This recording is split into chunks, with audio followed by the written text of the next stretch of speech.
Boring. Isn't there anything else more interesting to do?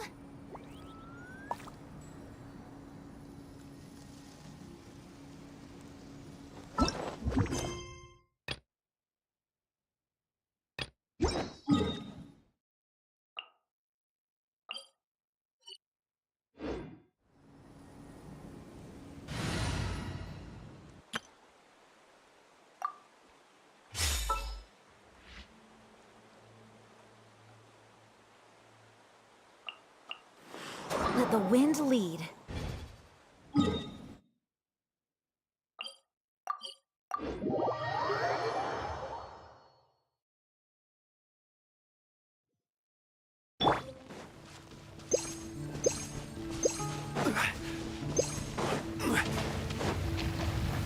Stabilize! My will embodied. Cryo incarnate. Coming Satellite. Sumetsu.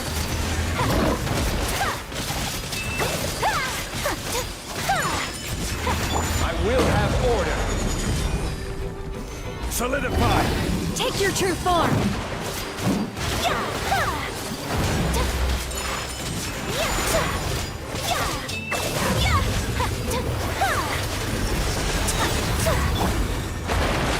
Gather!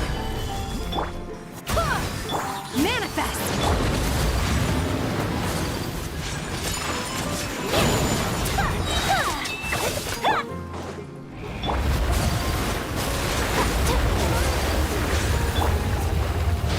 Solidify! My will embodied by ordinance divine. Sakura swirl. My apologies.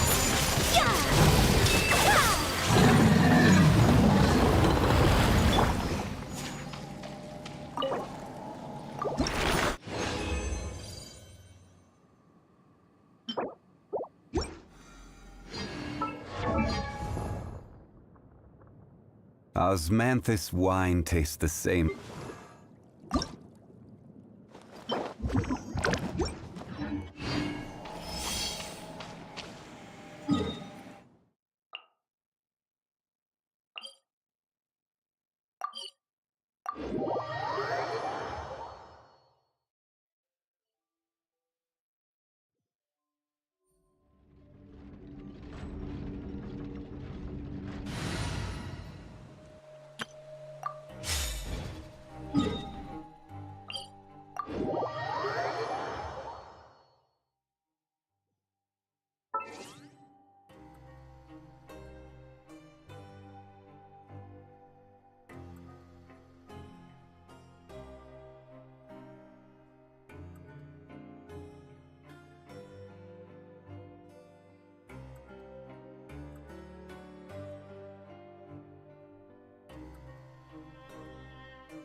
a sec.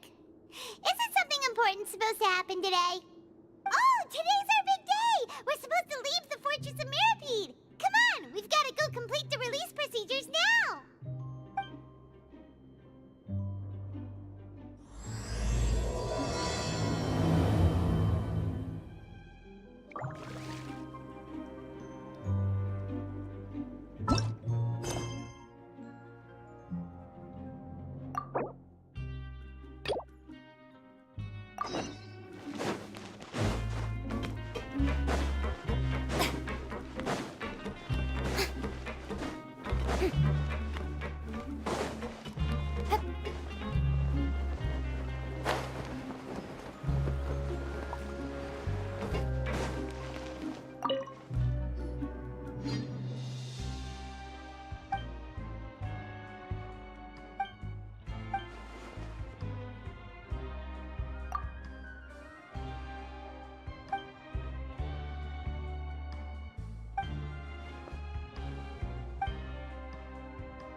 Please, sign here.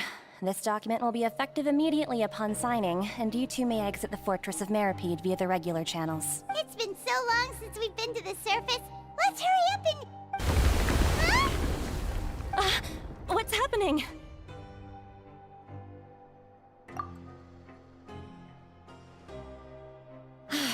I'm fine, thanks. But I wonder what that tremor was just now. Let's go ask the Duke.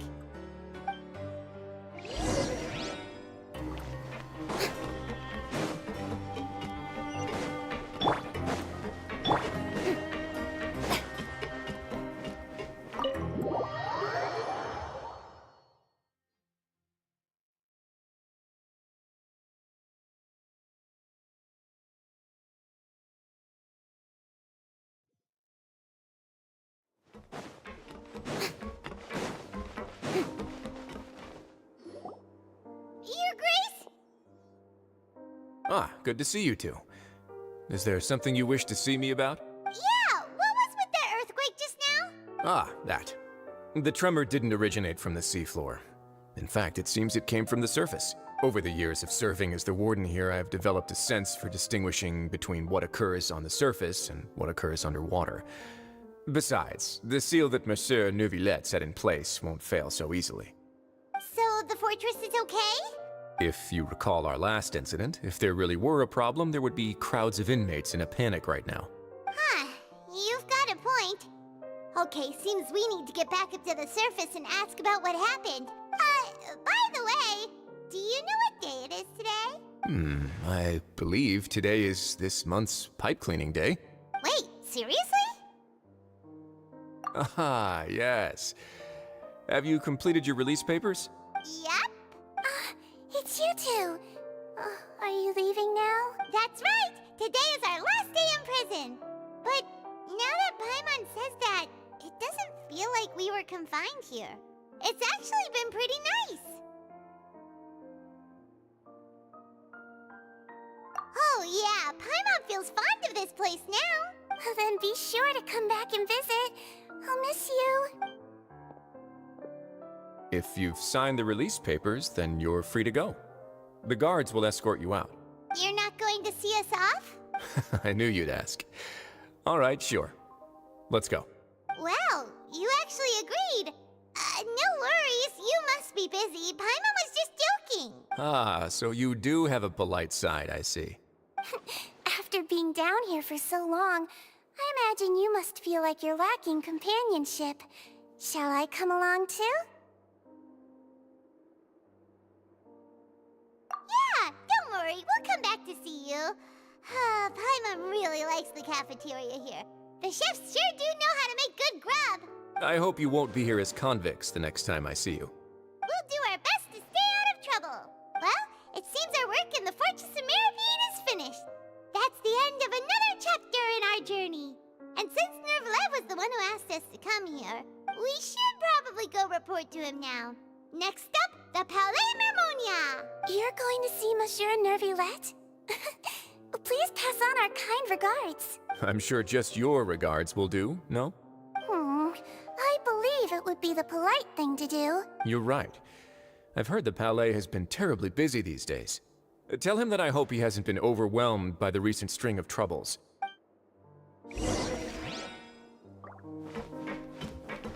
If you're concerned about things at the Palais, why don't you take some time to go up and check things out?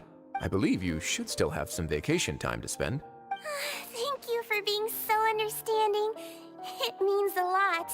It's been some time since I've gone to the surface. I must say that I've started to miss it a little.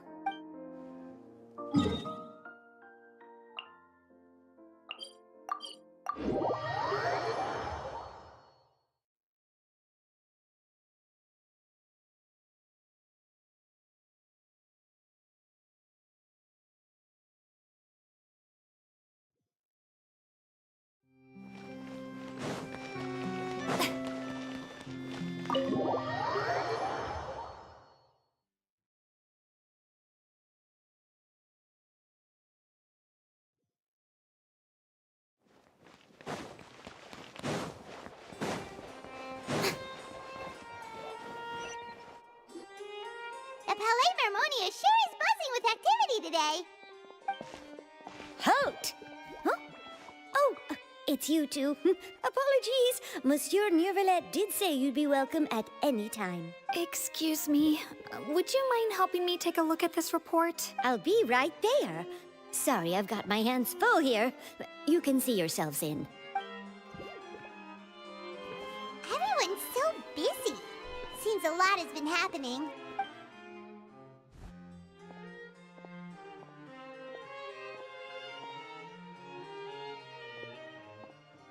Neuvillette! Hello. You've come at the right time, but you'll have to wait for just a moment, as there are some urgent matters I must tend to first. In the meantime, please, have a seat. If you'd like to have something to drink, let the Melusine outside know. That's all right. We just ate. Very well, then. Let's take a break over there while we wait for him to finish his work.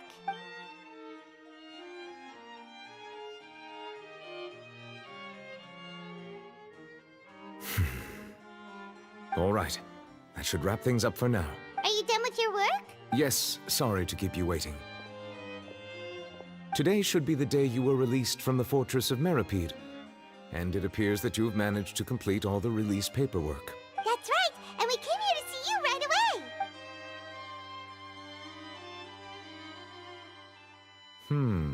A massive whale. Do you have any idea what that might be? Judging from your description, that cannot have occurred in any ordinary waters, but rather something like the primordial sea. A whale of that size and shape cannot usually be found in the waters of Tevat. Therefore, we can only assume that Child is presently immersed in primordial seawater. Immersed in primordial seawater? But how? Is he okay? Most people wouldn't be capable of entering in the first place. I'm not completely sure how he could have gotten there myself. Yes? What is it? Ah, right! Paimon felt it too! We asked the Duke and he said it wasn't from underwater, so we figured you might know something about it. It turns out that I have just received a report about this particular matter. In fact, that's exactly what I was busy with a moment ago. The source of the tremor was here on the surface near Poisson. After the shaking stopped, the water levels in the Poisson area rose at an alarming rate. The water levels rose? Oh no! What about all the people there? Fortunately, the water levels only rose for a short period of time and have already returned to normal now. However, I still have a bad feeling about the whole phenomenon. If the change in water levels is connected with the leaking primordial seawater, then the situation in Poisson may be much worse than it appears. Navia should be in Poisson, right? We need to go check on her! I would also like to go there as soon as possible, but I'm afraid I can't leave just yet.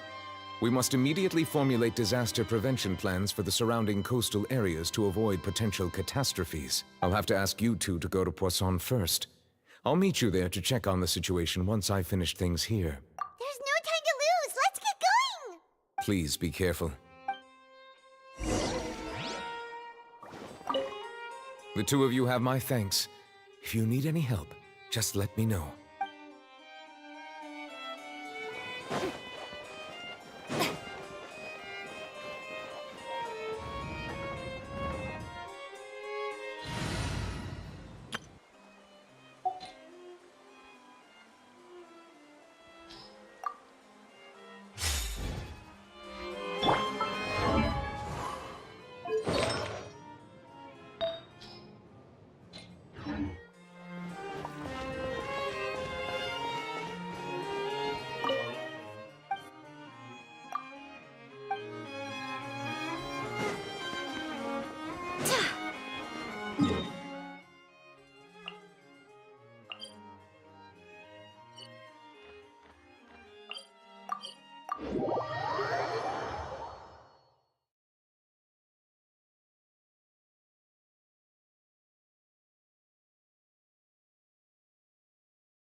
Oh no!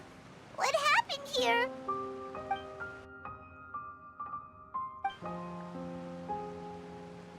Navia should be around here, right? We need to make sure she's still... Paimon means we need to check on her.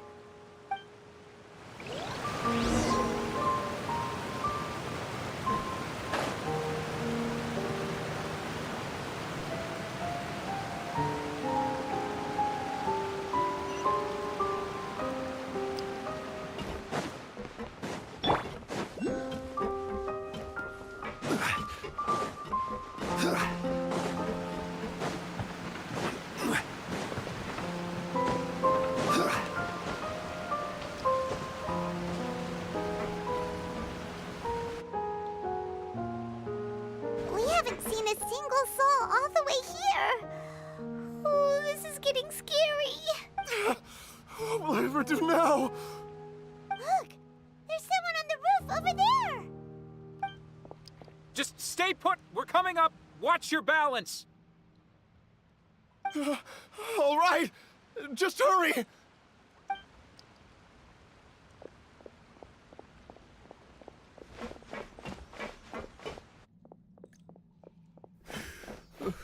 I'm not young anymore. How will I survive on my own?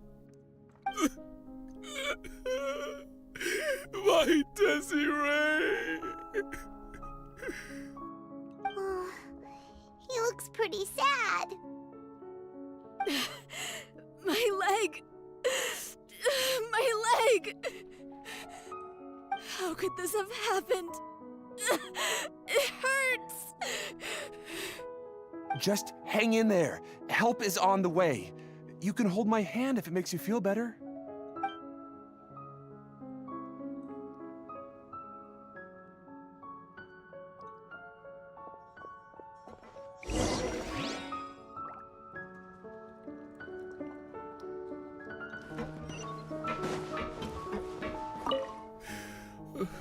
I'm not young anymore. How will I survive on my own? My Desiree!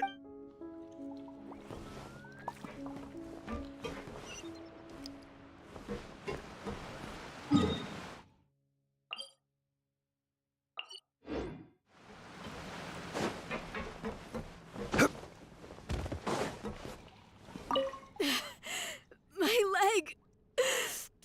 My leg! How could this have happened? Just hang in there.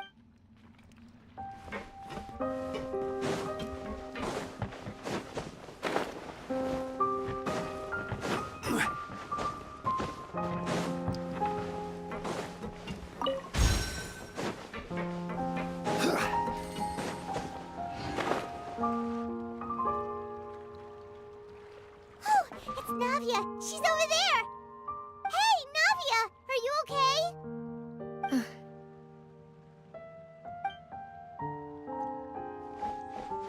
You're here. We heard there was a situation in Poisson, so we came as quickly as we could. Yes. As you can see, the water level suddenly rose. It caused quite the disturbance, in fact.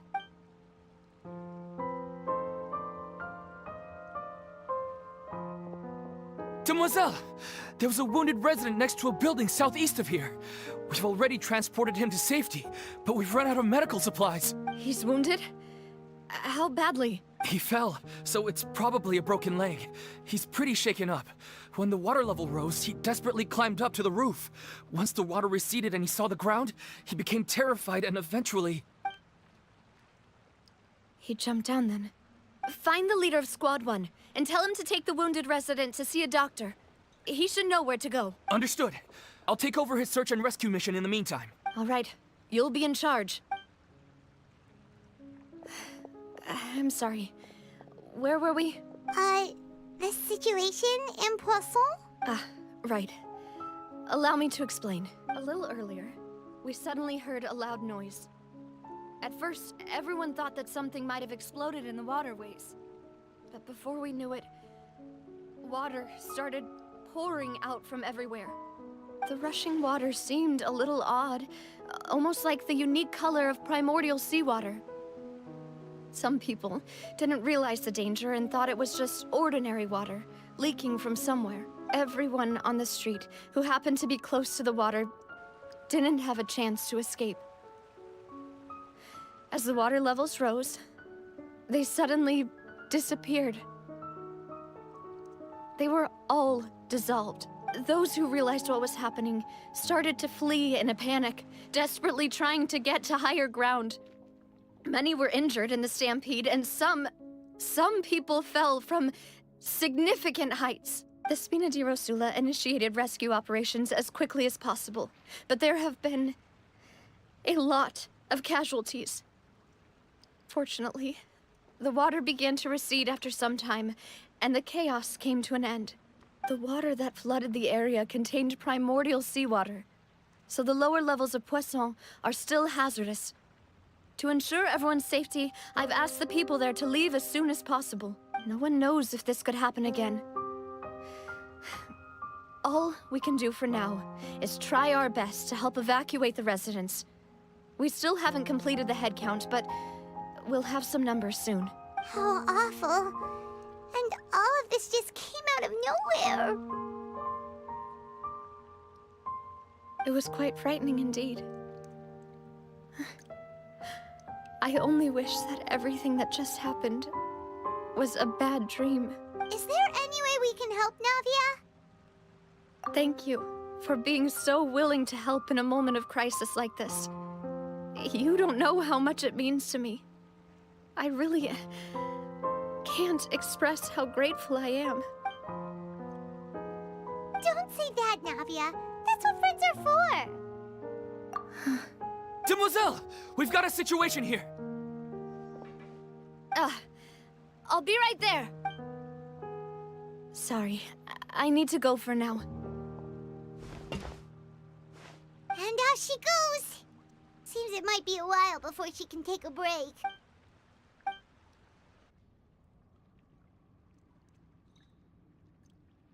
Okay, the wounded are being tended to, and we finished a preliminary head count. More support has just arrived, so I suppose I finally have a moment to focus on my own matters. Of course, we should remain ready for anything, and continue doing our best to rescue others. I'll be sure to have everyone at the Spina di Rosula ready to render assistance. Traveler, Paimon, would you two accompany me to my father's grave for a moment? Huh? Right now? Thank you.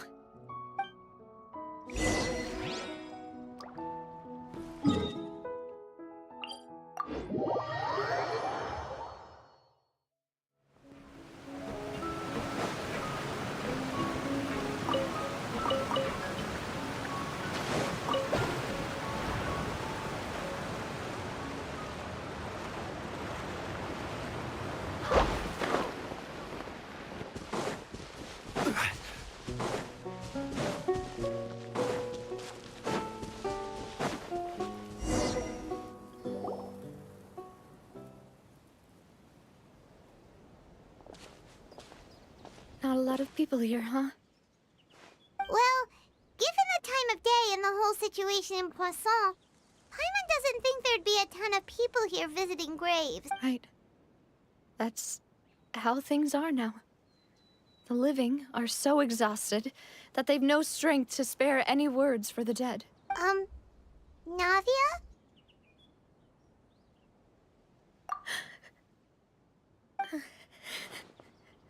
Navia, what's wrong? Sorry. I just... Malus and Silver... They won't ever come back here again.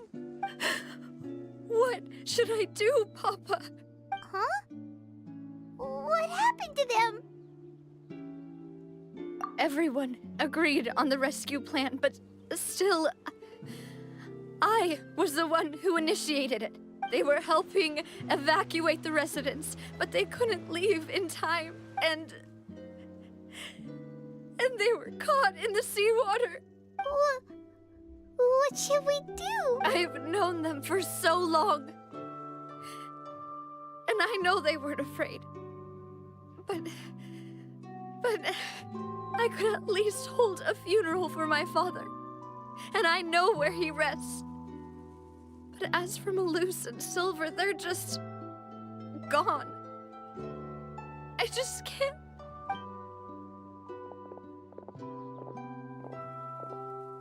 Everything looks so clean after it rains.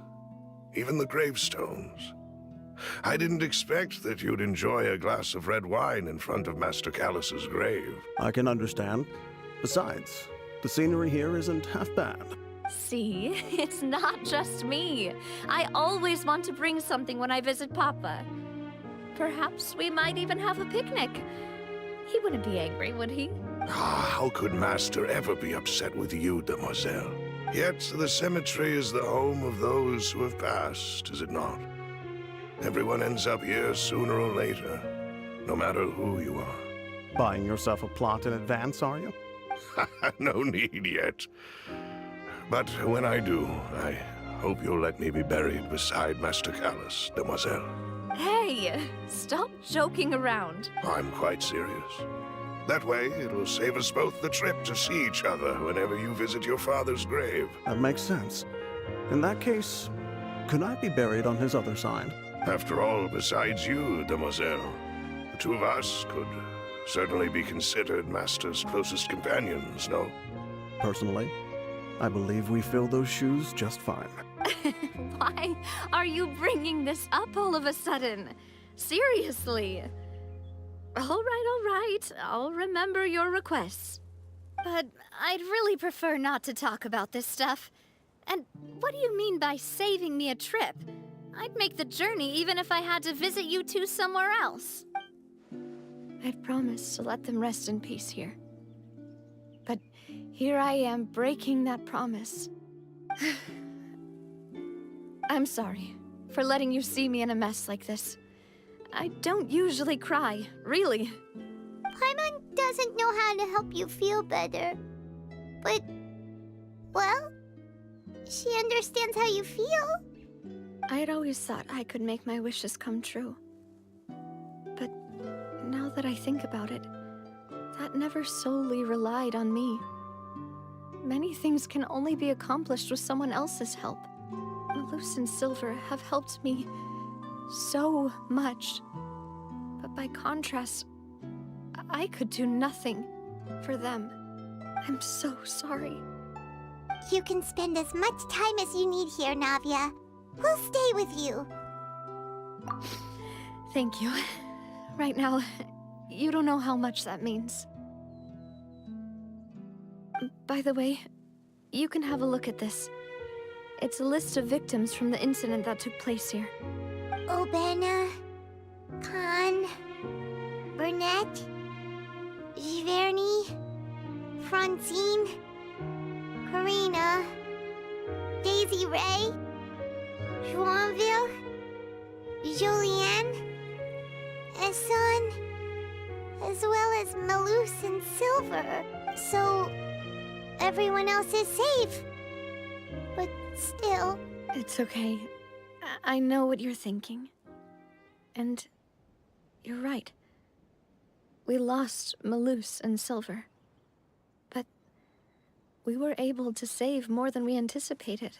The overall outcome indicates that the cost was worth it. Right! Don't think that way, Navia. One person might be saved at the expense of another, sure, but that isn't something we should ever consider a trade. Malus and Silver were not the price for saving anyone. They're heroes. You're right. Thank you, Paimon. What you said just now was pretty amazing, actually. I'll remember your words. Oh, really? Seems you've become more eloquent in the time since we last met. The knave? What are you doing here? Is everything going well on your side? Yes, my people are carrying out the mission according to your request. All the residents of Poisson have been evacuated, and we're preparing to relocate them to higher ground. As for these supplies, we have everything taken care of. There is no need to worry. Thank you very much. Wait, do you two know each other? We just met recently. Right, Miss Navia? Usually, I would call this a coincidental encounter. But that doesn't quite fit this time. Besides, it never even crossed my mind that a Fatui Harbinger would come looking for me. Thanks to the Knave, Spina di Rosula received generous support from the Fatui, which allowed us to complete the rescue and evacuation work so quickly. Mutual aid is essential to fostering positive developments. We were already in the area, in any case, so it was nothing. That said, I must say that you're a lot sharper than you let on. I'm sure you understand what I mean. I apologize for all the ways in which I tested you previously. We've never worked with a Fatui before, and it's extremely important for us to know who we're working with. My subordinates have reported that Fatui soldiers have been observing water levels and taking head counts in various locations. I hear that they've also prepared a large amount of emergency supplies. I'm quite surprised. This is nothing to brag about, nor do I intend to. It is simply the way of powerful organizations to act forcefully, whether they are doing good or ill. You've witnessed that firsthand, in any case. As I've told this traveler before, I know of the prophecy, and I intend to prevent the impending disaster. Lending your organization a hand was a natural first step in accomplishing that. As such, do not be troubled by this token of our sincerity. Perhaps one day, you'll also be able to help me in the same way. Without your help, there would have been many more casualties. I won't forget your kindness. Furthermore, I sincerely regret what happened to Malus and Silver. I only wish that my people could have arrived a little earlier to prevent this from happening. Don't say that. You and your subordinates did everything you could. As Paimon said, Malus and Silver didn't choose to sacrifice themselves for any specific person. And they weren't the price paid for other salvation. They chose to become heroes themselves. I've never liked hearing people put it that way. It's like trying to relieve pain by saying some noble-sounding words. But right now, there's nothing more suitable. They really did become heroes. You're right. I'm sorry for your loss, Miss Navia.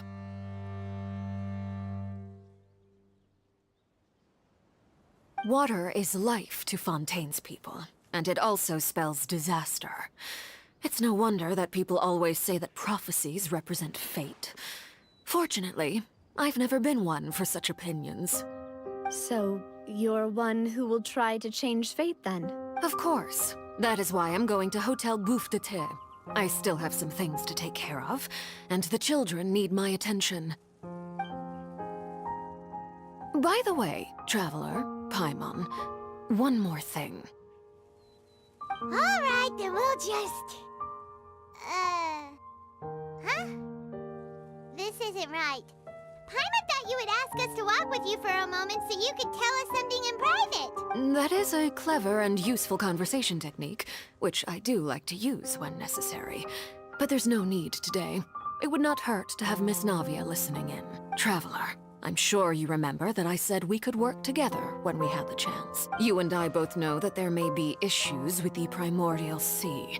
Previously, it was the Fortress of Meripede's sluice gate, and this time it was the water levels in Poisson. These are both signals. Indeed. Allow me to share the latest intel I've received from the House of the Hearth's intelligence network with you. During some recent investigations, a child claimed to have discovered some ruins near Poisson.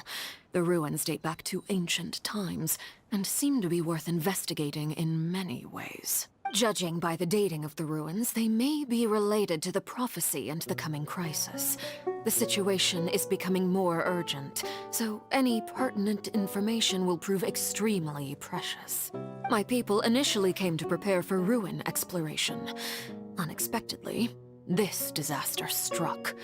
And at present, we're all busy prioritizing the rescue effort. So that's why the Fatui were already in Poisson. I wanted to take the children along, but unfortunately, Linny, Lynette, and Fremine have all been dispatched to higher ground to assist affected residents. Linny told me that outside of the house, the person they trust most is you, which is why I want to give you this task. The House of the Hearth's members see each other as family, but Linny, Lynette, and Fremine said that they also see you as such, even though you are not from the house. I'm sure you already understand how earnest they consider their friendship with you to be. Oh! That somehow makes Paimon feel look kinda happy. The intel I just shared about the ruins could fetch a high price. But since the children consider you family, it's only natural that I freely share it with you. Got it! So all we gotta do is go to some ruins, right? We can handle that. Excuse me, but may I tag along? You wish to join, Miss Navia? But are you sure you're up to exploring some ruins? You need to rest. Well, I'm sad, yes. But I can't just go back and plop myself into a chair by the roadside and do nothing. There's no point in being depressed while we still have a disaster on our hands. As my father's successor, I must live up to the hopes he had in me. Besides, I'm also doing this for myself. I need something, a distraction, to keep my mind off Malus and Silver. Since you put it that way, I have no objections. What do you say, traveler? All right. The ruins are to the south of Poisson. Here's the map. Okay, the three of us will handle it. Come on, let's pack up and get going.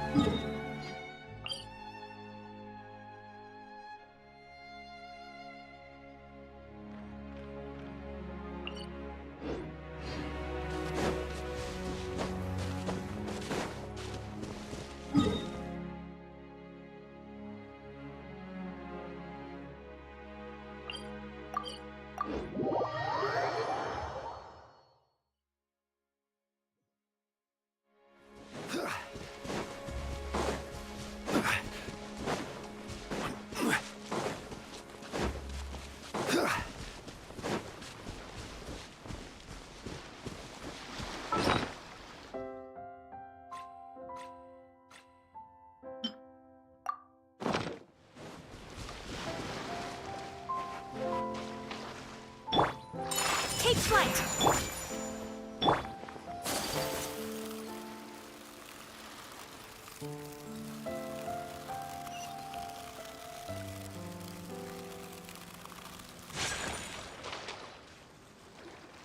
So, are these the ruins the knave was talking about?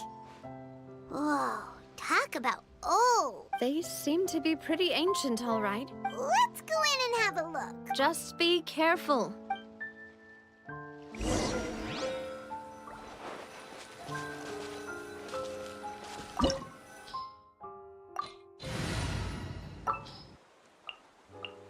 For justice.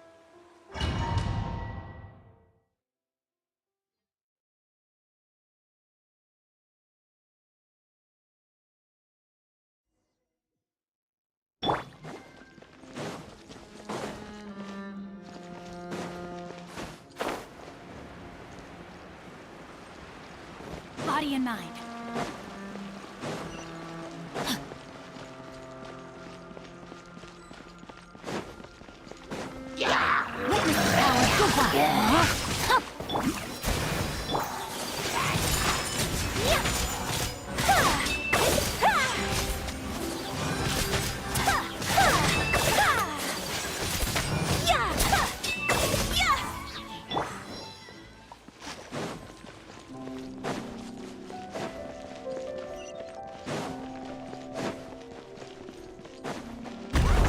Floor here isn't safe.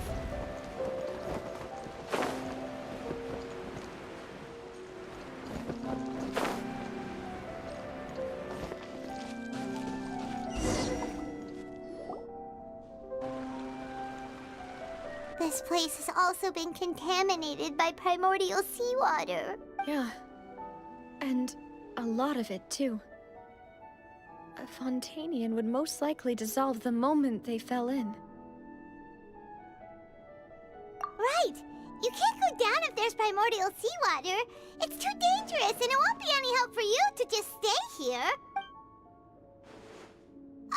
Don't get Paimon wrong. We're not saying you're useless. It's just that... No, you're right. I can't do anything in this situation. I'll leave this to you.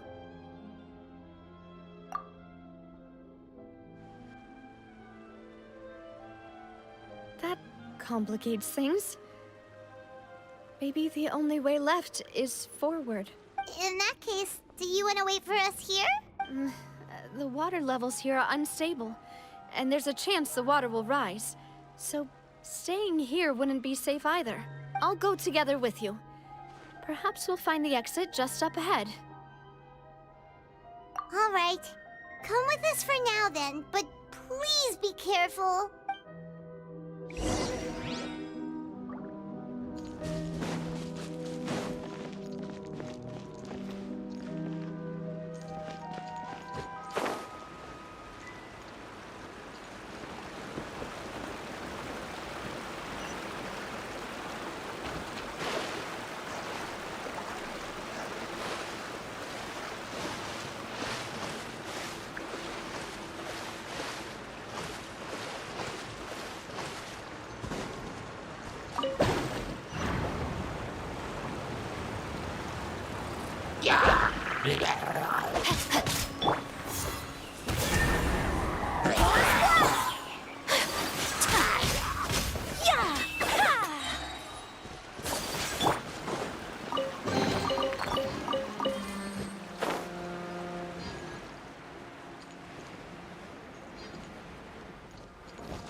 Oh no, it's a dead end!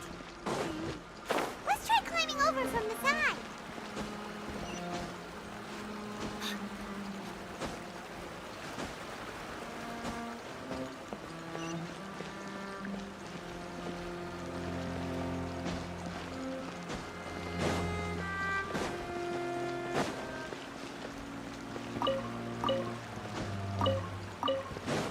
Body and mind.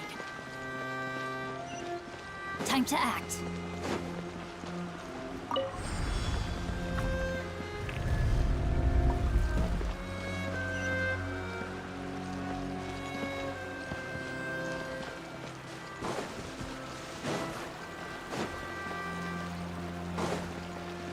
Body and mind.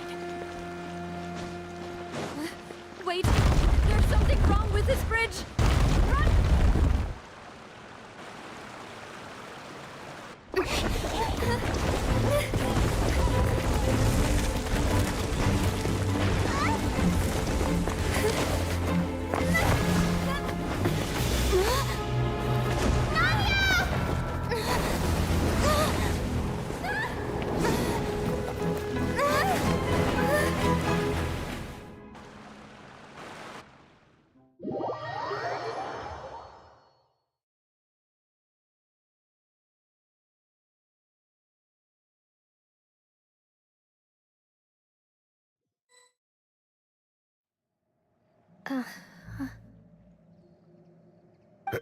Demoiselle? Huh? Demoiselle, what are you doing here by yourself? Would you be standing here till dark if I hadn't come to get you? Maybe she just wants some time to herself, Malus. Oh, was I sleeping? Yes, it would appear so. I must be tired. That's quite possible. However, you were the one that suggested we go out for a walk. Oh, right. I nearly forgot. It must have slipped my mind when I dozed off. I haven't had a nap today yet. Have I?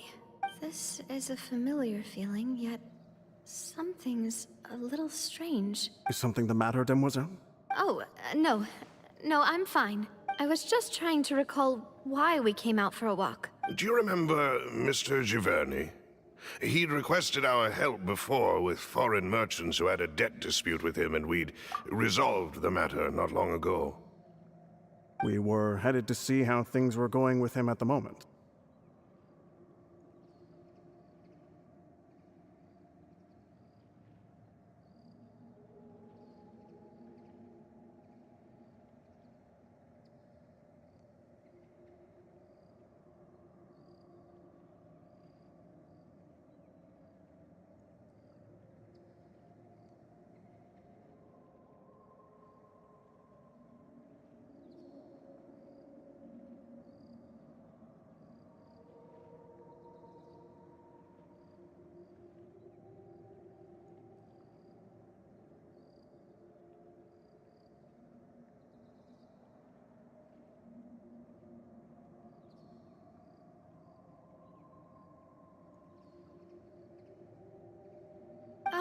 Right.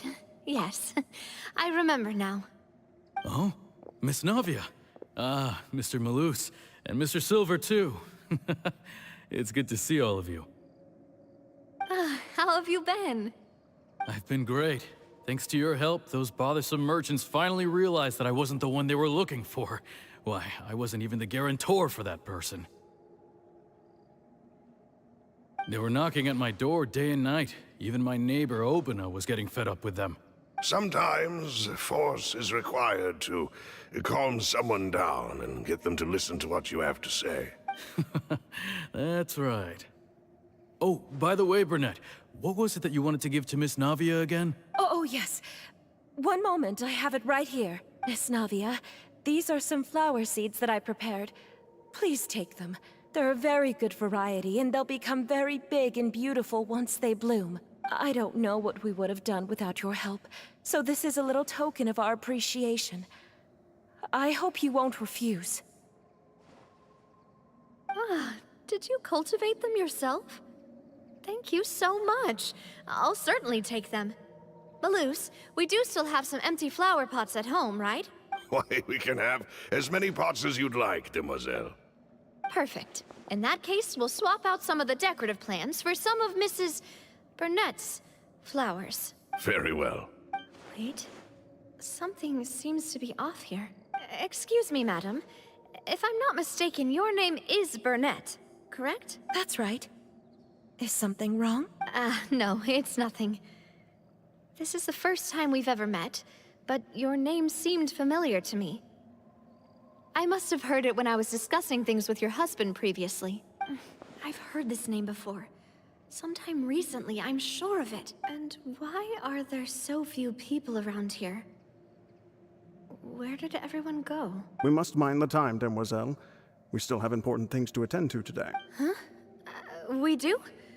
Like what? Well, now, did you forget?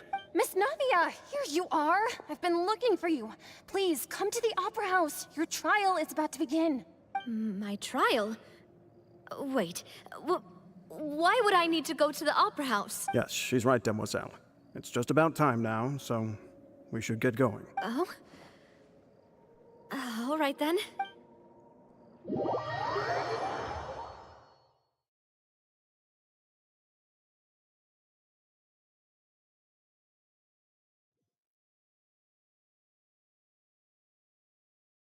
Look, it's Navia! She's here! And her two attendants are with her. Goodness, everyone's finally here. There sure are a lot of people here to see the trial. And they all seem to be oddly excited about something. I even know some of these people. Karina, Desiree, Joyville, Jolien, Essen. Why are so many people here? And why do I have no recollection of this case? And as for the judge... huh? Where's Monsieur Neuvillette? Please sit in the defendant's seat. Don't worry, Silver and I shall accompany you. All right. But are you sure you can stand behind me? Typically, it wouldn't be allowed, but today is an exception. Hey, what kind of place do they think this is? Come on, do they have any idea what they're doing? Seriously. Enough with the whispering! Could someone please tell me where Monsieur Neuvillette is? And why I'm standing trial? My dear Miss Navia, have you not yet realized what you've done? In that case, allow me to explain. As all here know, you are Master Callus's successor, the head of the Spina di Rosula, someone held in high regard by every soul in Poisson. After you took over the Spina, you treated all of us just like the late Master Callus had. If anyone in need reached out to you for help, you responded. Not only you, but your butler, your subordinates, nearly everyone in the Spina di Rosula fought for the well-being of those in Poisson. Wait a moment. Aren't you just proving that I'm a good person? Yes, correct. Absolutely right. And that is why you stand accused. You have helped so many people get through so many difficulties. You are one with us. We are inseparable. We are one big family, all of us who are from Poisson, inextricably linked. And with you being so important, we couldn't possibly do without you. Therefore, this fair and honorable court shall declare you guilty, and you shall stay here. You will be together with us forever. Huh? What are you saying? Everything you have said is correct. I have indeed done a lot for my hometown, and I would be willing to be with you all, but what is the purpose of having me stand here like this? What is there to discuss? Ah, well, if that's what you think, then I have no further comments. How wonderful, Miss Navia! I know all these people. Why are they laughing? I seem to remember now. Yes, I get it. This trial is... Wait just a moment. This isn't right! Malus? What was that, Mr. Malus? Our conclusion is very clear and unanimous. Let the court judge her now. She's guilty! Stay here, Navia! You're one of us! Demoiselle, don't admit guilt. This trial means to keep you here forever. I wish to exercise my right to defend Our Lady. Mr. Joinville, you only know of Navia's goodness, but nothing of her utterly independent mind. She was born a free and independent spirit. She has never been tied down by anything. Indeed, even the death of Master Callus couldn't stop her. Her actions cannot serve as proof that she identifies herself as part of any group. She merely acted as an individual, extending her hand to help others. Please do not mistake her actions as being otherwise. Really? As an individual, you say?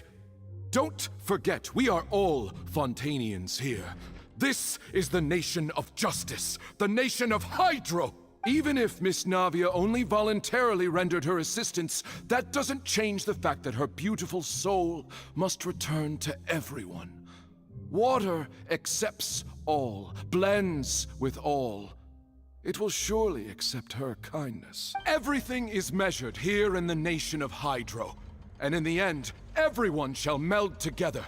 Thus, when a unanimous opinion emerges, that opinion represents justice. Now, I speak for everyone. Our opinion is consistent. Navia should stay. We and Navia are one. And you would call this justice?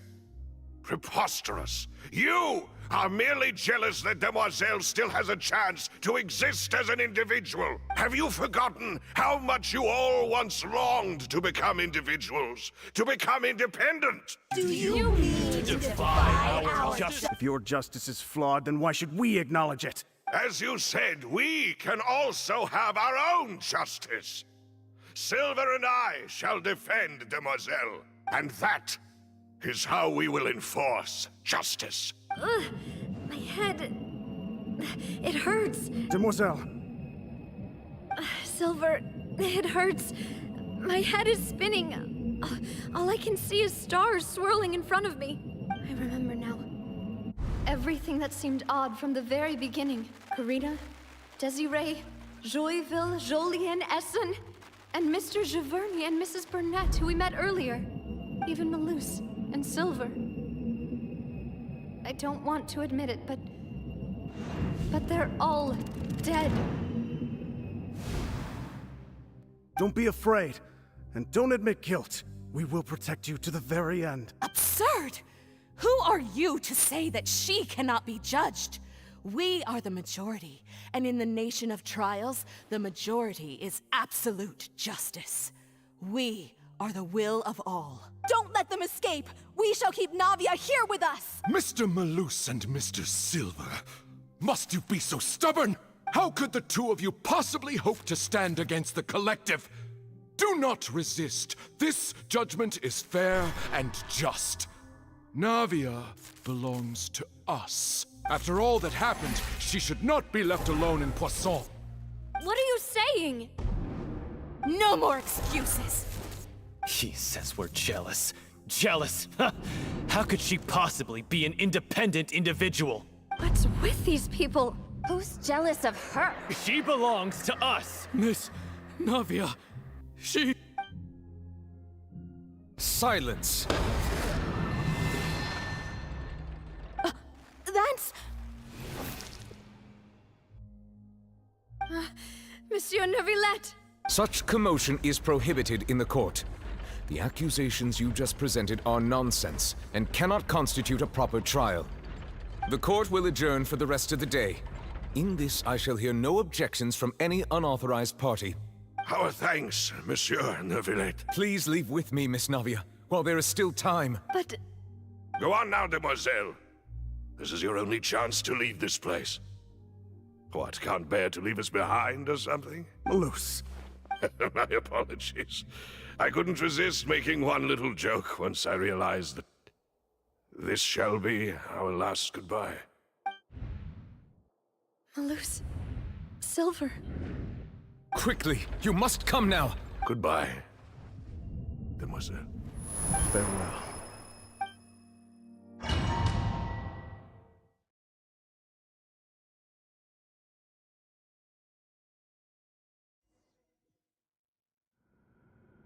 No, wait!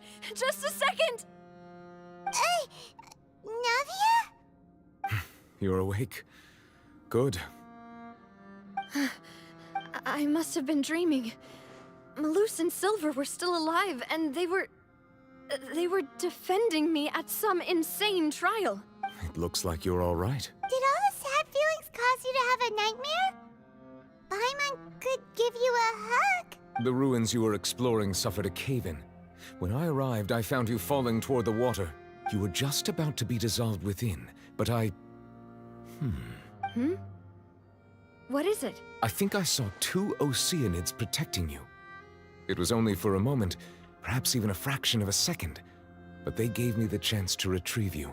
Were it not for their intervention, I would not have been able to rescue you before your consciousness dissipated. Wait, did you say Oceanids? You mean like what happened with Vache? Perhaps those 2 Oceanids were the people you saw in your dream. I always told them that they didn't have to protect me. To think that they'd keep doing so even after death. Please come with me.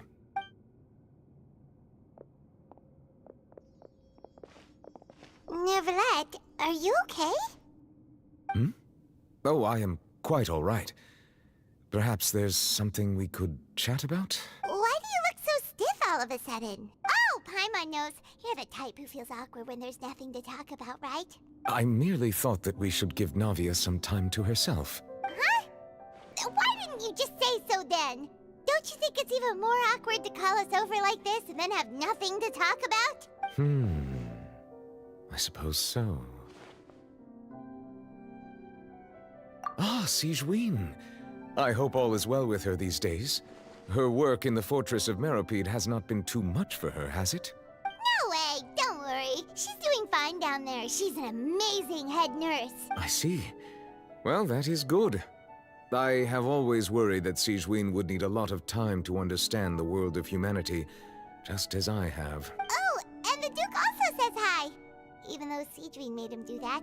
He hopes that you haven't been overwhelmed by all that's happened lately. Thank you. I have indeed been busy lately, and I also hope that everything is going well in the Fortress of Meropide. He still doesn't know what to talk about. Let's chat about something else then. So, Neuvillette, you're probably quite the swimmer, huh? Yes, of course. This isn't going anywhere. Let's try something else. How did you find these ruins? Did the knave tell you? Yes, in fact. I had arranged to meet you in Poisson, but when I arrived, I discovered that the Fatui were helping the residents evacuate. They had even transported a large quantity of supplies to the area. Amid my astonishment, I ran into the knave, and we had a chat. She informed me that she had asked you to investigate the ancient ruins here.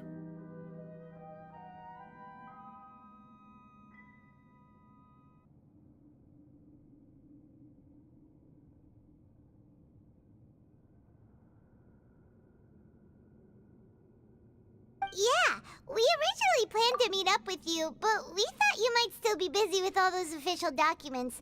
We didn't think exploring the ruins would take very long, and who would have thought you'd wrap things up so quickly?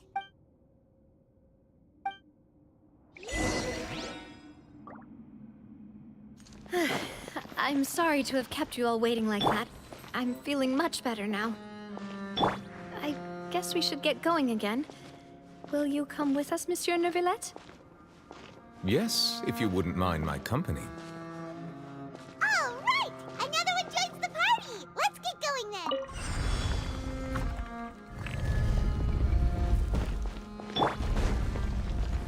Let me leave you a first.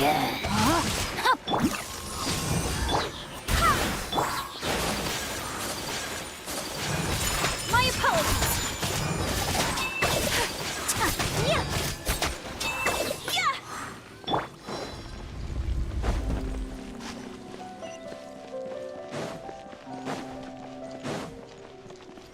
Oh no!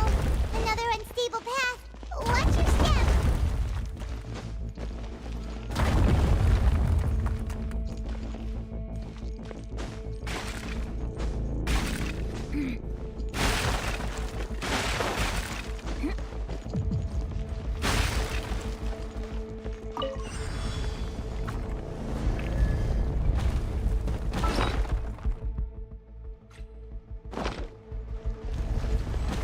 Watch out! There are rocks falling over you!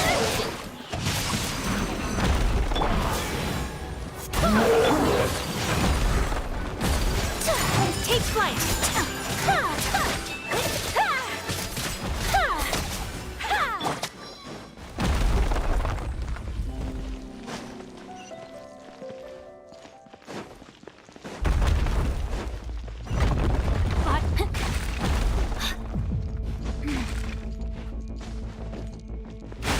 Seems we're almost at the top.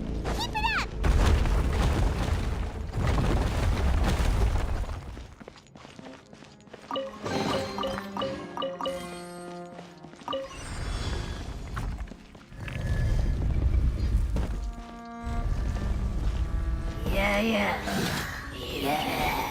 Ring cutter, know my sword.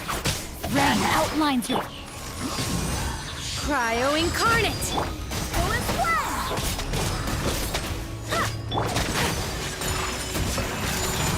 Impressios!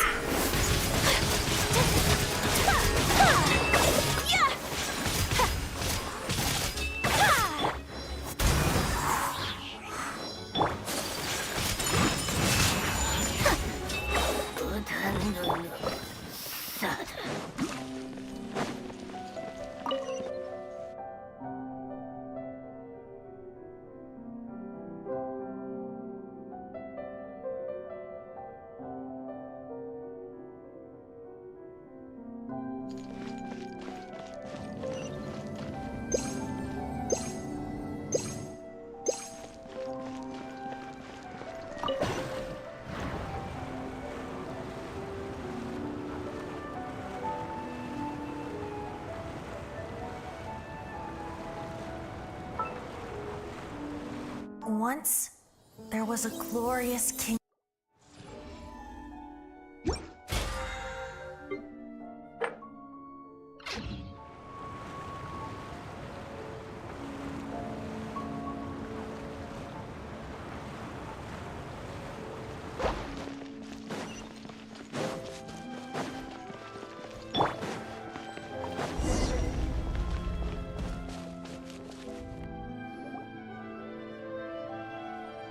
Looks like we've reached the end. This is the place. There should not be any other hidden spaces in the vicinity. The path sure had some twists and turns, but it turns out that this place isn't actually that big.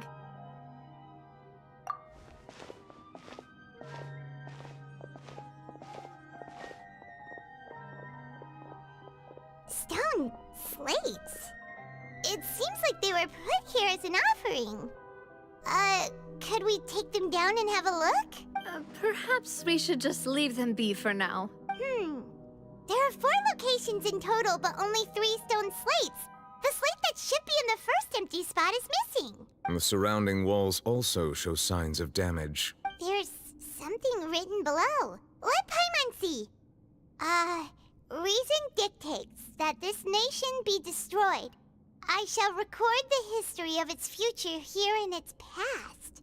It feels like someone left these slates and these words here for a purpose. But does he mean that Fontaine should be destroyed? That would fit the circumstances dictated by the prophecy, yes. Indeed, the slate's contents correspond to it. Take the second slate, for example. There's a person kneeling here. She seems so dedicated. And there's a whole bunch of other people behind her doing the same. She's facing this... what is this? Some kind of island in the sky? And is that Lady Farina in the third image? Did the Hydro Archon fall into the water? And is that a ring of people around her? Paimon doesn't quite get it. Are they all in the water? The fourth image. I know this one. This exactly matches the content of the prophecy. The people will all be dissolved into the waters, and only the Hydro Archon will remain, weeping on her throne.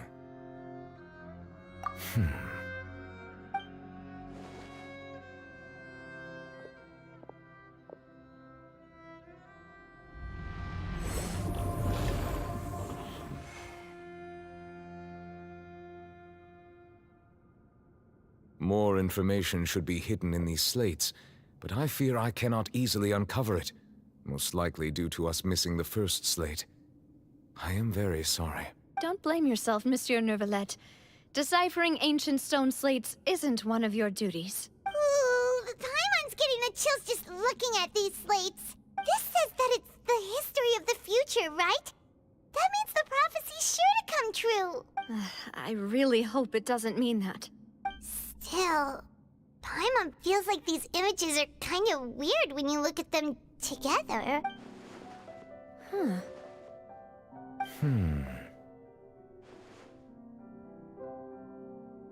That's right! If the images are in chronological order, shouldn't the fourth, the waters drowning Fontaine, come before the third, where the Hydro Archon herself falls into the water? And yet the order is reversed here.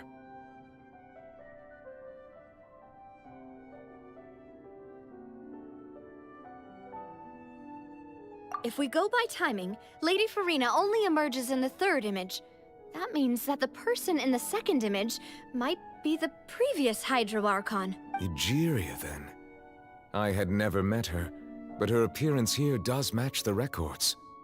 The previous Archon kneeling before the floating island in the skies, as if confessing a sin. Did she herself commit that sin?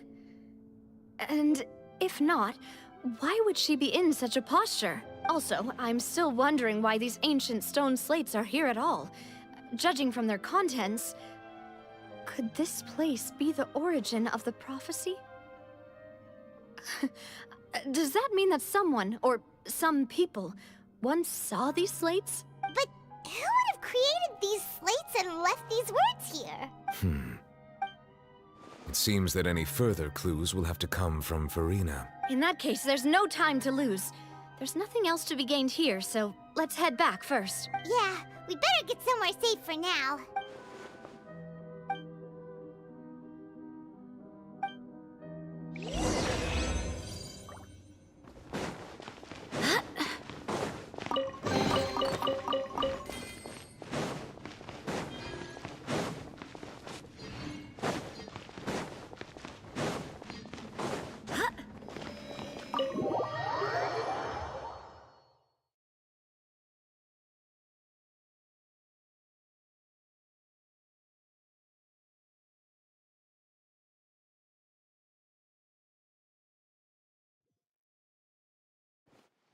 Let's split up here. I'm going to check on what's happening with the Spina. You know how it is. There's some things you just need to be there for yourself. You still have energy for that, Navia? Paimon's already beat! Just head back to the Fleuve Cendre, and have a rest then. Thanks for keeping me company all this time. I'll depart as well. Thanks for your hard work today. Rest well, everyone. Traveler, I will go talk to Farina tomorrow morning to ask about the stone slates. I'm sure that you're concerned about this matter as well. If you have time, drop by my office. I will share the results of our discussion with you. Are you really gonna talk to her about this directly? Will that be a problem? Paimon's getting a little scared now that it's come to this. She has long been harboring secrets, and will not give them up easily. Which makes it all the more my duty to ensure that she understands the present situation. Alright, we'll leave it in your hands then. You're probably the best person to talk to her anyway. I will be carefully considering my words tonight. Traveler, Paimon, our safe house at the Fleuve Cendre is always open to you, as ever. So please don't think you're an imposition. All right. I'll be on my way then.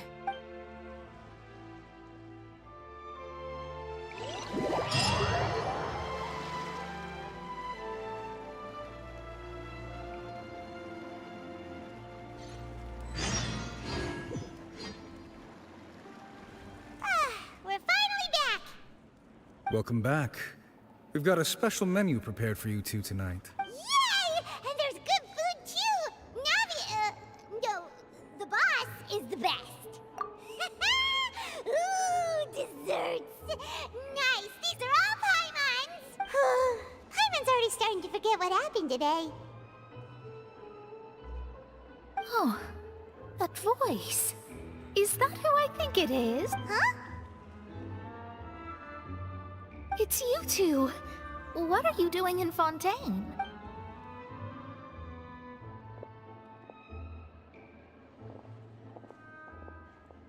Mona?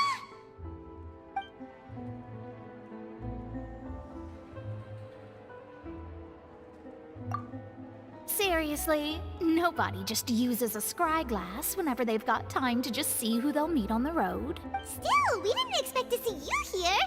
Wait, you're not a Fontanian, are you, Mona? Well, I have some business to attend to here, so I booked a hotel in the city. I was just out for a stroll when I bumped into you. Quite unexpectedly, if I might add. Why did you think I was from Fontaine, though? Is that because Magistus doesn't sound much like a Mondstadter surname? Yeah, let's go with that. Well, I used to have my own surname, which was, well, some other thing.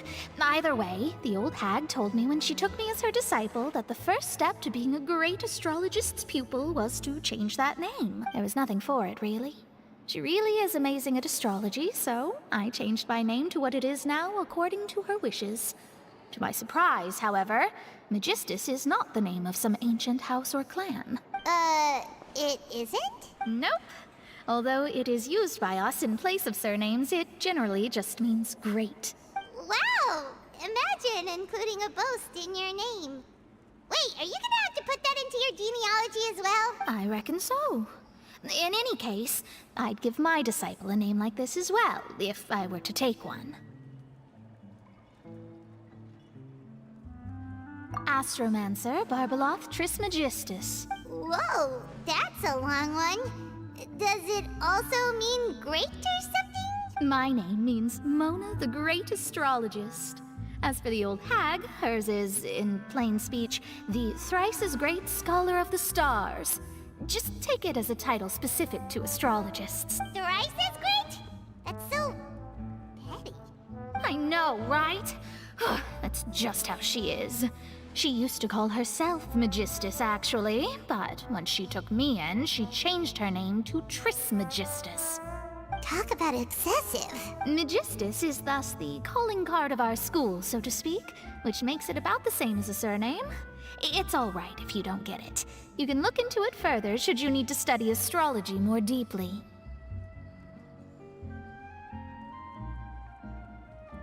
That sounds terrible! But anyway, you're not Fontanian, are you, Mona? You're from Mondstadt, right? Well, I was born in Mondstadt, yes. My parents migrated to Dornman Port, and I traveled with the old hag for a while, after which I settled down in Mondstadt City. Oh, that's a good thing then. At least we know you won't be dissolved by Fontaine's waters. Speaking of that, I'm sure you're aware that a bunch of things have happened here in Fontaine, right? I know you're not a local, but I'd avoid getting too close to any water that looks strange all the same. There's something ominous about it. Well, the water, I mean.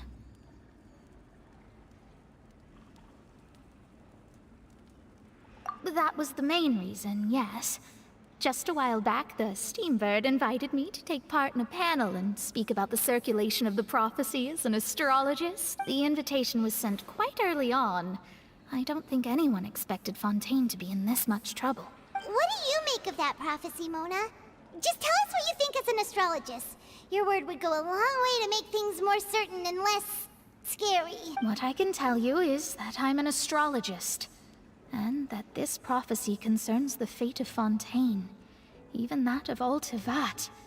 Ascertaining this is akin to reading the fortune of the whole world. I'm afraid that this is not something that just anyone can do. If I could do it, you would no longer call me an astrologist, but a visionary. But on the flip side, the prophecy is so huge and powerful that it must surely come from a powerful visionary. Its contents involve the fate of the world. Disregarding it would be a mistake. A visionary? Sounds really powerful and all, but does such a person really exist? Of course. The old hag could do it, and I'd bet there are others amongst those Hexenzirkel colleagues of hers who could do something similar.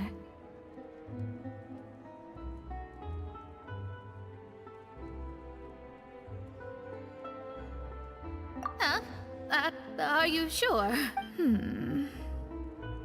All right, I'll help you. It isn't often that I see you with such a serious look on your face. I'll tell you once I hear back from her. Thanks, Mona! You're amazing as always! Oh, well, this is something only I can do after all. So yes, your praises are quite welcome. That's the greatest of astrologists for you! Of all the people we know, you know the star's the best! Indeed, indeed. That's the spirit. Oh, sorry. I came to see what all the commotion was about.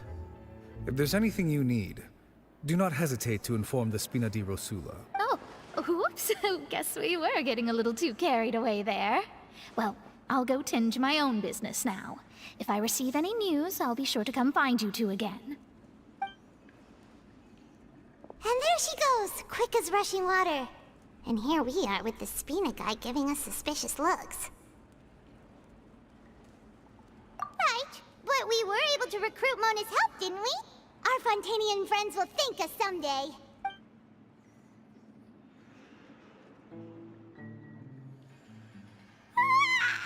Good morning.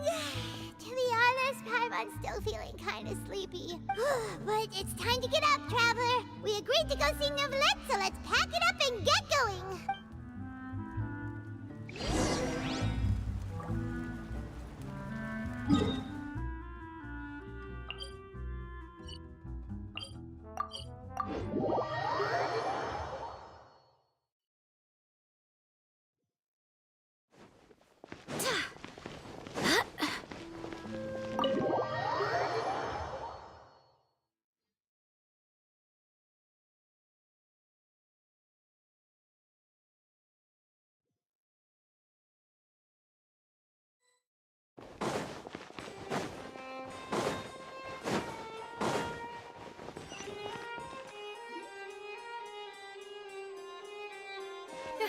You're here!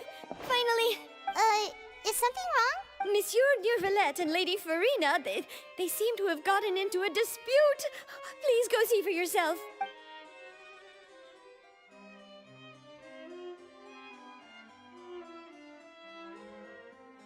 Like I said, I've already explained everything! And yet the problem has not been properly solved.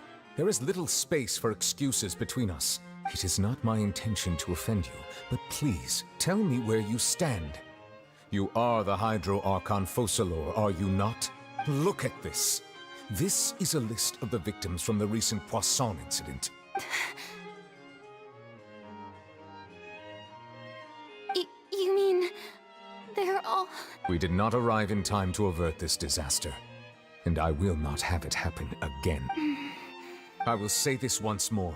You must tell me everything you know. Yesterday, I found 3 stone slates in some ancient ruins near Poisson. Do you know anything about those? Seriously? You're questioning me like this is a court case now. I don't know anything about that. But you found them in some ancient ruins, you say? That's correct, which is why I came to ask you some questions. There should have been 4 slates, but one of them was missing. The other 3 feature different images that seem to correlate to the prophecy. The prophecy? The second of these slates depicts the previous Hydro Archon Egeria kneeling before a floating island in the sky, as if confessing something. Do you know nothing of this either? I don't. I've never seen such slates. I'll ask you again. Do you really have no information regarding the previous Archon? My deciphering of the slates indicates that the Hydro Archon Egeria once had to confess to, or apologize for, a certain sin.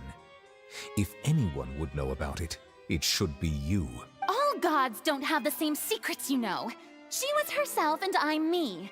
Is it really so strange that I know nothing? I understand your concerns, but I'm sorry. I just don't have anything to tell you. Forgive me for saying this now, Lady Farina, but I have long known of your various secret investigations into certain matters. There are several indications that you have been investigating the prophecy on the sly. This is not strange in itself, considering that you are the Hydro Archon. But it is strange that you should also claim to not know any of Egeria's secrets, as well as do nothing following your inquiries. You have never been as superficial as you have presented yourself to be, nor are you a fool. And yet, your behavior is very inconsistent.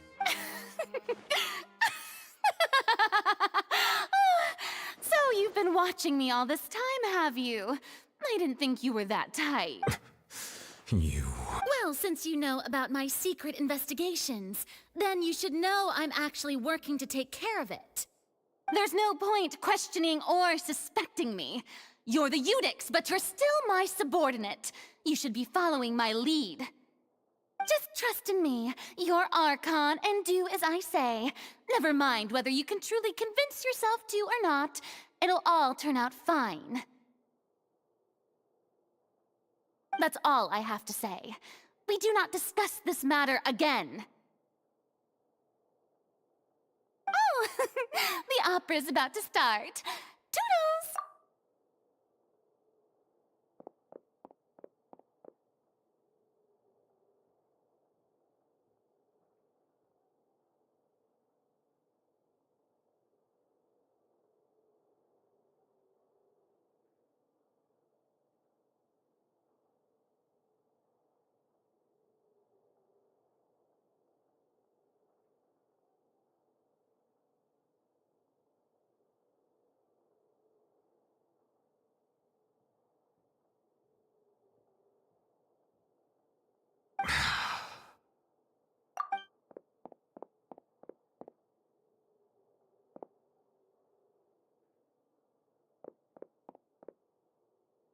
Did Farina not notice us standing by the door?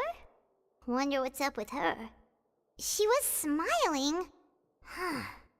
She didn't seem in the mood to care if we were listening in or not.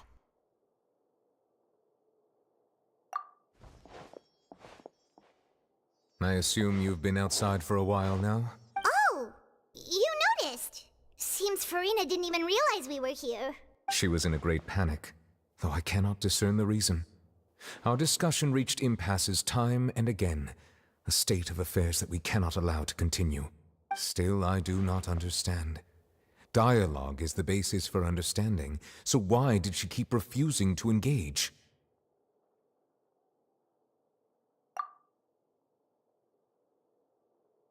Everyone in her inner circle has noticed that she is hiding some secret. The issue is her attitude. I fear that she will not reveal anything unless absolutely forced to. We may have to create a situation in which she will have no choice but to speak. Oh? Like what? Normally, people will only reveal the truth when standing trial. Perhaps we must have the Hydro Archon experience just such a scenario. But Farina's seen so many trials, and she's really good at dodging questions. How do we make sure that she won't just slip away at the first chance she gets? We will need to consider this thoroughly, join forces with various parties, and then do what we can. If at all possible, I would prefer to recuse myself from this affair, but we must prevent the prophecy from coming to pass. This may be cruel to her, but all Fontaine is in crisis. The information a god possesses is too precious, and so we must take a chance on this. But who will lend us their aid to do such a thing?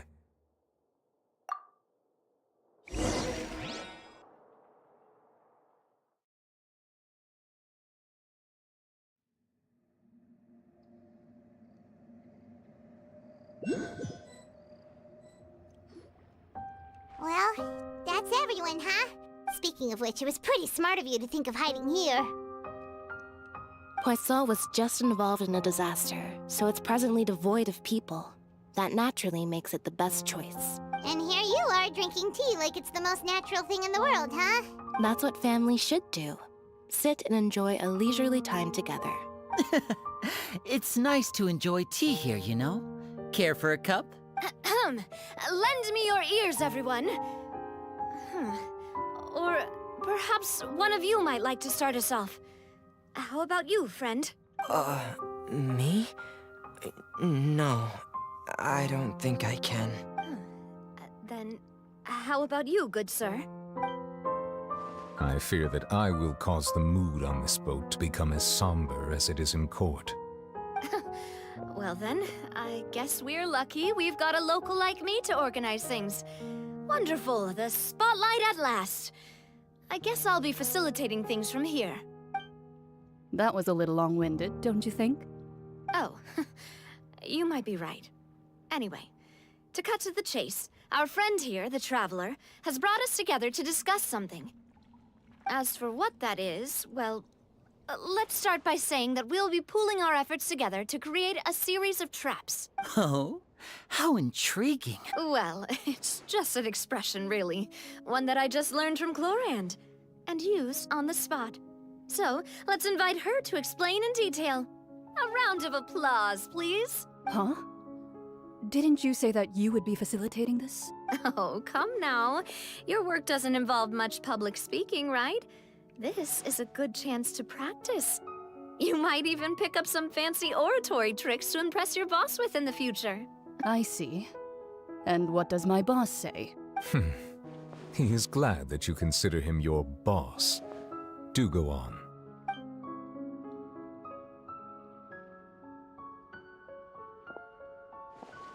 In that case, do any of you have experience hunting? Not that I recall. Fremine and I once used a wooden stick in a basket to catch wild rabbits when we were younger. As for Lynette, oh, right. You were sick that day, weren't you? I've also gone diving to catch some fish before. Does that count? I'm afraid not. You may or may not have heard, but Fontaine once played host to a group known as the Marechaussee Hunters. Though that was their name, they did not hunt animals, but rather various monsters left behind by the ancient dynasty of King Remus. Today, Fontaine's monster population has already thinned greatly, so the hunters have blended back into society, taking up arms in other lines of work. They even left a unique methodology of hunting in their wake. A trap comprises of the following components: bait, a trigger, and a containment device. Sometimes a lethal implement will also be necessary to deal with the prey. So, if we were to build a trap together, right now, what would you choose to build it with? For me, I would prefer something basket-shaped. Pigeons and rabbits will see the bait and naturally enter the snare. Our line of work requires a deft hand, and we're some of the best in the industry, so you can count on our techniques. You used some of those techniques while moving the people of Poisson, didn't you? My subordinates mentioned that you even performed some magic for the bawling children. Yes, and I even managed to gather some intelligence in the meantime. I'm quite the multitasker if I do say so myself. I'm afraid I can't claim that as my strong suit. I prefer more stable methods, like placing bait in the water and waiting for the fish to come within reach. That's the kind of method I would count on. Calm and steady. Exactly the kind of person who would catch loads of fish. And I can be their assistant. With discretion, I'm sure. I'd probably use some sort of mechanical animal. Papa once bought me some small clockwork squirrels, mice, and such. When placed in the forest, they can attract others of their kind. I remember that you liked those too, didn't you? I did. And that would be a good way to go about it. If they're realistic enough, animals of the same kind will follow them all the way to the trap. What about you, Monsieur Neuvillette? I fear I do not have any related experience. That makes sense. You usually solve problems directly, without the use of any such tricks. But I do have one more question for you, monsieur. If we were to create a trap now, how would you design it? I would like for it to be effective, but bring no harm to the prey. A more gentle trap would be ideal. Kind, as always. However, our intention doesn't necessarily change the containment device and the type of implement we need. If we wanted to kill the prey in one strike, we would need a powerful implement. However, that also goes for prey that must be captured and safely contained. Wait, why is that? Only a hunter who's a true expert at subduing their prey can snare it without harming it. The line that divides life and death is often exceedingly thin. So are we going hunting together? Huh. We hadn't thought of seeing ourselves as hunters. It kinda works, but maybe it's still not the best metaphor. If our means of capturing and dealing with our prey is to put them on trial, then the hunting metaphor is actually quite accurate. But we shall require much more courage than any hunter to judge a god, a being whose seat is an exalted throne. Oh, so that's what's going on. Sounds very interesting.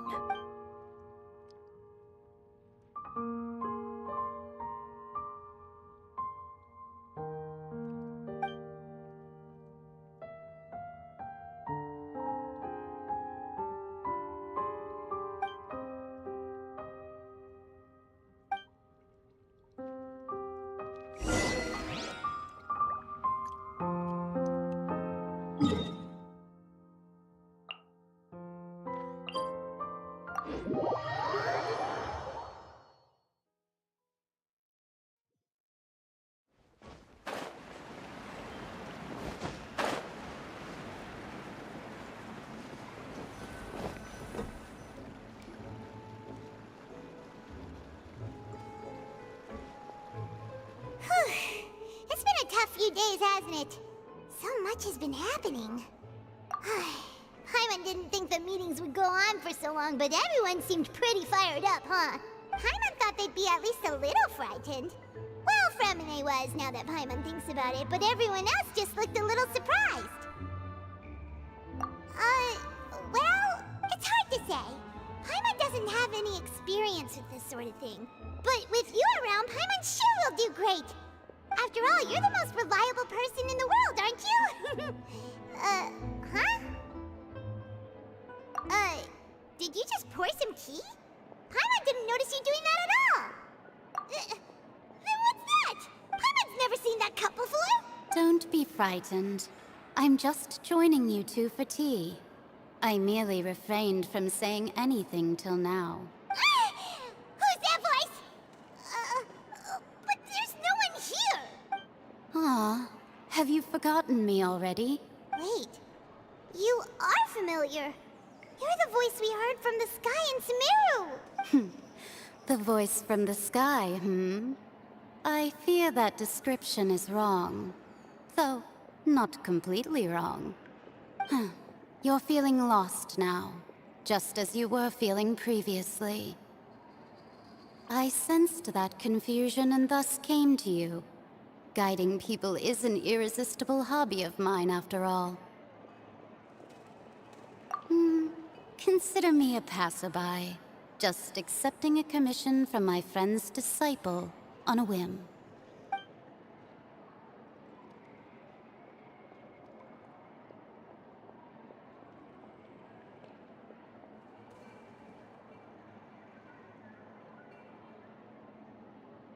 The prophecy. Yes, what has been prophesied will be fulfilled. You may view such things as the history of the future. What? Then is there any way we can stop it? I believe you have witnessed a failed attempt with your own eyes. Can everything in Tevat so easily be changed?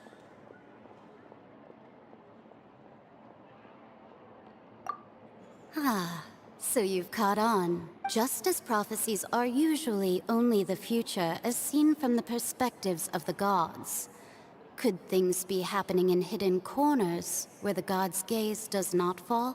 Are the things that you shall see different from the fate that the gods perceive?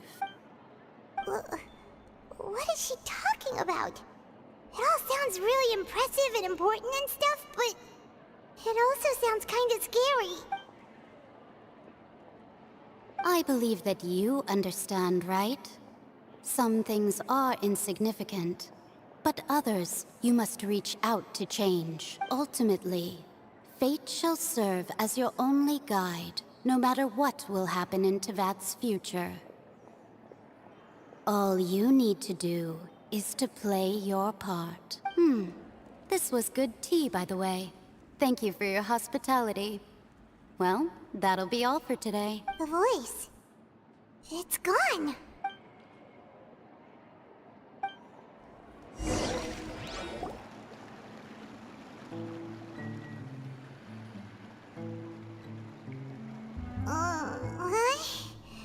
I want to hear someone talking. All right, coming.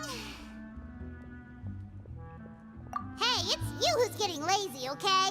Well, I see I've walked in on some lively banter. Luna!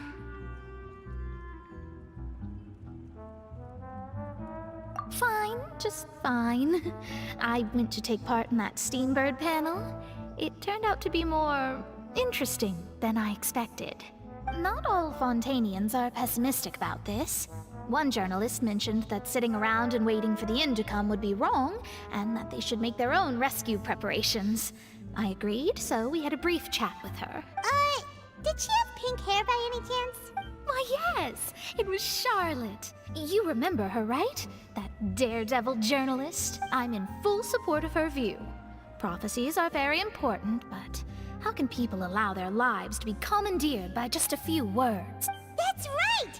Paimon's glad to hear something sensible for once. Ah, yes. About what we had discussed before. I did try, but I'm afraid I couldn't reach the old hag. I'll try again tonight, but I wouldn't get your hopes up.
Huh?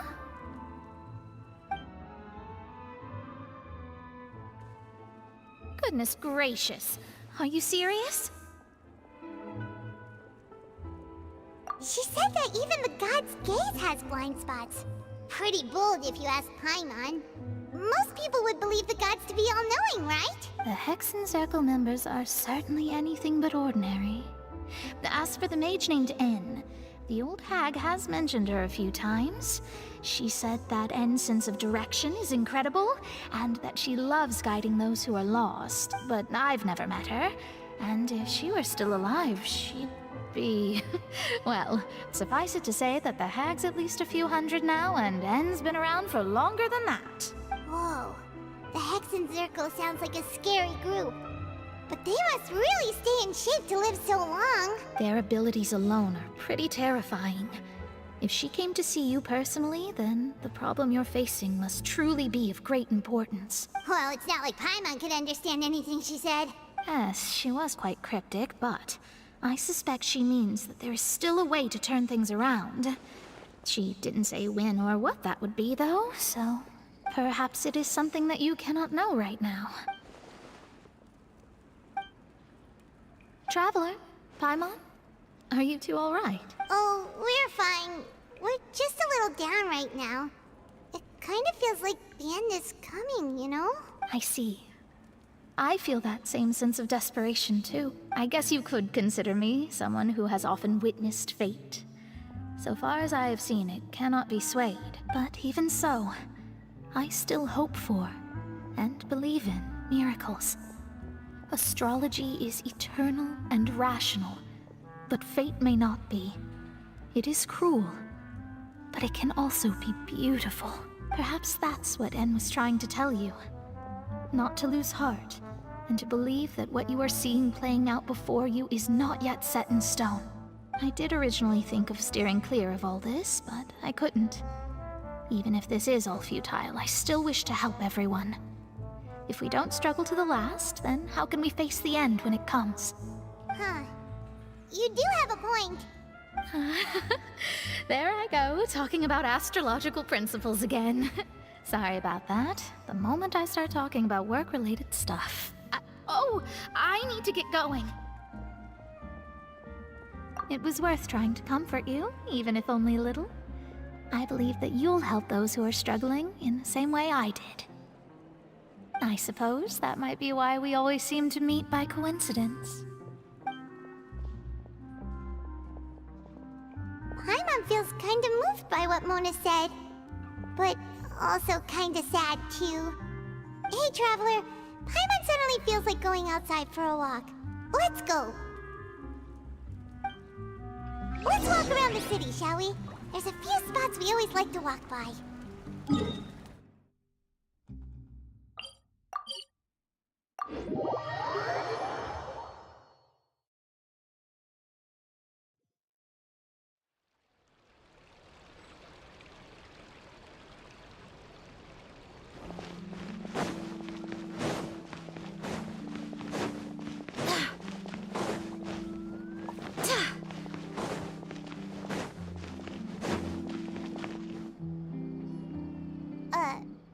Huh? Our names are written in this newspaper. What's going on? Let Paimon see!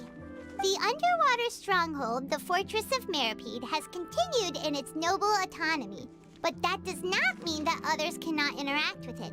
My recent attempts to enter the fortress bore little fruit. Huh. Guess Charlotte still hasn't given up on that.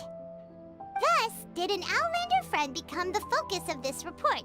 A blonde adventurer with their white fairy, legends trailing in their wake. It is said that this mysterious traveler once visited the underwater fortress. So while the fortress's interior remains a mystery behind closed doors, do not fear, for the tales of the traveler contain surprises in spades. Journalist Charlotte's biggest scoop yet, the Traveler's Trail, World Walker. Huh. Charlotte took so many awesome photos of us and we never even noticed her. She hasn't been able to get a hold of anything at the fortress, so since we're easier to find, she's using us as the subject matter instead? Ugh, seriously? Well, fine. Those headlines and photos do look cool, so Paimon will forgive her this time.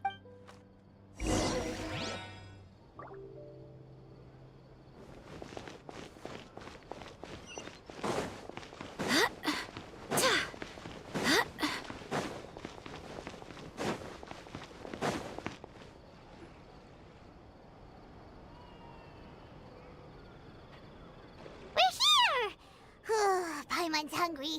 Should we go in and get something to eat?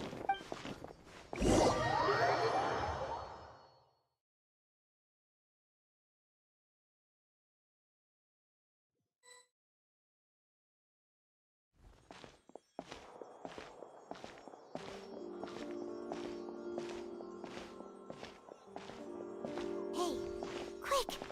Look! That's the limited edition, only 16 slices a day cake! It was so delicious the last time we tried it! Despite the tense situation we were in, let's give it another go. Paimon's sure it'll be great! One slice of cake, please. Someone showed up after all! Oh, wait, you're the one from the Palais Mermonia. Oh, are you here to buy cake too? It seems Monsieur Nervalette was right. You really can eat. Wait, did he really say something like that? That's right. Even he has his own preferences when it comes to food. As for me, I love the cake and coffee here. Do you come here often? Usually every day. Every day? It's part of my daily schedule, apart from work. I shall have my cake and coffee. Then what if someone told you one day that this place would be closing soon, and you wouldn't get to eat cake here anymore? What would you think? But why would it close? Well, Paimon doesn't know either, but maybe the waters will rise tomorrow. You know, like in the prophecy. Oh, the prophecy. To be honest, I haven't paid much attention to that. No, still, even if there'd be no more cake tomorrow, that wouldn't keep me from having some today.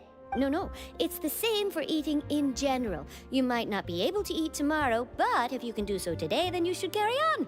That's what people call living, you know. Huh. Don't be sad. Excuse me, could I have 2 more slices of cake to go? These 2 slices are for you. Sijuin said that this kind of expression you're making is what humans call being sad. Oh, you know Sijuin? I sure do. She was born before me, and she sometimes comes to the surface to teach us things about humans. She said that humans are creatures that are saddened easily, yes, and you can only lift their spirits by feeding them delicious food. So please try the cakes here. I've got something else to do, so I'll be going now. You two try to stay in a good mood after eating, all right? Bye.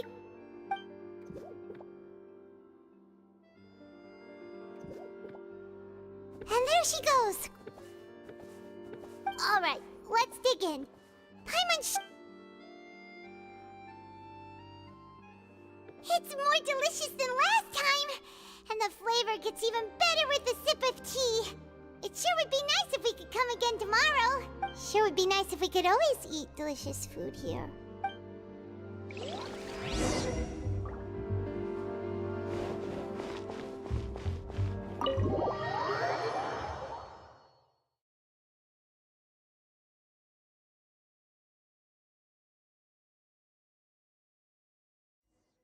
Oh, we're near the Steambird office. Let's go look for Charlotte and have a chat.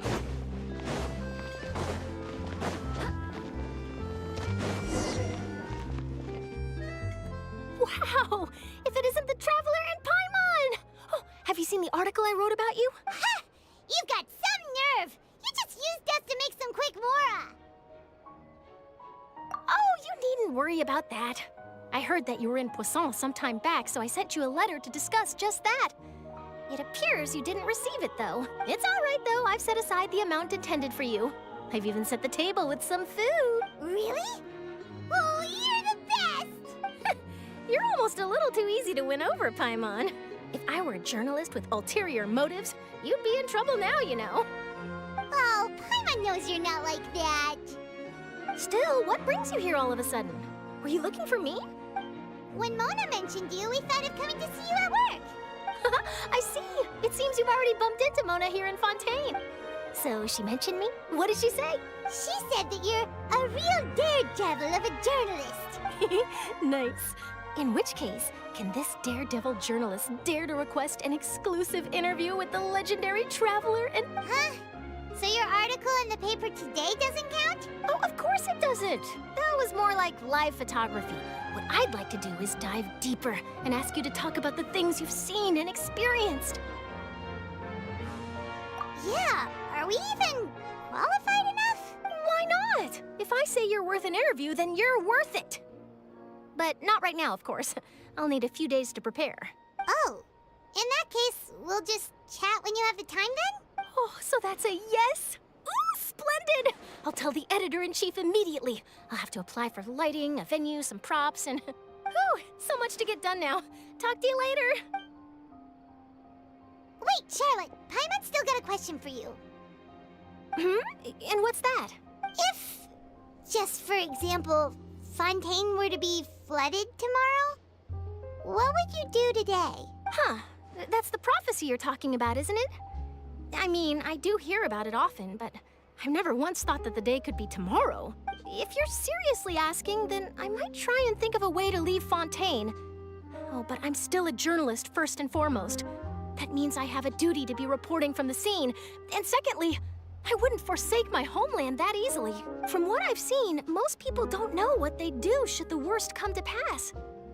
In truth, it might be better just to behave like normal rather than worry over such an end. So in all likelihood, I'd probably still be prepping at the office for that interview of ours. I know what you're thinking. That sounds a bit sad, but I've always believed that it's best to do what you enjoy. Just think about it. If this nation really were to be suddenly destroyed tomorrow, but I still successfully finish an exclusive interview with a truly unique person, then the story I would wind up writing would truly be timeless. And then do you know what I'd do? Well, I'd write that story, send it for printing, and use messenger pigeons to get copies out to the various nations as soon as possible. I'm not a dreamer, nor am I a workaholic, but I do love my job, and I'd be proud of leaving such an article behind. I guess you could say that I was born to be a journalist. But anyway, that's my answer. And on that note, I'll get back to my preparations. That's so nice. All of a sudden, Paimon actually kinda envies her. Anyway, let's go and take a look at the sea, shall we?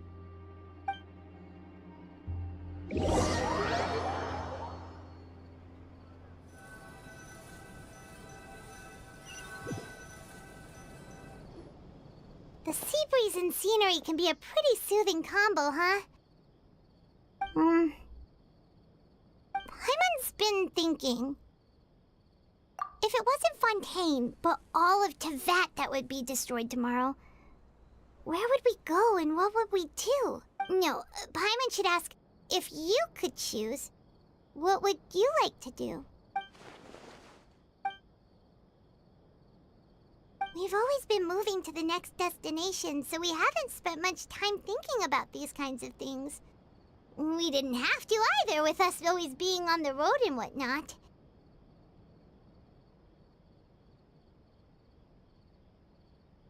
You mean, still traveling?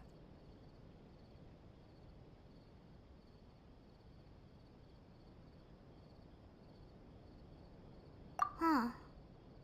Wait, isn't that what we've always been doing?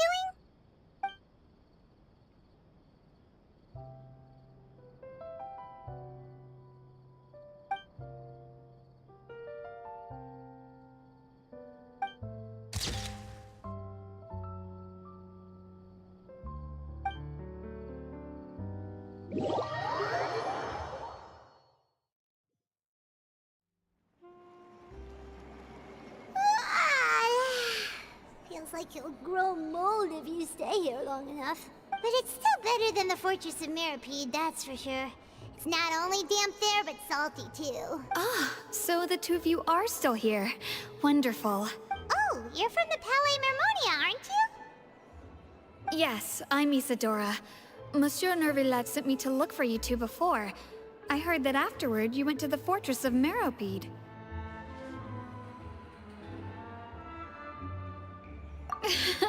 Not at all. I'm well aware that you're friends of his. Actually, I'm here to pass along a message from him. Yes, inside the Opera House. The Maréchaussée Phantom has declared the incident a small-scale riot. A riot? Well, that said, I don't personally think it was that serious. Lady Farina was watching a performance at the Opera House, and while she was resting during an intermission, some other audience members suddenly started harassing her, loudly accusing her of doing nothing about the prophecy crisis. And before she could respond, others started to join in. The crowd continued to grow, and protests against the Hydro Archon started to break out. So people have started to put the blame on Farina. Guess they finally found an outlet for the pressure they've been under due to the prophecy. I agree. People will naturally rely on gods, as is customary. But the moment people feel threatened, gods are also the first to be blamed. So what happened after that? Is Farina okay? Seeing that the situation was spiraling out of control and that further argument was pointless, she claimed that she'd gotten tired of this and left in a hurry. The Maréchaussée Phantom had their hands full maintaining order and did not catch where Lady Farina had gone. Only when things had stabilized did we realize that she had gone missing.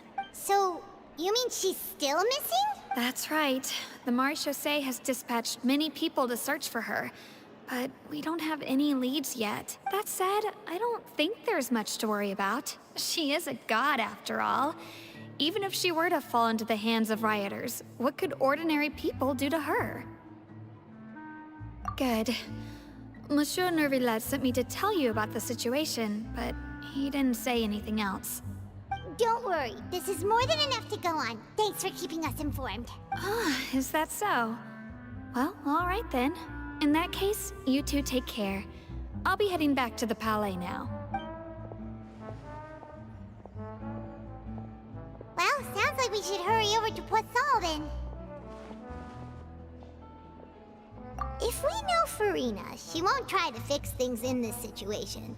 Instead, she'll look for a place to wait out the heat.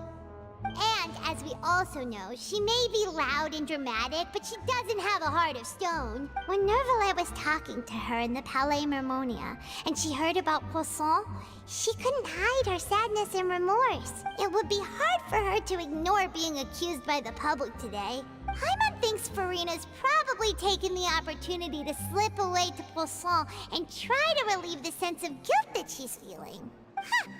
Well, what do you think? Paimon knows the answer, of course, but Paimon can do the analysis to back it up, too. Cool, huh?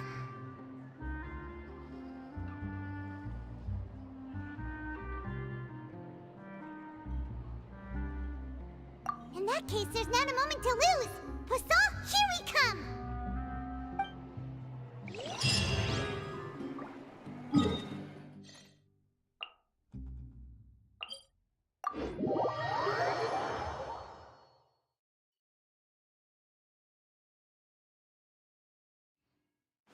This place looks deserted.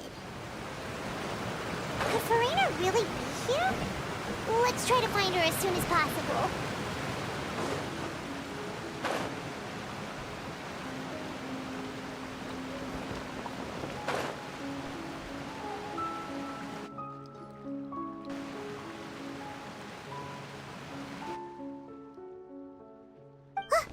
That's Farina, right over there. She really is here all on her own.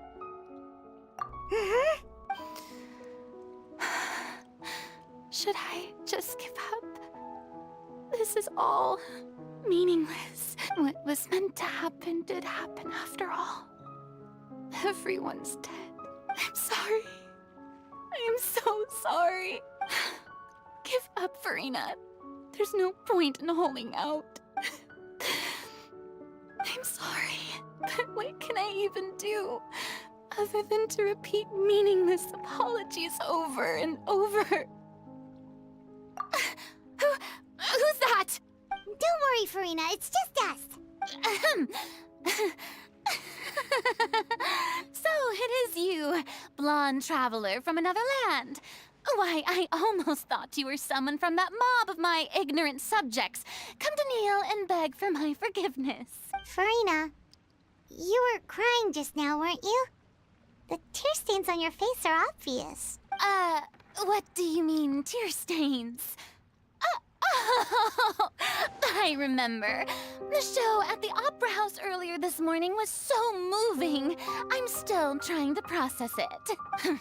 Who did that uncivilized rabble think they were, disturbing my enjoyment of the arts? They even dare to tout their Archon. I must teach them a lesson. I can just imagine their twisted and frustrated faces once they realize that I'm nowhere to be found. Oh, and I'm sure Neuvillette and those people from the Marechaussee Phantom are freaking out right next to them, too.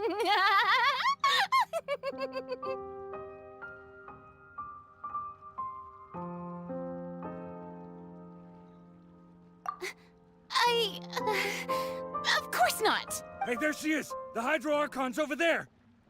Quick, after her! Farina, those people seem to be after you. They are?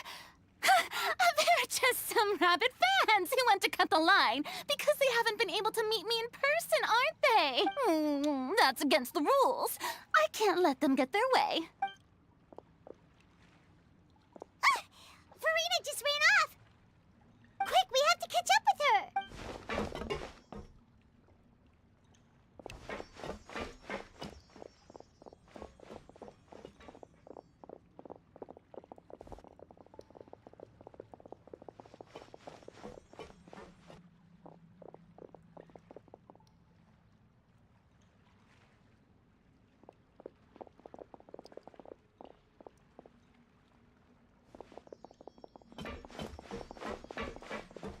This should be the place, right? Hey, Farina! There's a good hiding spot over here. Quick, come to Paimon before the rest of them catch up to you. What is this place? Hurry, they're almost here. Fine, fine. I suppose haste is warranted. Lead the way.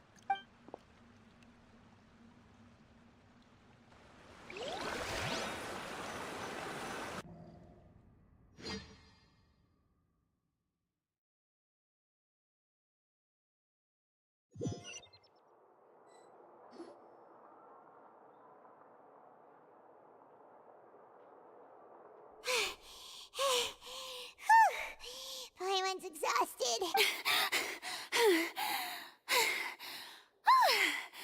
I'm so tired.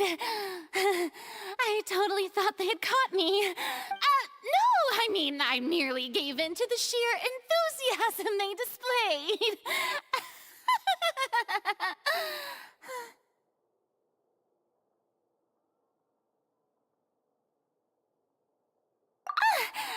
You're right.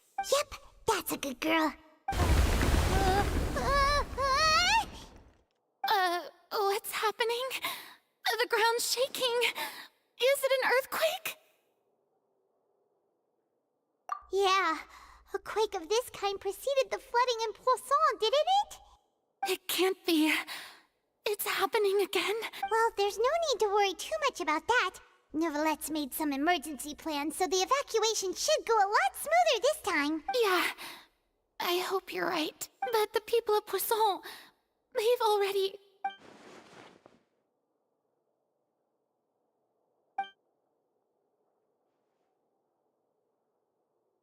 It's true.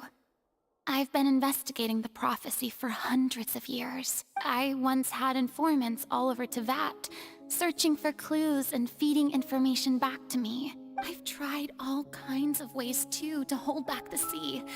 Anything to keep the coastline from advancing. But all my efforts proved to be futile in the end. Really, the truth has been clear to me for a very long time. We cannot make an enemy of the divine. No matter what we do, the will of the heavenly principles will have its way, and the prophecy shall be fulfilled. Give up. I do love the sound of that phrase. It would mean finally coming to terms with fate, but also for me to finally be free. Indeed, I've thought about giving up so many times, especially after we almost lost Poisson. Fate is really unreasonable, isn't it? It has no heart and obeys no rules. The prophecy has only just started to come true, and so many people have already lost their lives. But just now, it all became clear to me. I still don't have the right to come to terms with fate on behalf of everyone else. As long as the final moment hasn't come, it's still not too late. Don't worry. I will keep hope alive for everyone until the very end. Well, that's enough for now. I got the impulse to play the stricken maiden, but honestly, considering my rank and station, that wasn't a good fit at all. Don't take any of what I just said seriously. How could I possibly let Fontaine fall to the whims of trivial prophecy? Come on! Paimon could have sworn you were actually being honest just now.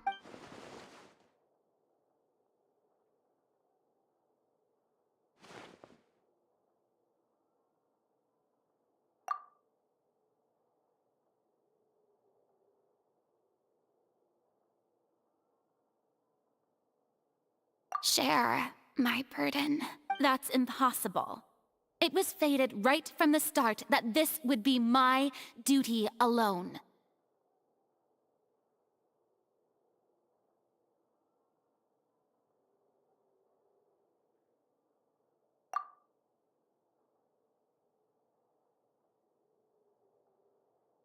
A witness.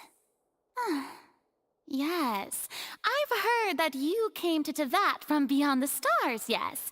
In other words, you never belonged here. And if Tevat is, in its entirety, a show on a stage, then you're just a spectator, aren't you?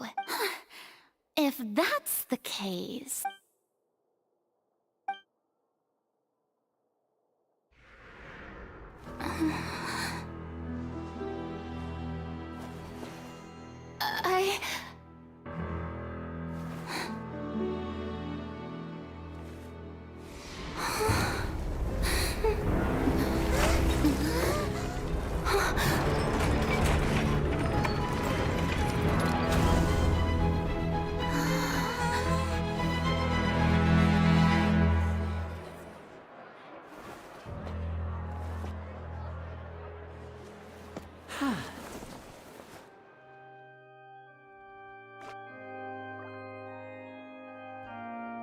Ladies and gentlemen, this concludes my opening performance. Now, without further ado, we may proceed to the trial of our god. So this is what it is. Yes, you deserve praise for the effort you took to raise the dramatic stakes. Do not forget, however, that I am Fosalor, the god of justice, the embodiment of justice itself. Does it not strike you as even the least bit absurd to bring the very concept of justice to trial? May I interpret these words as your refusal to stand trial? In that case, you will have the opportunity to defend your honor through a duel. You would draw your blade against a god? I see. It seems like you have made up your mind.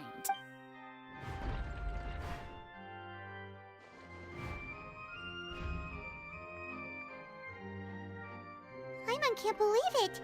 She just surrendered. What the heck is going on? Did I just see an Archon surrender to a human? Wow, how utterly humiliating. Lady Farina, what is the meaning of this? Shh! It would seem that there has been a misunderstanding. To be clear, the raising of both hands is not always an indication of surrender. Looking for excuses again, huh? I raised my hands just now to indicate my acceptance of the trial. No duel shall be necessary. I will admit that I've been running away for a long time. I'm sorry, everyone. I was unable to protect the people of Poisson. It is my duty to stand trial for my crimes. You are not the only ones to be disappointed in me. I, too, am exceedingly disappointed in myself. But now, it is time for the Hydro Archon to show you her courage and resolve. I, Farina, will use this trial to show the world the true meaning of justice! This time, I will protect you.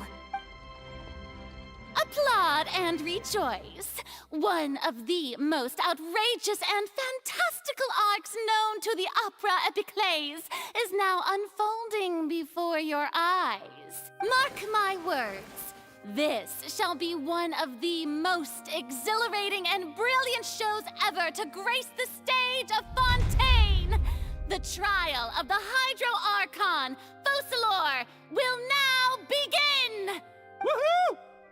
Oh, now we're making history! Why does it feel like Farina just took over the whole thing? Like, come on! Didn't she just get forced to stand trial for her crimes? Also, even though she's still acting super dramatic, she is taking this seriously this time, right? All right, then. Who will be my opponent in this trial? The court asks the prosecutor to please take the stand. that so? Very well. Then please speak, witness of Tivat, my accuser and fated opponent.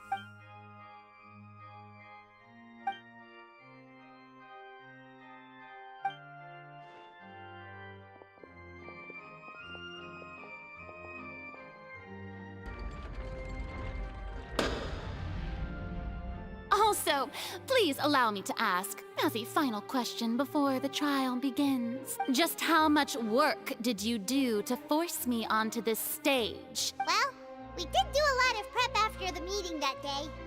I can go over the tasks assigned to the Spina di Rosula, since they were rather straightforward and easy. Navia, the president of the Spina di Rosula.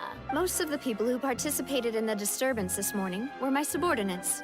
They changed into plain clothes and came to the Opera House as regular audience members, waiting for the perfect opportunity to incite insurrection against you.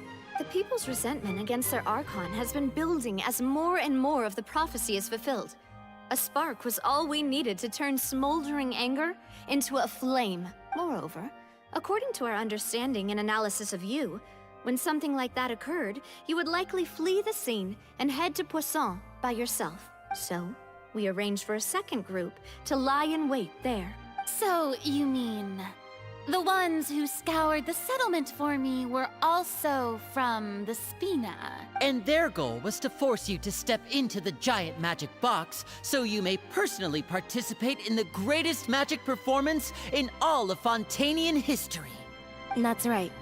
That house was a magic box, rather than someone's residence. As the super ultimate version of the setup that I used when I first performed at the Opera Epiclese, the volume of the box was increased by a whole order of magnitude, and the distance it traversed was the entire gap between Poisson and Araneas. Its cargo, of course, was an Archon instead of a human. My thanks, Farina. Without your help, we could never have pulled off such an extraordinary performance. You're welcome? Of course, this performance was only made possible with Father's support. The House of the Hearth spent a massive amount of labor in Mora to pull this off. We had to select a location, construct the giant magic box, dig a tunnel, and open up a path through the water. It was a lot of work for all of us. So, in other words, the earthquake that we felt within the giant magic box was just a normal tremor from the transportation of the whole house? That's right. It wasn't a sign of another disaster to come. Then, I can guess Nervillette and Cloran's parts. You gathered a crowd, prepared a stage, and made sure that the champion duelist would be immediately ready for a fight. Also that as soon as I appeared on the stage, the trial may commence without a hitch. Am I right? Yes, that is correct. Well, Clorand, I must commend you for your courage. Only the most outstanding champion duelist in all of Fontaine would accept a duel with an Archon without flinching. Thank you. As for you, Traveler, I suppose your role was to keep me distracted with conversation once you found me in Poisson. You'd make sure that I didn't notice anything amiss before revealing yourself as my prosecutor once we'd arrived onto the stage. Oh?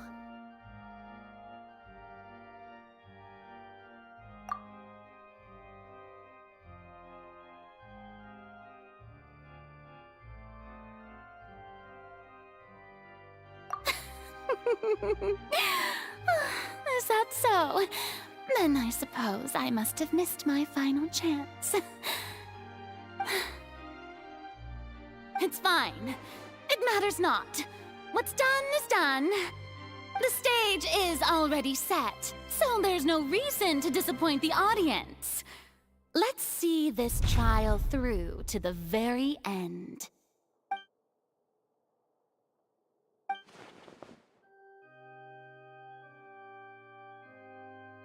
Madam Prosecutor, please allow me to pass this along. This is a document that Miss Charlotte applied for and received permission to share with you during the trial. According to her, it should speed up the proceedings. Huh? Charlotte wanted to give us something? so she's here too! Hey, Charlotte! Oh, let Paimon see. Isn't this the exclusive interview that she did with us before? So she's already finished it, huh? Wait, then that means this document is a perfect timeline of everything that's happened ever since we stepped foot in Fontaine! So in other words, we can refer to this anthology of evidence every time we want to use something from our journey as evidence for an argument!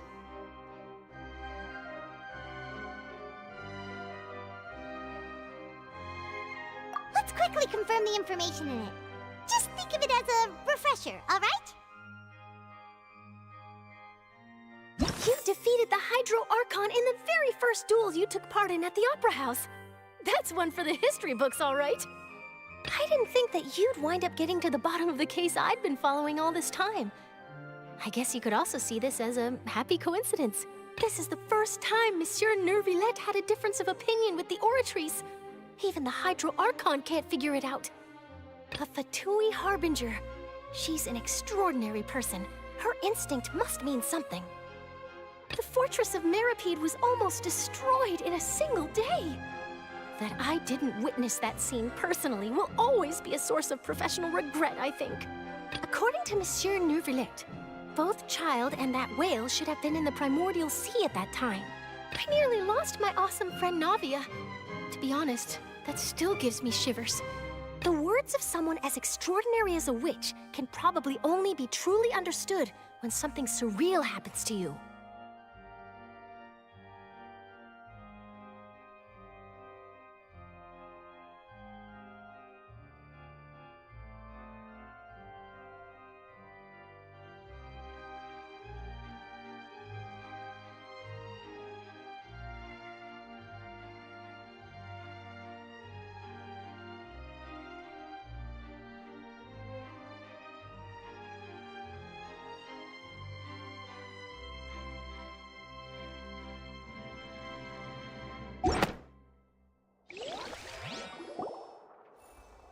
The prosecution and the defense are both in position.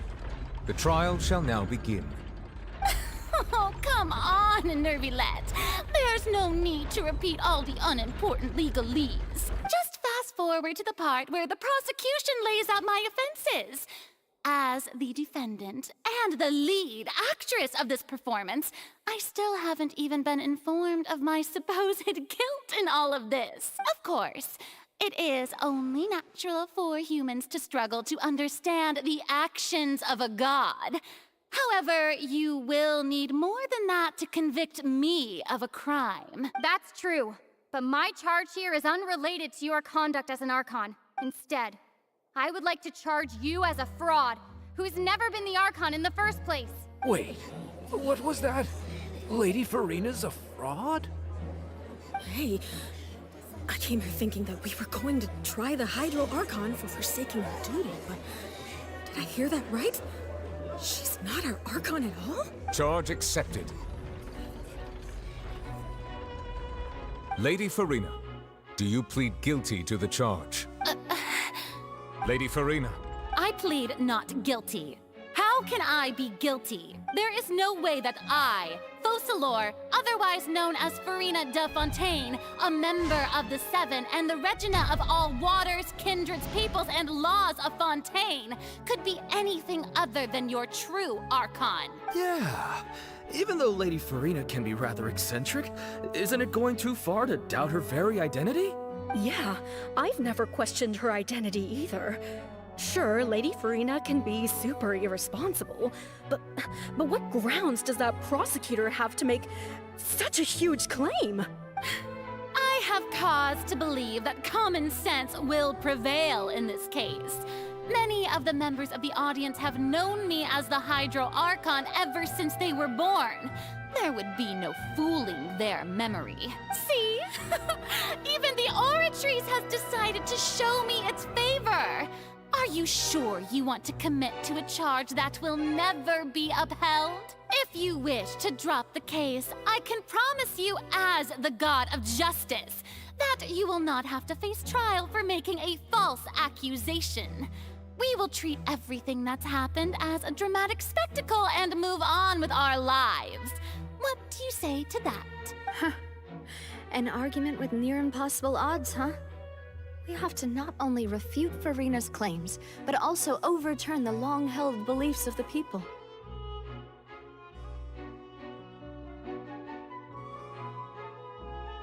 Well, I tried to give you the chance to surrender. If you must persist, then let me ask. If you believe I'm not the Archon, then what manner of being do you think I am? And if I was not the Archon, then how did I manage to live for over 500 years?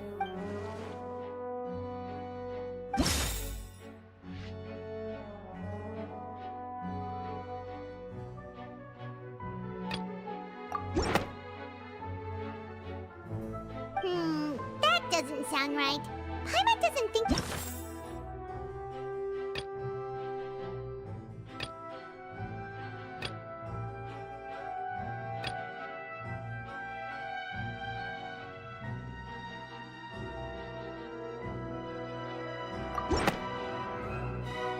First of all, you may be a member of another long-lived race, which would allow you to naturally possess an extended lifespan. And second of all, even if that wasn't the case, there could be other ways to extend your life. Who gave you that idea? Was it the knave? You'd sink so low as to use a harbinger's words against me.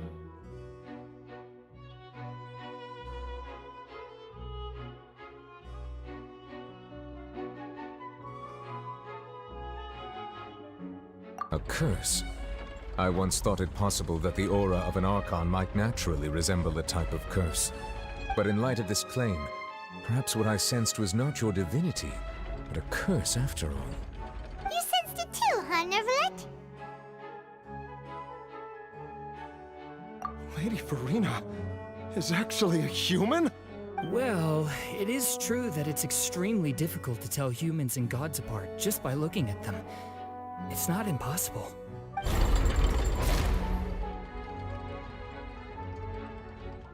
Well, don't start celebrating too early now.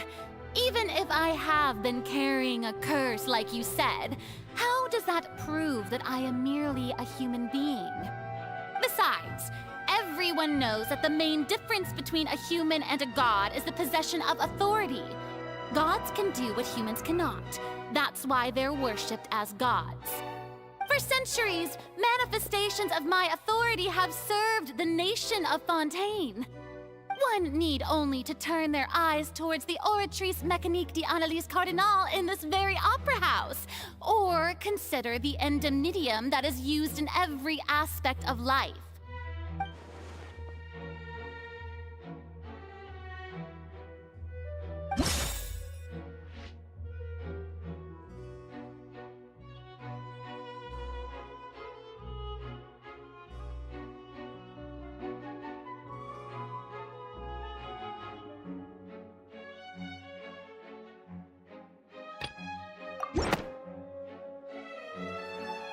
You tried to reference the Oratrice, but weren't you as confused as all the rest of us when the Oratrice declared Child to be guilty without any proof? Otherwise, you should have come up with a good explanation for that by now. Didn't I make myself clear at the time? The decisions of the gods are naturally difficult for humans to comprehend. There is no need to provide an explanation. Lady Farina, I believe a reminder of your current circumstances is in order. While the court is in session, the principles of justice and the law must come before all else. While you are an Archon, you are also first and foremost the defendant in this trial. You will prove yourself unable to defend against the prosecution's charges if you continue to withhold vital information against the rules of the court. I never thought you'd use that kind of rhetoric against me. That was no trick of rhetoric, Lady Farina. I've merely reiterated the rules of the court. Rules that all should respect and follow. So, you neither knew why Child was declared guilty, nor did you understand the structure and operations of the Oratrice. Instead of having been created by you, the manifestations of authority you mentioned have been made by the real Hydro Archon, haven't they? The real Hydro Archon? Well, now you're really losing me. It is true that I did not know why the Oratrice gave out a guilty verdict that day. But the Oratrice handed out that verdict unilaterally, and it has been operating independently ever since it was first created. You can't argue that just because a divine creation is flawed, that the god behind it must also be no god at all. She's still throwing out all kinds of excuses. Seems like she's confident that we won't be able to produce proof that she has no power over the Oratrice.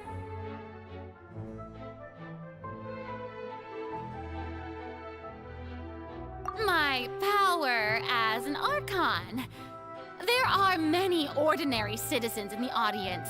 How can I just carelessly demonstrate the formidable power of an Archon? If that poses a concern, I'm prepared to extend my protection to the audience. You don't need to go that far.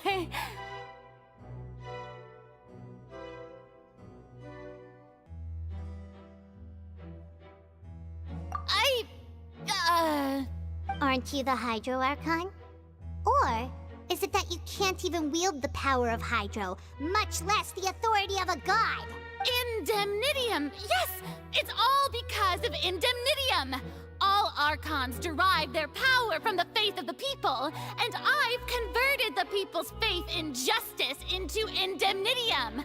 Thus did I give up all of my divine power to provide everyone with energy for their daily lives.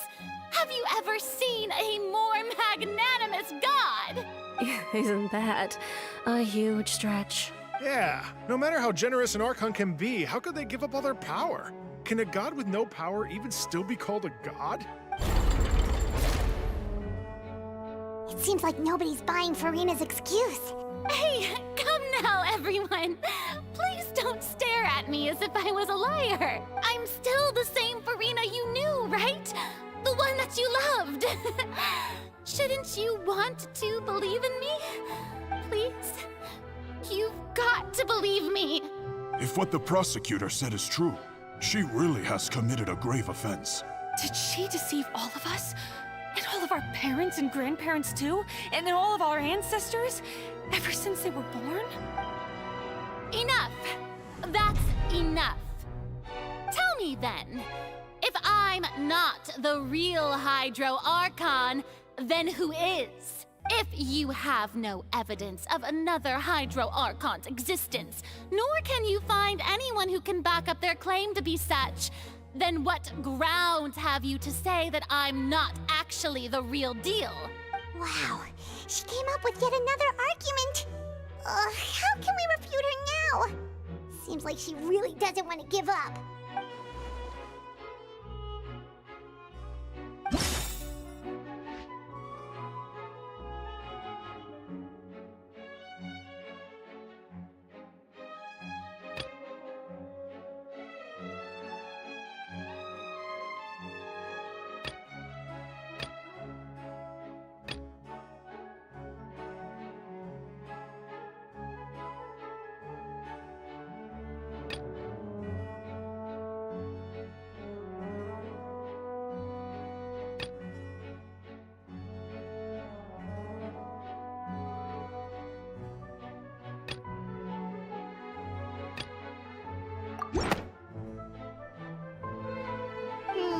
That doesn't sound...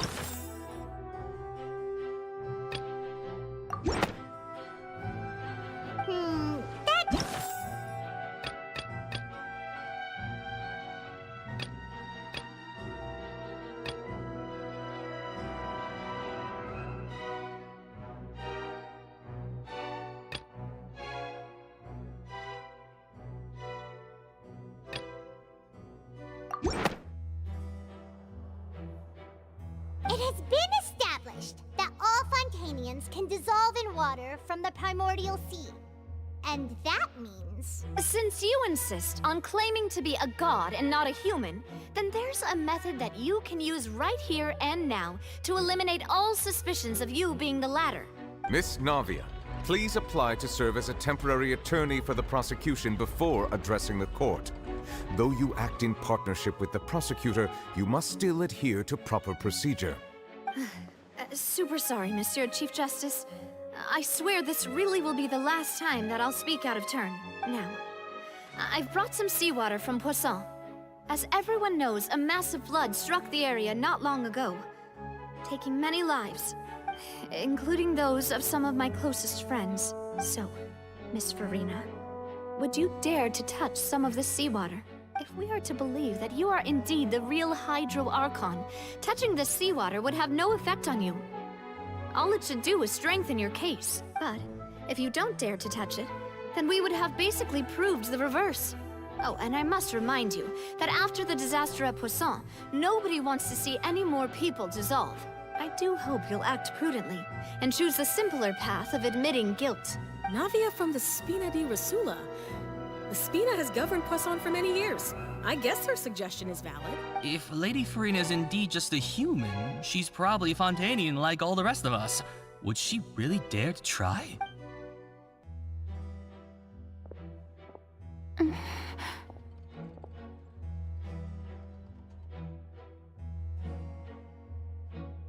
Lady Farina, this test has been unilaterally proposed by the prosecution.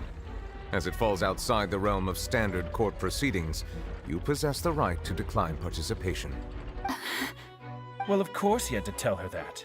But refusing to participate is basically the same as a confession of guilt. She's just staring at the water without saying a single word. It really does seem like she's quite terrified of it. That could only mean... What's going on? Is she really planning to... that's not what we thought she would... Due to the inherent risk of the test, Lady Farina, you may... What? Hey!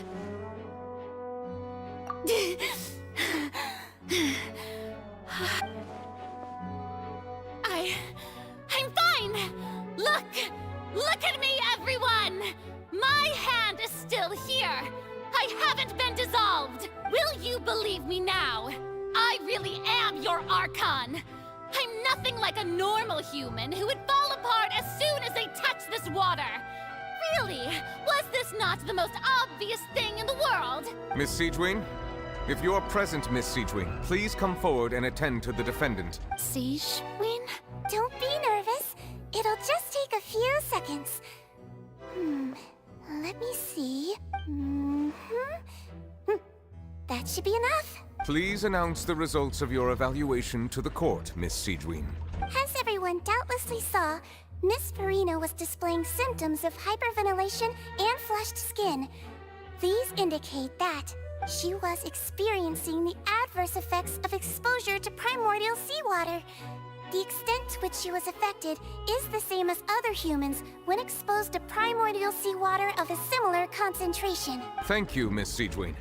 Lady Farina, you may return to the defendant's stand. Oh, wait. What did she just say? I didn't get dissolved. Shouldn't that be enough to prove my innocence? Well, considering your tendency to run from your problems, we did originally prepare a direct sample of the seawater around Poisson. However, after extensive discussion, we exchanged it for a sample that is not concentrated enough to dissolve an actual human. After all, on the off chance that something entirely unexpected might occur, we don't want anyone else to lose their life to the sea. Yeah, so out of regard for Farina's life, you secured a low-concentration sample and asked the head nurse to serve as an expert witness. It's a great thing that the direct sample wasn't actually used. Farina could have... I can't believe... you...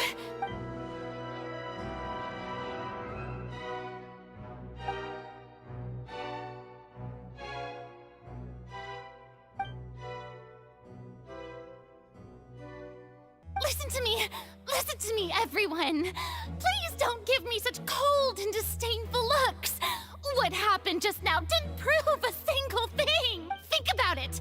How can you conclusively prove that an Archon can't also be affected by the primordial seawater? Also, if I was really just a human, why would I dare to just put my hand in that kind of water?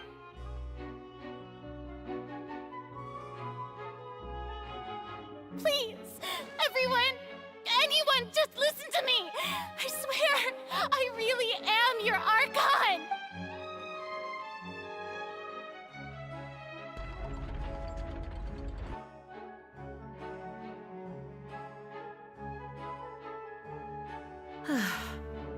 I don't think anything she says at this point will sway anyone.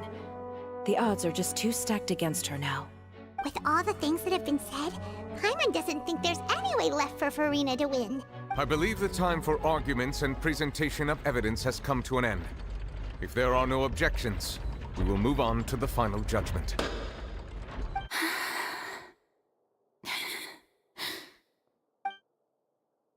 I don't think anything she says at this point will sway anyone. She's too stacked against her now.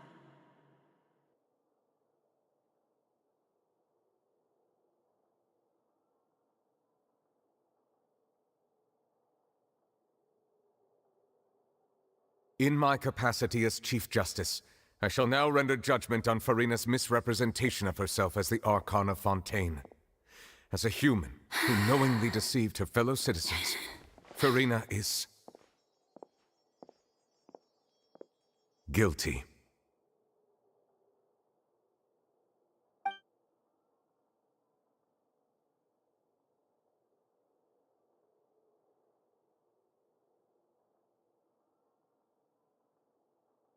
We shall now turn to the Oratrice Mécanique d'Analyse Cardinale to render the final verdict on the charges.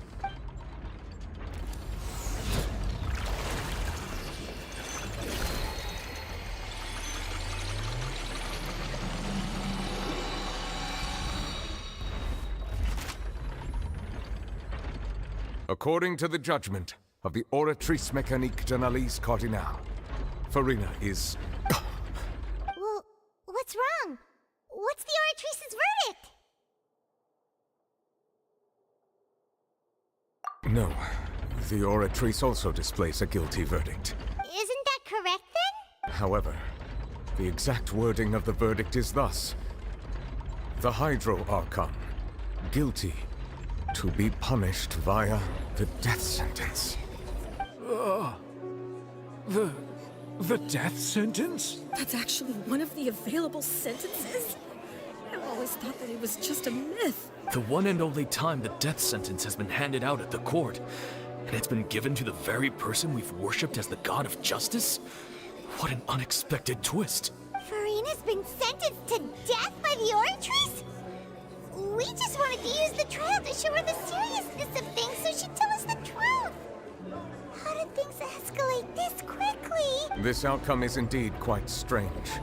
According to Fontaine's current definitions of justice, as well as its recommendations for criminal sentences, is this sentence really appropriate for the crimes that have been committed? Yeah! Even Fauché wasn't sentenced to death by the Oratrice.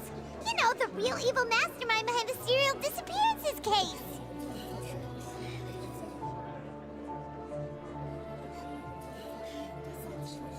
Indeed. Not only is Farina's sentence overly excessive, the very point of our trial today was also to prove that Farina has never been the Hydro Archon in the first place. But now, the Oratrice seems to have deliberately invoked the title of the Hydro Archon. What does this mean?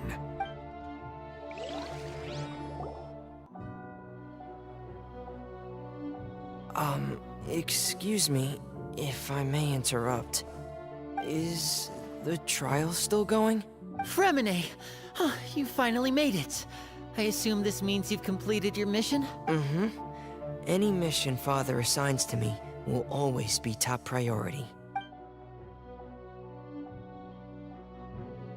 Is that the first prophecy slate? Huh. So the knave privately arranged for Fremine to try and find the missing slate. I looked everywhere and finally found it at the bottom of the sea. It took me a long time to get around some dangerous stretches of water. But has the trial already concluded? Then doesn't that mean I've come too late? Oh no. Father will be disappointed in me.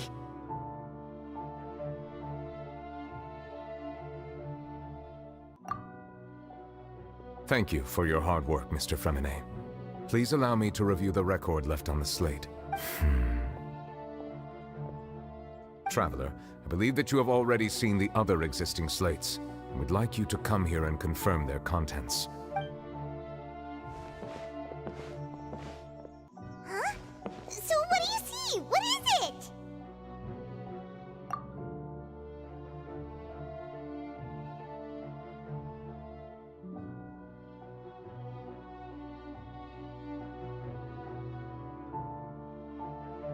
I believe I have now made sense of the Hydro Archon's crime. It has to do with Fontaine's lost history. Huh? Isn't the Hydro Archon just guilty of deceiving her people? Oh, wait, no, that's Farina, and we've already proven that she's not the Hydro Archon. So when you say Hydro Archon, do you mean the real Hydro Archon we've been kinda talking about? In truth, everything that you've encountered in Fontaine up until this point can be traced back to the contents of these stone slates. However, I'm uncertain as to how much sense they currently make to you.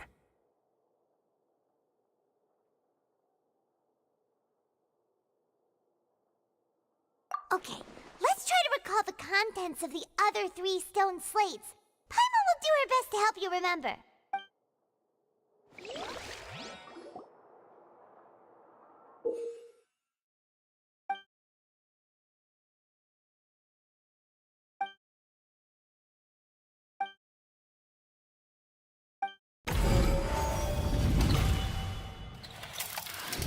The first stone slate describes what you just said.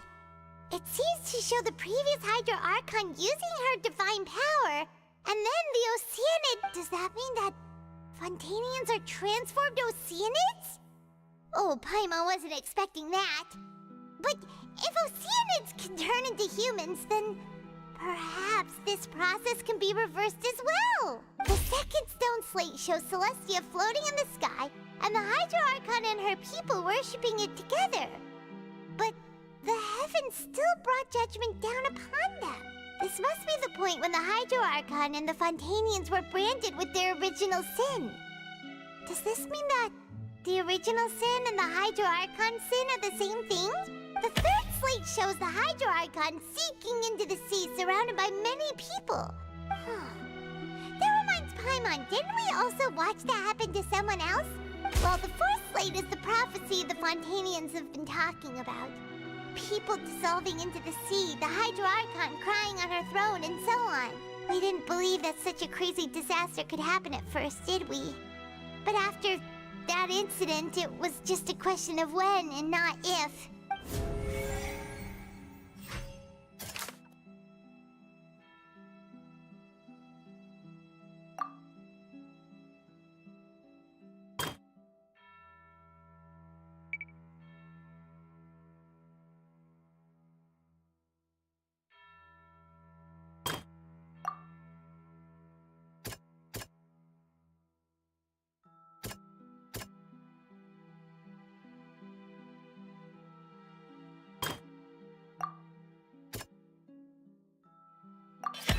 It's not as simple as falling into the sea. When the stone slates show the people gathered around the Hydro Archon in the sea, could that be alluding to the same thing?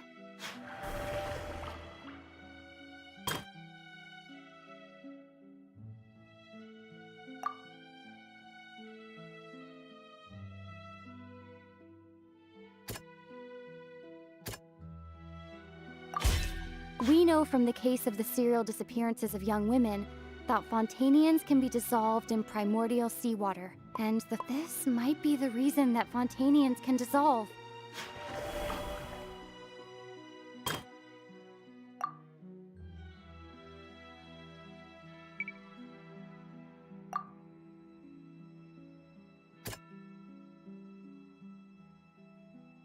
That doesn't sound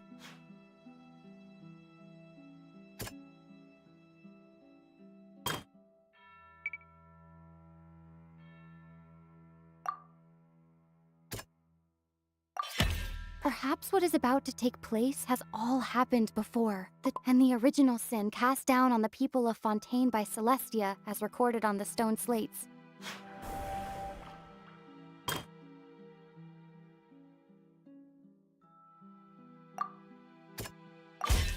A prophecy from the stone slates found its way into society, But not many people believed it at first. The fortress of Meropide was nearly flooded with primordial seawater, which we know can cause Fontanians to dissolve. It seems increasingly likely that the prophecy may come true. If we hadn't dealt with it in time, things could have gone very badly. They'll dissolve into the primordial sea but won't cease to exist. Their essence will flow in the seawater, converge, and take the form of an Oceanid.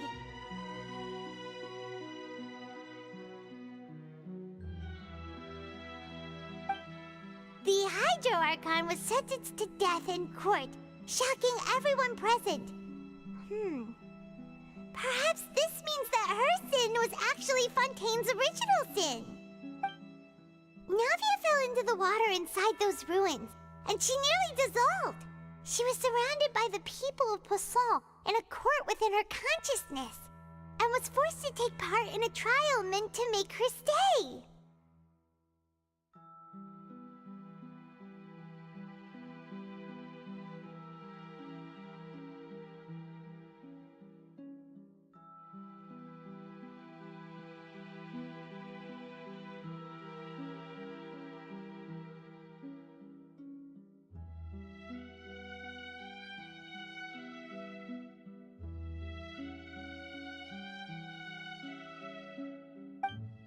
The eruption of the primordial sea at the fortress of Meropide was the surest sign that the prophecy was about to come to pass no matter what. The prophecy's contents can all be verified by recent events. If we combine what we know together, loads of truths should come to light.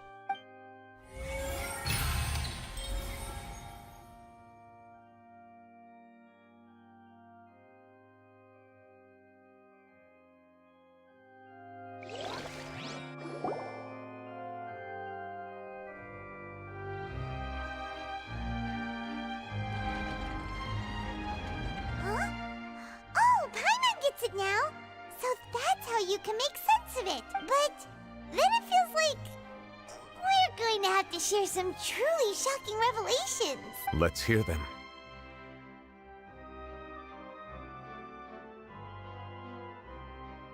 Incredible. Linny, did you hear that? We're not real humans. All Fontanians were originally created by the late previous Hydro Archon, with Oceanids as their basis. The evidence for that can be found in how only Fontanians could dissolve in primordial seawater, and how all the girls Vacher dissolved were also turned into Oceanids. Oh, and according to Navia, when she was about to get dissolved, she also saw everyone gathered around for a trial, all of them in the shape of Oceanids.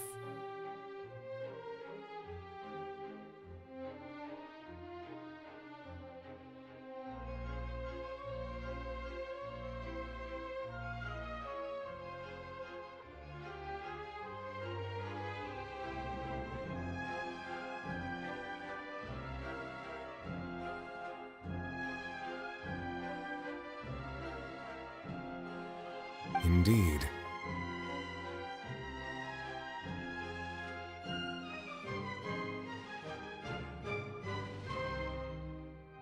Yeah, and it follows from the content of the first slate that she probably angered Celestia by creating humans without prior permission.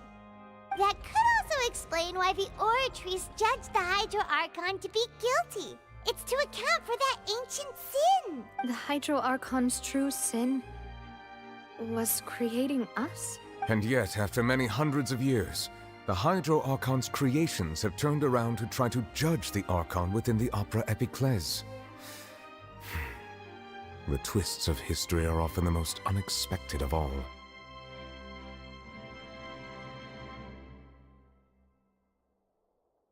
Yeah, isn't the image here just like when Navia fell into the sea? So wouldn't it be trying to show the image of the Hydro Archon also falling into the sea once the prophecy has been fulfilled in the fourth slate?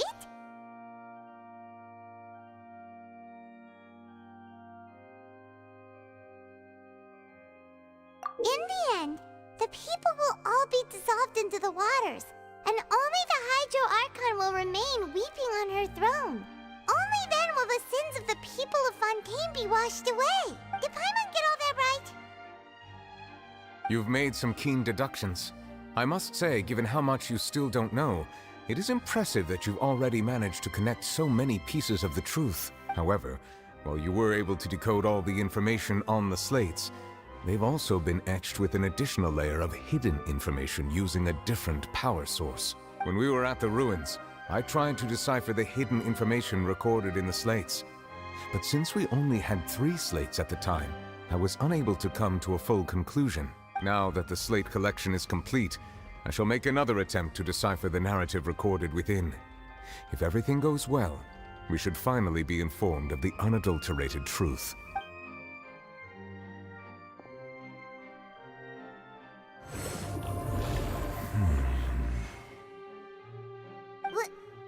Well? Did you get it? I believe I should share this truth not only with you, but with all the people of Fontaine as well. I will try to briefly summarize it for you.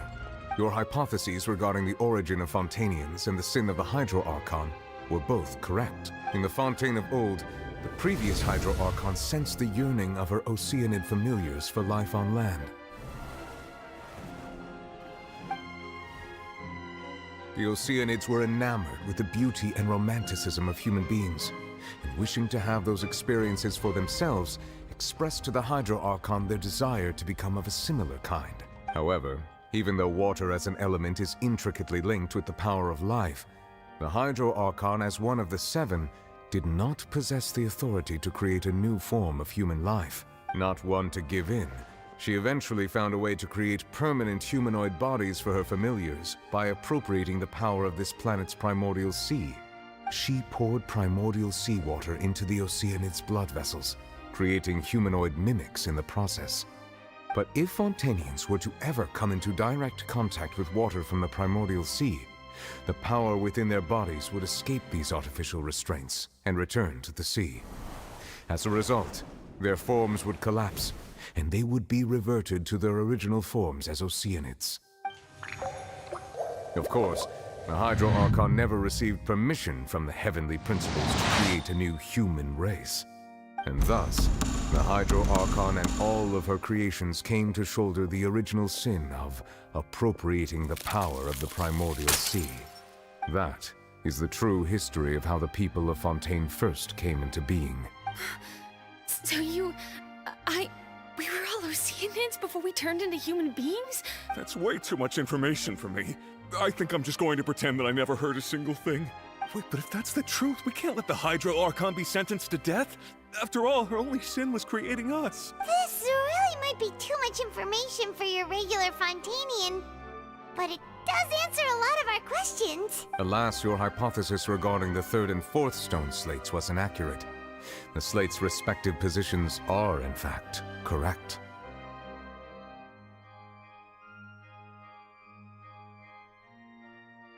A key point of the visual on the 3rd slate is how all the individuals depicted in the water are humans rather than Oceanids. They have not been dissolved, which implies that the water depicted in this slate is not water from the primordial sea. The nation of Fontaine is the nation of Hydro, as well as the nation of trials and justice. Instead of being the literal element, the water in the scene symbolizes judgment and justice. You may also recall Navia's experience. When she fell into the sea, her consciousness was surrounded by that of many others who intended to hold a trial to determine her fate. Therefore, the meaning of the 3rd slate is that the people of Fontaine shall try the Hydro Archon at the court of justice. Yes, it refers to our present situation. I think I'm following now. So, what you're saying is, even though we decided to put on this trial to avoid fulfilling the prophecy, in truth, everything we've done has happened exactly as the prophecy foretold. So now, it seems, we're the ones making sure it comes true. What should we do? Huh. No matter what, the prophecy will be fulfilled. Is this what it feels like to be a prisoner of fate? If that's the case, does that mean the scene in the 4th slate will also be fulfilled soon? Traveler, I would like to point out another small fallacy in your deductions. About the fourth slate. You probably thought that the eruption of primordial seawater beneath the fortress of Meripede served as the surest sign that the prophecy was about to come to pass, yes? However, I believe that rather than being a sure sign, that eruption could in fact only be a small warning of something far worse to come. As for the root cause of the catastrophe, I believe you've already encountered it once before.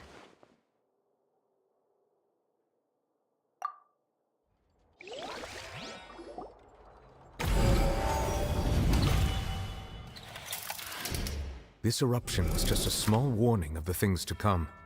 We must find the root cause of the disaster.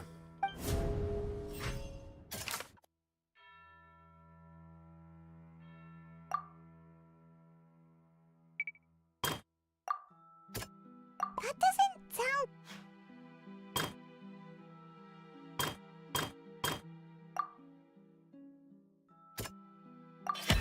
It was both dream and reality. If we're talking about a true culprit, that could only be that thing inside the primordial sea, right? The truth, the original sin, the trial, and the root cause of the disaster.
That was way too close! How did that thing just burst into the Opera House? Wait, was that the huge whale you saw in your dream? So we've met it at last. I understand very well why it has chosen to make an appearance here. That whale does not belong to Tevat. It is a monster that has traversed the stars, weeping all the while. It has been greedily consuming the energy from the planet's primordial sea, using it to grow. That is the main cause for the rising sea levels. And once it has finished consuming all of the energy contained within the sea, its next step will be... You said that when the Hydro Archon first created Fontanians out of Oceanids, she filled their blood vessels with primordial seawater. Precisely.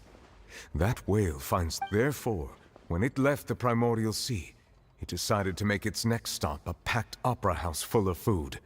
Food in the form of Fontanians. We just barely managed to push it back, right? In that case, won't it come back to target the people again once it's managed to recover its strength? That is correct. Indeed, it is more accurate to say that we should thank that Harbinger for buying us some time. Without him, the whale would have likely come onto land far sooner. From the way he looked, he must have been fighting the creature for quite a long time. That battle maniac. We've always known that he had a special connection with that whale, but we definitely didn't expect it to help us out like this.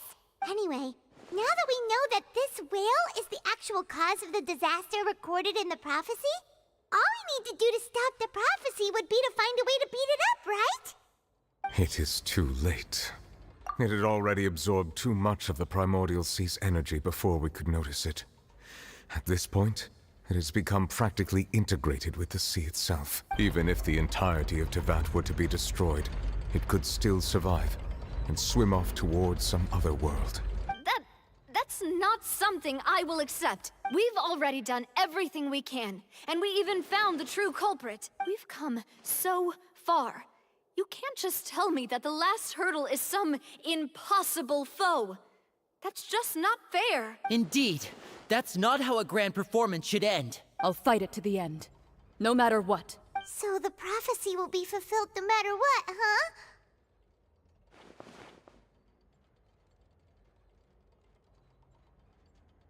The prophecy.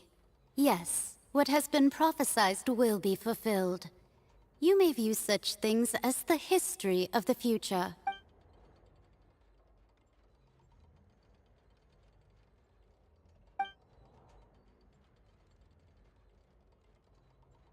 Just as prophecies are usually only the future as seen from the perspectives of the gods, could things be happening in hidden corners where the gods' gaze does not fall? Ultimately, fate shall serve as your only guide, no matter what will happen in Tevat's future. All you need to do is to play your part.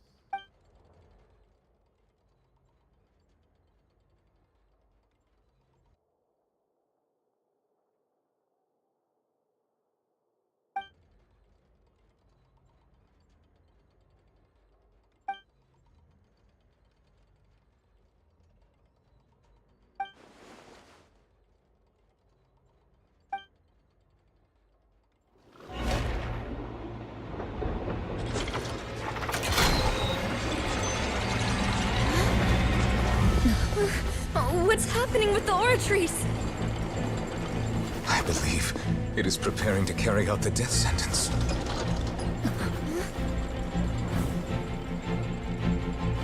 Farina!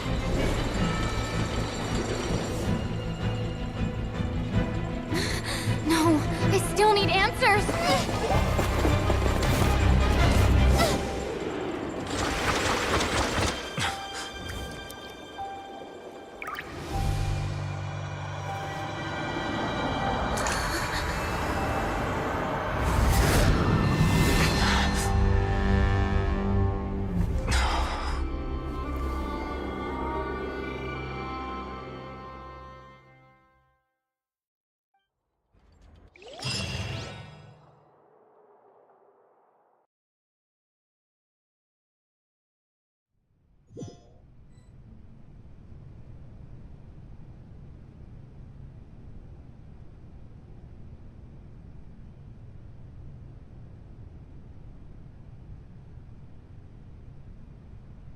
You...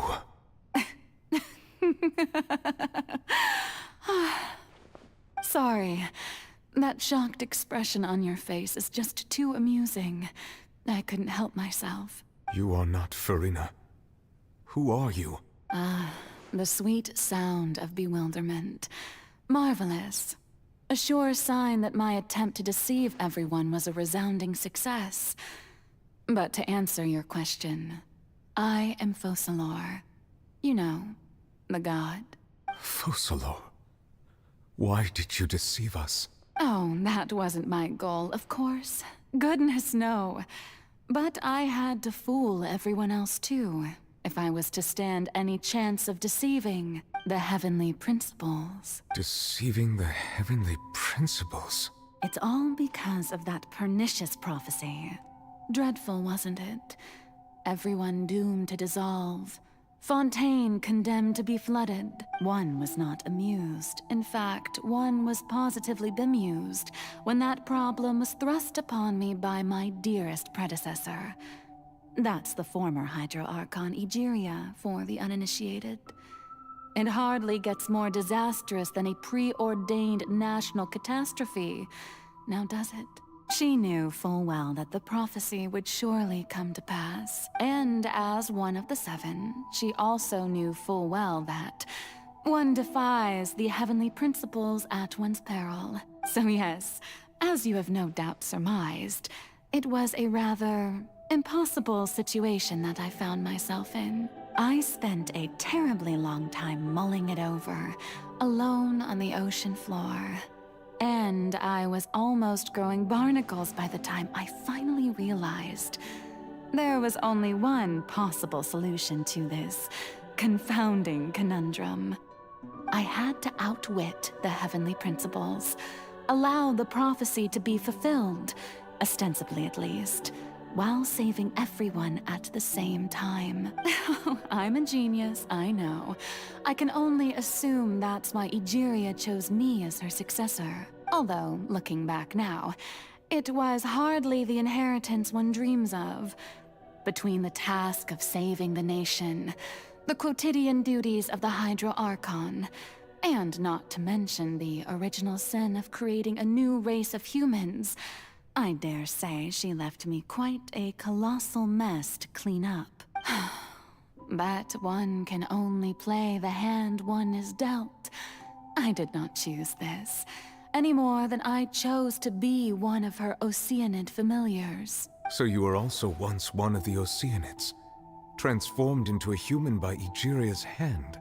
Yes, I was. I always dreamed of becoming human. And I still do, even now. In my eyes, to be human is to be part of the greatest opera ever known. After becoming a god, I separated my divinity from my body and spirit, leaving behind only a self that was as naive and bewildered as my past self on her first day as a human being. The me you see before you now is that divinity. And the human counterpart I left behind, I named Farina. She could feel joy, sorrow, and everything in between. She could be as vain and conceited, or as meek and vulnerable as she wished. Her strengths were of a kind only a human could possess, as were her shortcomings. But in my eyes, Farina's humanity was what made her perfect. She was perfectly human in every way. The person I always wanted to be. Anyway, so then I cursed her. All part of the plan, of course. The plan to deceive the heavenly principles. Do you still remember the final scene of the prophecy? The Hydra Archon, alone, weeping on her throne. In order that the prophecy might appear fulfilled, I invited Farina to be an actress, to play the part of the Hydro Archon in the prophecy, under the curse I placed on her. So long as I, Focalor's divinity, continued to exist, she could not die.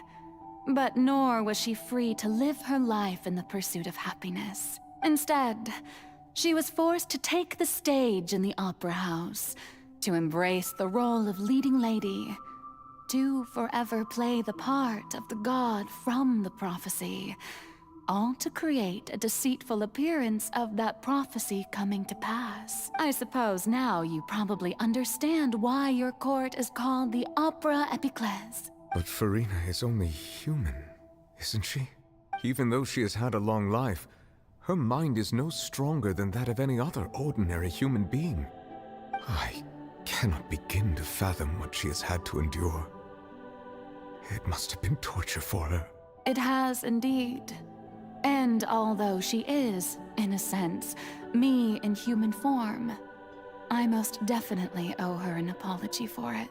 It's been 500 years, and all along, she's been playing her part in the most unimaginably long, unbearably lonely, and agonizingly painful opera of all time.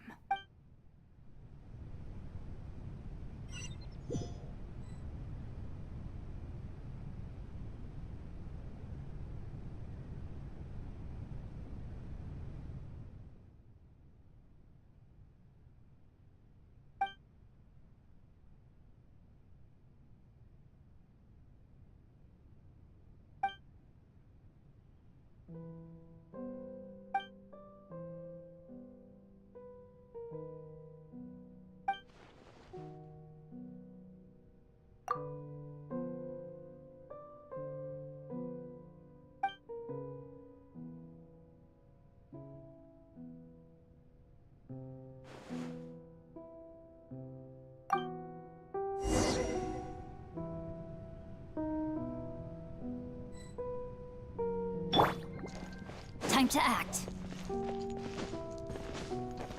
Body and mind.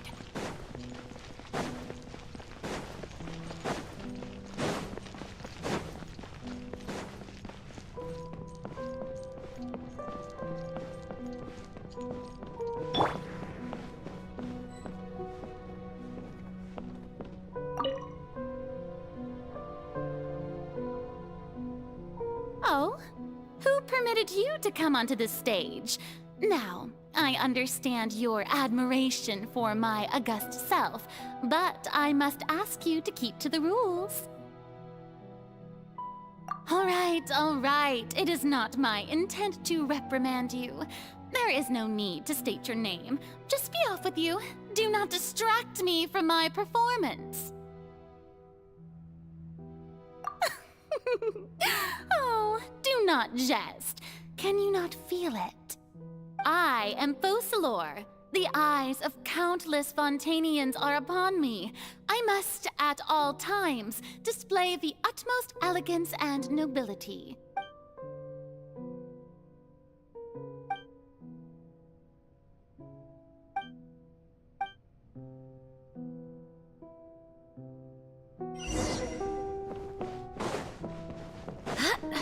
Dear audience, the performance is experiencing a technical difficulty, but worry not. The guards shall resolve it soon enough. My apologies.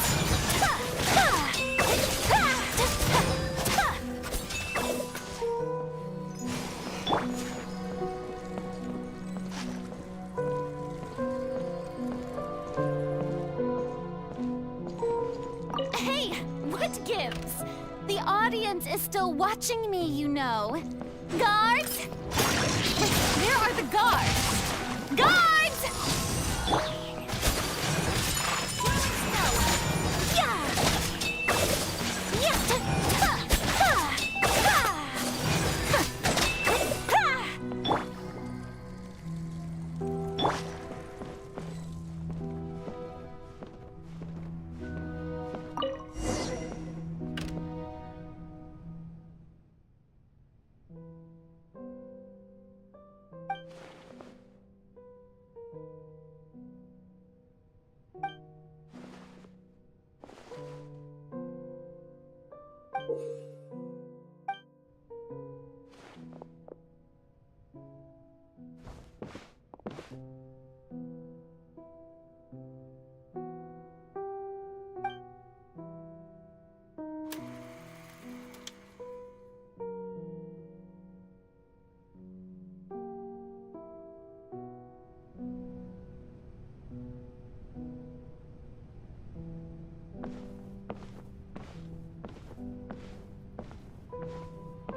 Farina. Huh? Who's that? Who's calling me? Where are you? Be not nervous.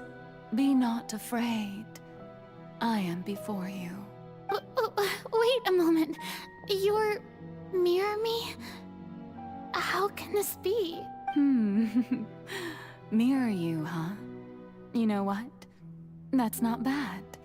Let's go with that. Mirror me? What do you wish to say? The prophecy. Have you heard of it? What prophecy? Wait. I know. I think. I don't know why, but it's in my head somehow.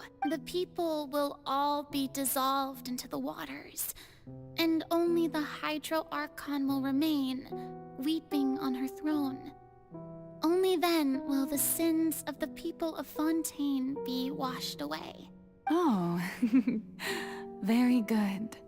You know it well. What's going on? I can't seem to remember anything clearly. The only thing I know for sure is this prophecy. Will it really come to pass?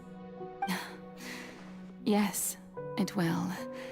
And that is why I've come to you. Disaster will come to Fontaine sooner or later. Things will develop just as the prophecy declared. There is no escaping it.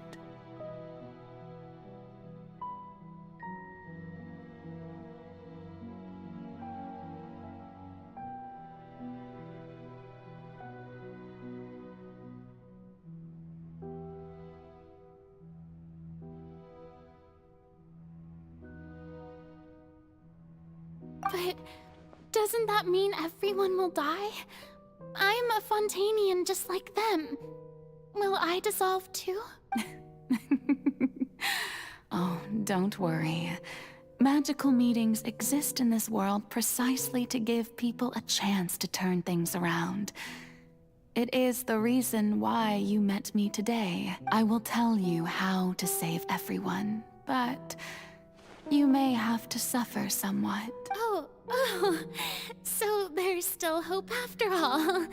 Goodness, you frightened me. You spoke so much and with so much certainty. As for the suffering, well, I will admit that the first thing that came to mind was, why do I have to be the one to suffer? But if the prophecy will come true, I'll also die anyway, right? So if I've already met you as my magical meeting in this world, if there were scales, with all the people of Fontaine on one side and my pain on the other, is it not obvious where the scales should tilt? You truly are the perfect human. My ideal. I suppose this would also be the justice that belongs to you. Huh? Don't worry, it's nothing. Listen well. Fontaine has just lost its Hydro Archon. I need you to play a role. That of the new Archon. Play as a god? That's right. You must begin a never-ending masquerade. You must never let anyone suspect your identity. If you can keep it up, then I shall have my way of defying this prophecy. But should your identity be revealed, then all hope will be lost. But how will I do this? A human assuming the role of a god without being exposed? Don't worry. What you must do is not to turn yourself into a real god. You simply need to play the role of a god as humans imagine them to be. Being a human yourself, I'm sure you already know what such an entity would be like. Remember, your true challenge will not be pursuing divinity, but contending against humanity. I'm still not sure I understand, but I'll try. I'll try to do this. So, how long am I going to have to play this role? To accomplish this mission, you will have to stay on the stage for many, many years. You will endure and not grow old until your task ends. But I promise you, all will eventually end in a magnificent and dramatic trial, and everyone will be saved. A trial? Huh. How exciting. I'll be looking forward to it.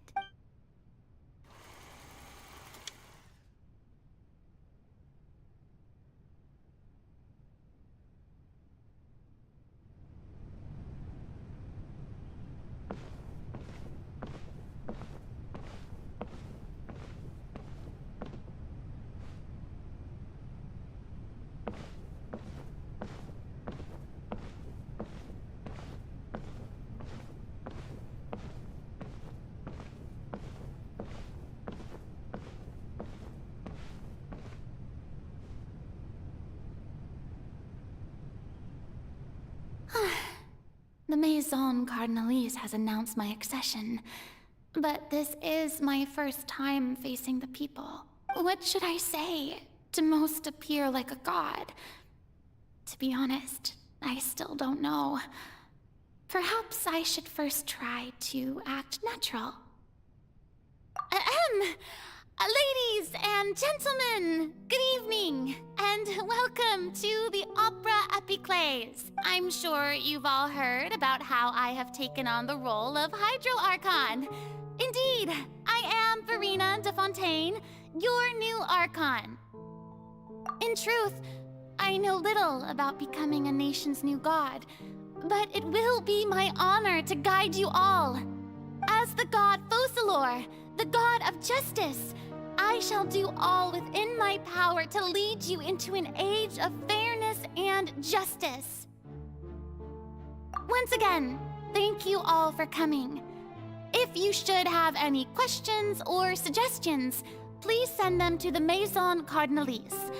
The future of Fontaine will require us to work together, after all. This should do it. I thought I might stammer, but thankfully, I was able to convey my thoughts just fine. Okay, and next. That's the new Hydro Archon. Is this some kind of joke by the Maison? I would have thought that a being that surpasses humanity would be a bit more assertive. Hey, did you hear that? She even told us to send her suggestions there at the end. Shouldn't gods be all-powerful? She's being so modest. What's the difference between her and an ordinary person, then? If you ask me, perhaps the succession didn't actually happen. She might just be a Maison-backed puppet. Wait, what's going on? Why is everyone suspecting me of being a fake? This is bad. If I get exposed here, there'll be no saving the people from the prophecy. Right. Mirmi said that I just need to play the role of a god as humans imagine them to be. Calm down, Verena. Think. What do the people want? How would they imagine a god to speak and act? Assertive, with a strong sense of presence. One who can dispel all doubt. That is the character I'm fated to play.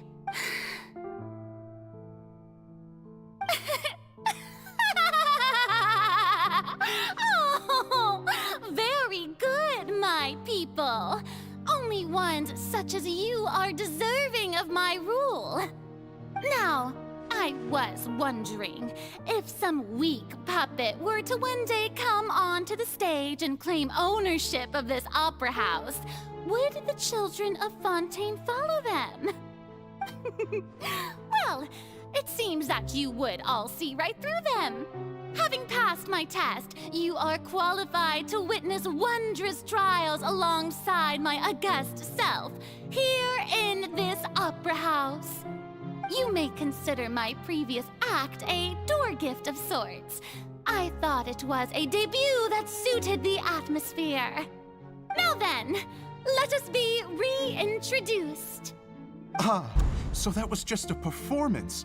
How could I have forgotten that we were inside an opera house? Her personality. It's quite shocking, to be honest, but I suppose it's a better look than before. Such a fascinating and bold deity. How wonderful! Our future may yet be bright after all. It seems I've turned them around. Best follow this flow and restart my accession speech. My dear people, whether you acknowledge me or not, whether you trust me or nay, I say to you, keep faith in your ardor for justice. We have heard it said that this nation's sins can no longer be washed away. Well, I say that justice is most fragrant when it blooms amid sin. The scales of justice should not weigh heavy in the hands of its God. On one side, it must carry fairness and justice. And on the other, praise and applause. May law be the prayer on our lips. May judgment be our worship. Let us light the fires and drink to the future of Fontaine. There is no trouble in this world that justice cannot solve. All that is needed is for you, my people, to believe in it, heart and soul. So long as I, the Archon Focalor, stand with within the opera epiclese. So long as I stand before the oratrice, I shall even judge the gods of this world!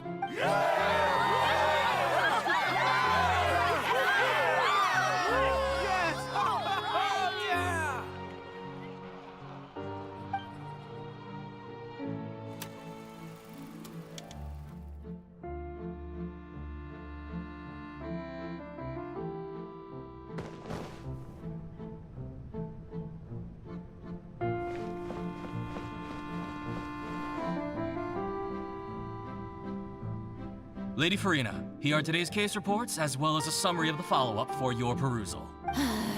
Come now. Was I not just at the Opera House in person? Leave these kinds of things to Neuvillette. Besides, none of these trials were the one that I'm looking forward to the most. If I may be so impertinent, what kind of trial are you truly looking forward to? A magnificent, dramatic, and wondrous trial. A trial to end all things. How could you hope to understand? That's true, I fear I lack the ability to grasp your divine thought, Lady Archon. No need for fright, and do not take what I said before too seriously. Go now, do your duties. The trial I await. It will come one day.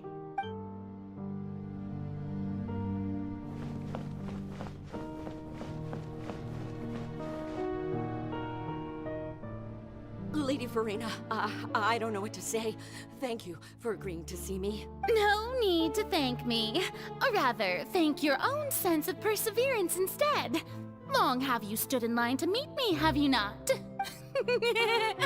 Oh, I'm afraid that's just an inevitable consequence of my divine charm. All right. Deoteria, is it? How is your son's illness? You remembered me, and you knew of my family, too. He is doing much better now. In fact, he is far more of an ardent believer than I. He was the one who forced me to seek an audience with you, and to bring your words back to him. Oh, good. Very good. If this should happen again in the future, please do not hesitate to come and tell me. Going down to citizens' homes every so often, while not usual practice, should serve as a fine change of pace. You're such a gentle and wise god. Thank you once again, on behalf of my son.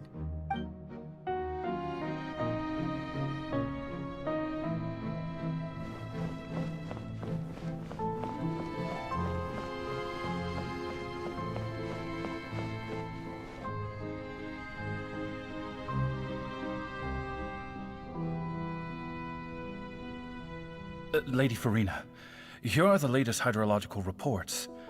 As for the specific parameters you asked to take note of, I'm afraid things still don't look good. I see. It's as I thought then. As your god, I did already expect this, but I wanted to see how far your human wisdom would allow you to analyze it. All manner of signs indicate that the prophecy will still come to pass. Forget it. That's not something you need to worry about right now. Well, as I understand it, the Fontaine Research Institute is also trying to find a way to counter the rising water levels. Really? Have they found anything? I'm afraid that they haven't found any effective solution thus far. Oh, is that so? Well, no wonder. This issue has reached the realm of the gods, after all. Still, their spirit is praiseworthy.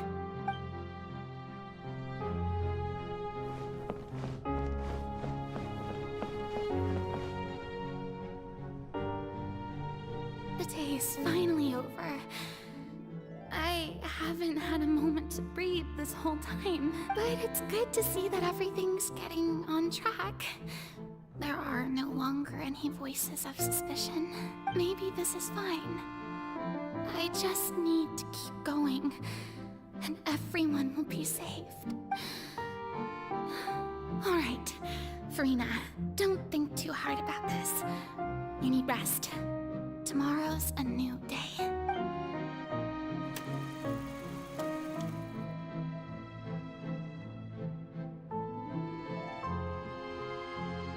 Lady Farina, here are the new trial reports for the latest cases, as well as a summary of the follow-up.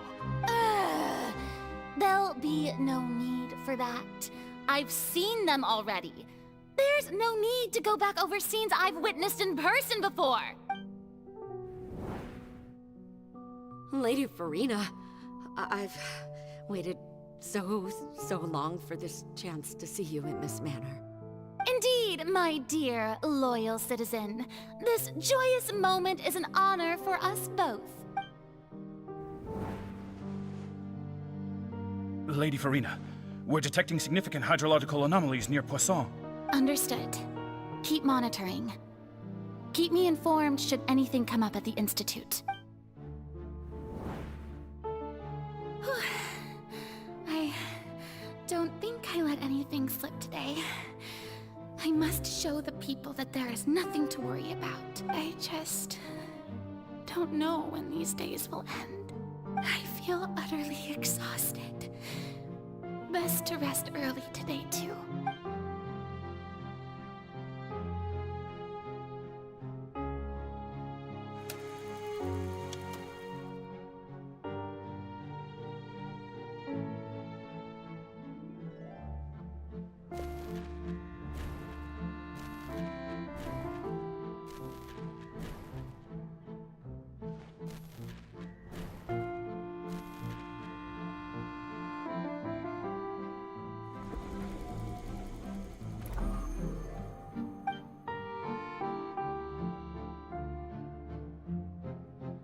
Lady Farina, it's like a dream being able to speak with you up close like this. I've heard that the first member of our family who was honored to receive an audience with you was Madame Deoteria, almost 20 generations ago.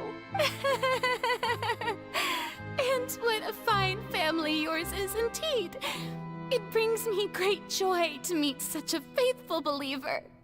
A descendant of a line most ardent. Surely you exaggerate, Lady Farina. My lady? What is it, good citizen? Are you crying? Uh-huh. Really now? I didn't even notice. This must be the overflow of hydro from my person. Well, can't quite help being the god whose dominion is the waters, can I? No wonder. No wonder. A manifestation of your power, then. Oh, Archon, I am honored to have witnessed it. Honored indeed.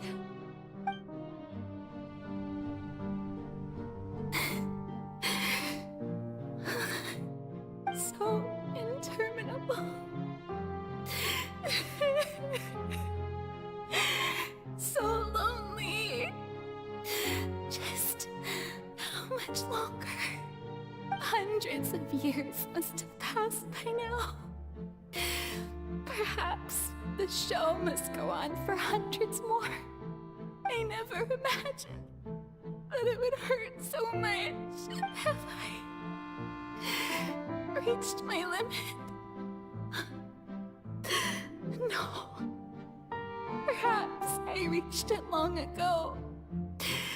Today I didn't even notice my own tears. I want to tell someone, anyone, about this. But would that not destroy all I've done so far? I've conducted so many investigations across the centuries. But there's not even a sliver of hope that we might break the prophecy. All I can do is keep heart. I must maintain this act. It is the only way to save Fontaine. Please, mirror me. You have to succeed.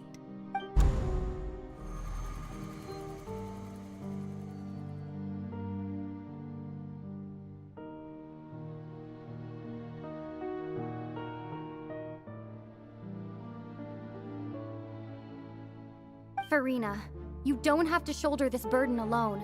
Although I don't know what you might be keeping from everyone. Your people are more than willing to share your burden with you.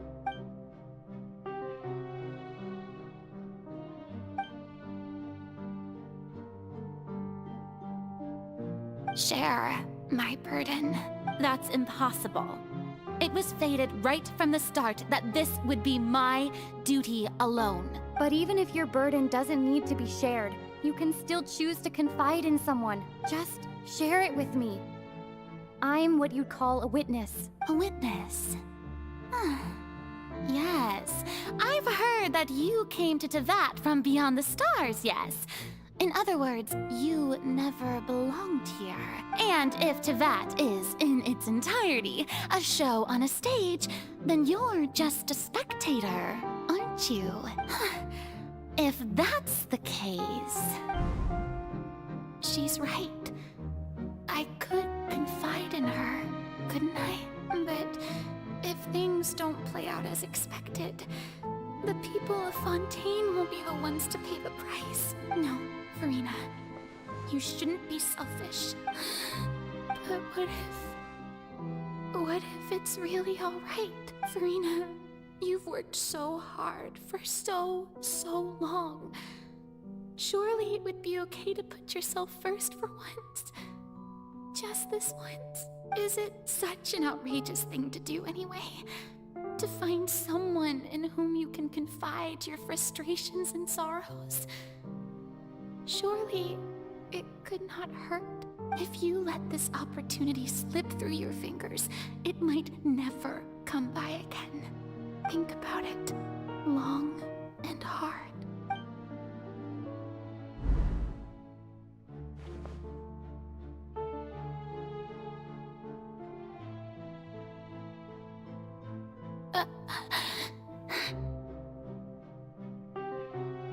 No, I have nothing to say. I am Farina, the Archon of Fontaine. Everything will surely get better. All you need to do, dear spectator, is to witness my performance until the curtains fall.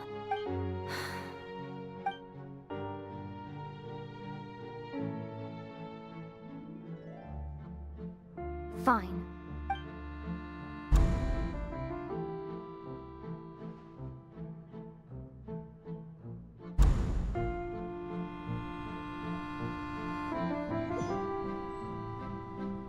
So even Farina doesn't know the truth? You've never once let her in on the full plan? Yes, it had to be done. To deceive the heavenly principles, you must first deceive yourself. She did very well. If she had let her resolve falter even once in these 5 centuries, Fontaine would have been doomed to the most tragic fate. It seems that trusting humanity was the right decision after all. I believe that I understand how your deception works. But that is only half the truth, is it not? How would you build on this foundation to save the people of Fontaine? That is the most important thing. Ah, good. Of course, the Iudex of Fontaine has pinpointed the crux of the issue. I'm sure you've long sensed that the Oratrice is no simple machine, yes? I've always suspected that it had its own consciousness. And Lenny did mention that he heard a human voice within the core chamber. It now seems that that person was you, hidden within the machine all along. Am I right? And then I became one with the Oratrice, taking Fontaine's gnosis with me. Yes, it would seem so, wouldn't it? Alas, your understanding of this device still lacks sufficient depth. In truth, it is no enactor of justice. It is, in fact, a device created to kill the god of justice. I beg your pardon? Oh, you have it. And to be more precise, not only will the Oratrice take down the god of justice, it will also take down the divine throne upon which she has been placed. I mean, did you think I would be the sort to enjoy peaceful repose while Farina suffered? My work over these last 500 years has been to constantly accumulate indemnitium within the Oratrice. But really, some have already discovered that only a small fraction of the energy generated by the device was ever used to provide power to Fontaine. The vast majority has been, had to be, accumulated to enact this death sentence. It was all a part of your plan, then? Both the trial and the sentence? Indeed. This power, accrued over 5 centuries, could have sustained Fontainians for millennia, had it only been used for that purpose. Almost all of it has now been stored within the oratories. But only power of this magnitude could hope to destroy the Hydro Archon's divine throne, shaking the rules established by Celestia, and breaking through the institution that is the Seven. So the Oratrice's call for death was for neither Farina nor Focalor, but for the Hydro Archon. The destruction of that divine throne. If I do not misunderstand your intent, you must be... Returning what's rightfully yours to you, of course. In other words, this was all done to return the authority of the Hydro Archon to the Hydro Dragon of this planet. But...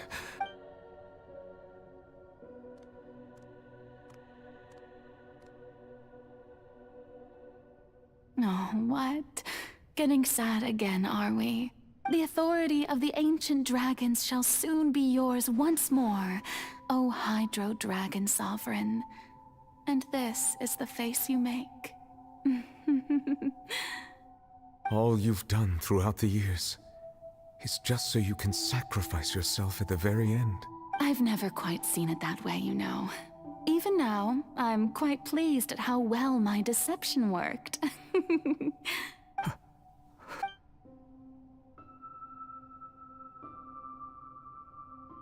Hydro Dragon,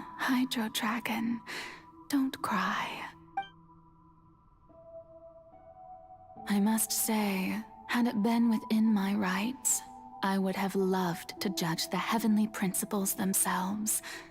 Were they not guilty of essentially the same crime? Egeria stole the power of the primordial sea, and the heavenly principles stole the power you ancient dragons possessed. I, for my part, am the god of justice.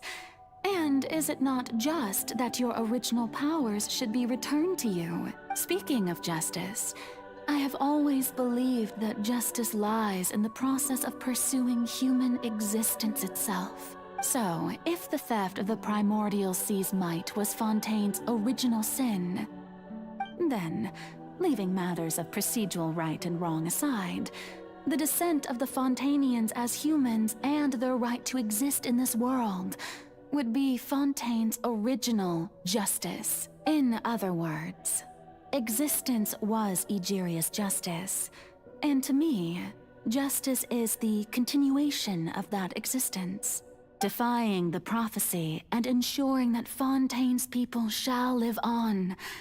That should be the justice enthroned over all others. At this point, we, whether it be myself or all other Fontainians, have shouldered the burden of this sin for far too long. Iudex Nervillet, the highest judge in our land, when you regain your full power as an elemental sovereign, what verdict shall you pass upon us? So when I was invited to the court of Fontaine to serve as Iudex, I see now that that was your idea too, at last. I now understand the true purpose behind this position. In the beginning, I was uninterested in human existence. But these 5 centuries of living alongside them have gradually brought about mutual understanding between us. And I have even attempted to feel as they feel. You are a devious one, Focalor. Things being as they are, surely you know that I could never declare them to be guilty.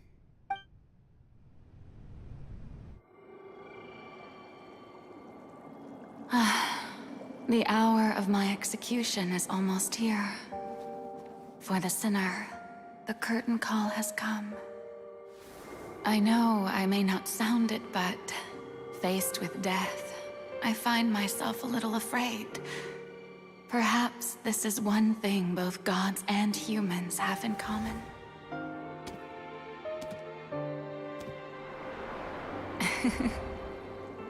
Farewell, Nervalette. I hope you've enjoyed the part you played these 500 years.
Ex Nouvellette, hereby declare, people of Fontaine, your sins are forgiven.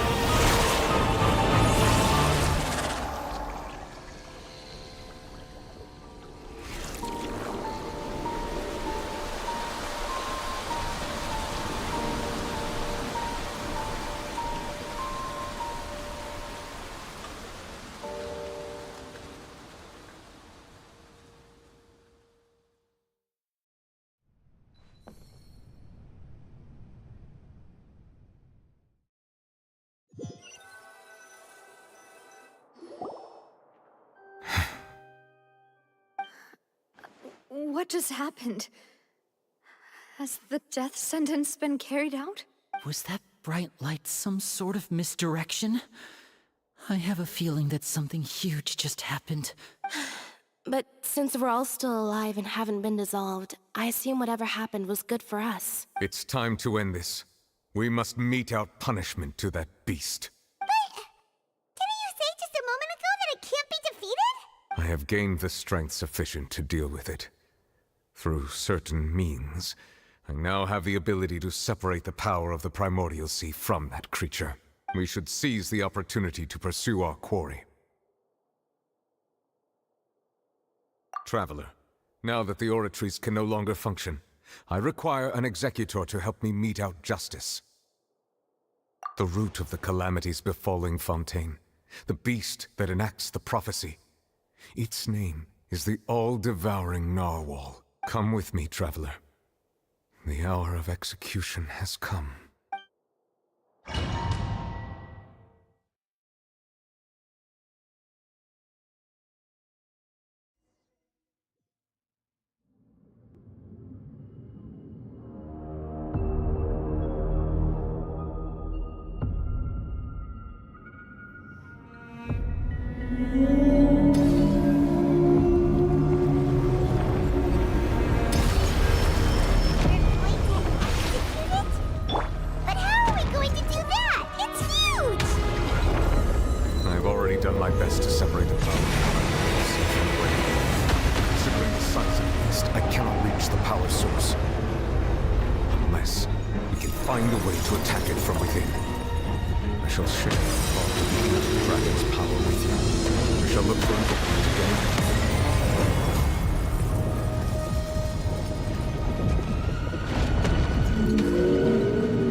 your true form!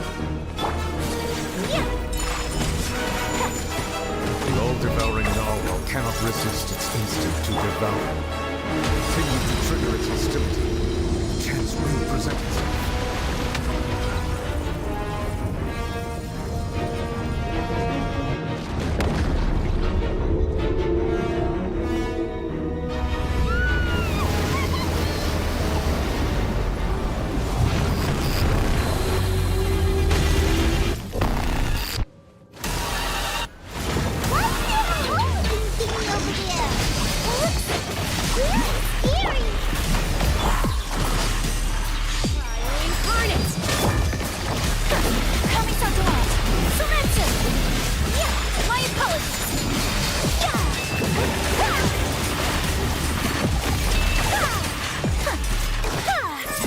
I have granted you my protection. Do not fear. Seize the moment. Use my power to suppress its root from within.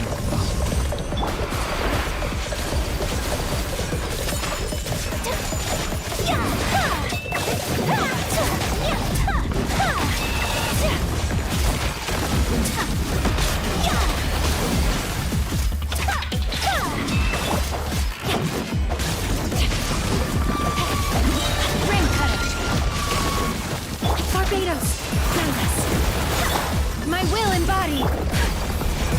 Whirling snow! Sakura swirl!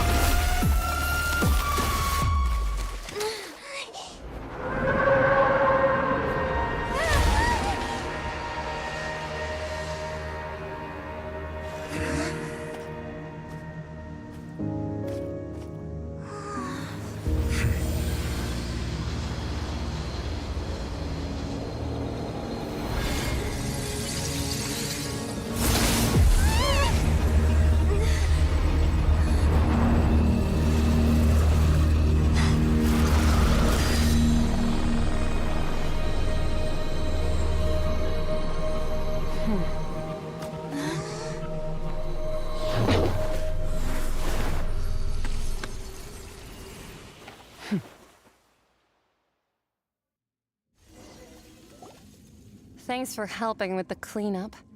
It should have been my job, but... oh well. It was just supposed to be a short private training session for me. I didn't think that my disciple and my master's pet would start brawling in the meantime. Well, actually, I had a feeling that it would happen at some point, but they bumped into one another earlier than I thought. What a blunder. I suppose I'll have to swing my sword 3 million times as penance. That power. Who are you exactly? Paimon has an idea. From what she said earlier, she must be Child's master. Skirk, right? It's just that he gave us the impression that she was the less talkative person. I simply did not have anything to say to the weak. But you, on the other hand, managed to defeat the all-devouring narwhal without using power from beyond this world. So you may speak to me as equals.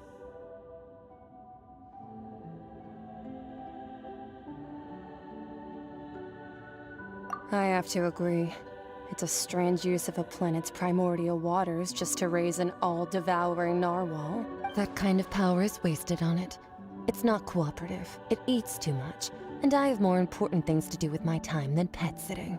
The only thing that creature has going for it is its looks. All in all, it fails as a pet. Miss Skirk? I think you might have missed the point. The point being?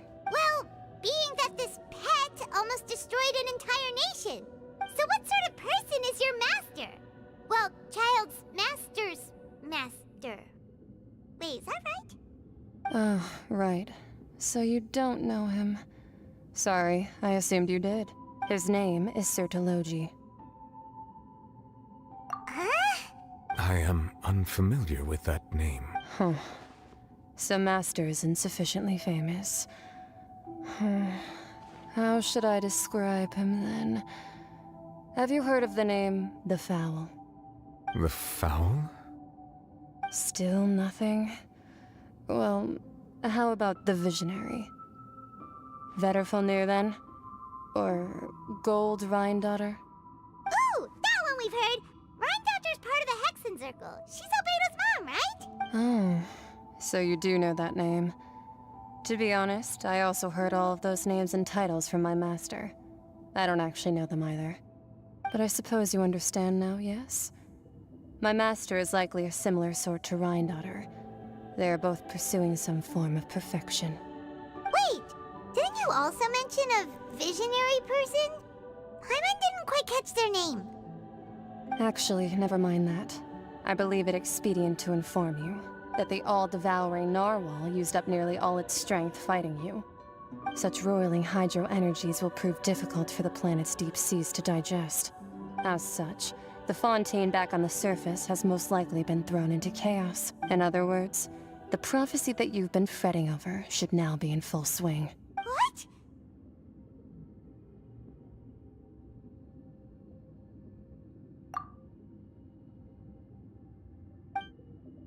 Not to worry. Focalor has already managed to deceive the heavenly principles. In the end, the people will all be dissolved into the waters, and only Farina will remain, weeping on her throne.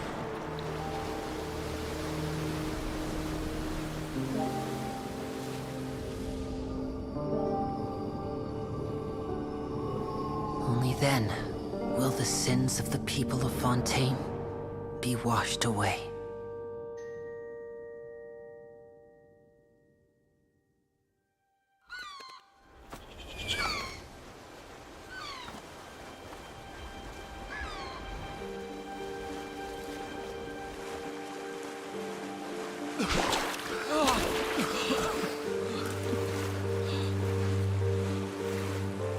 Hey! Help! Over here!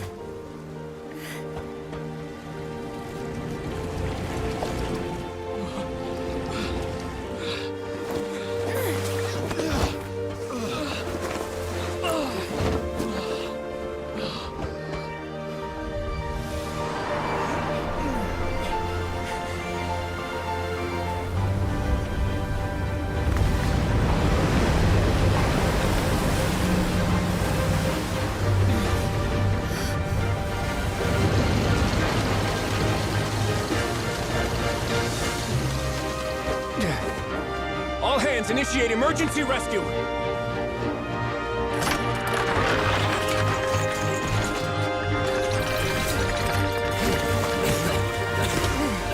Hurry!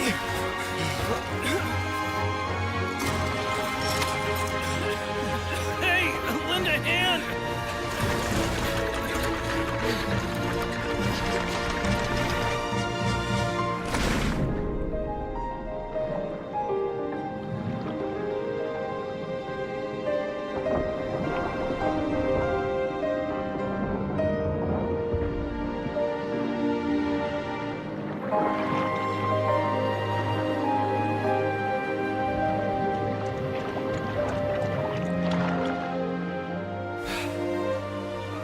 Look! The water's receding!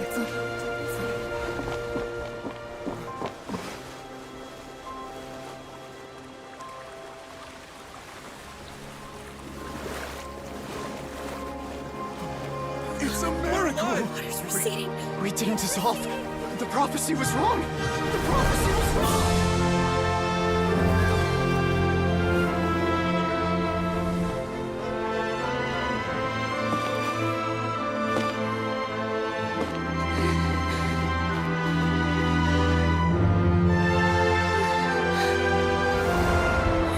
Are you alright? We're saved. The prophecy was wrong.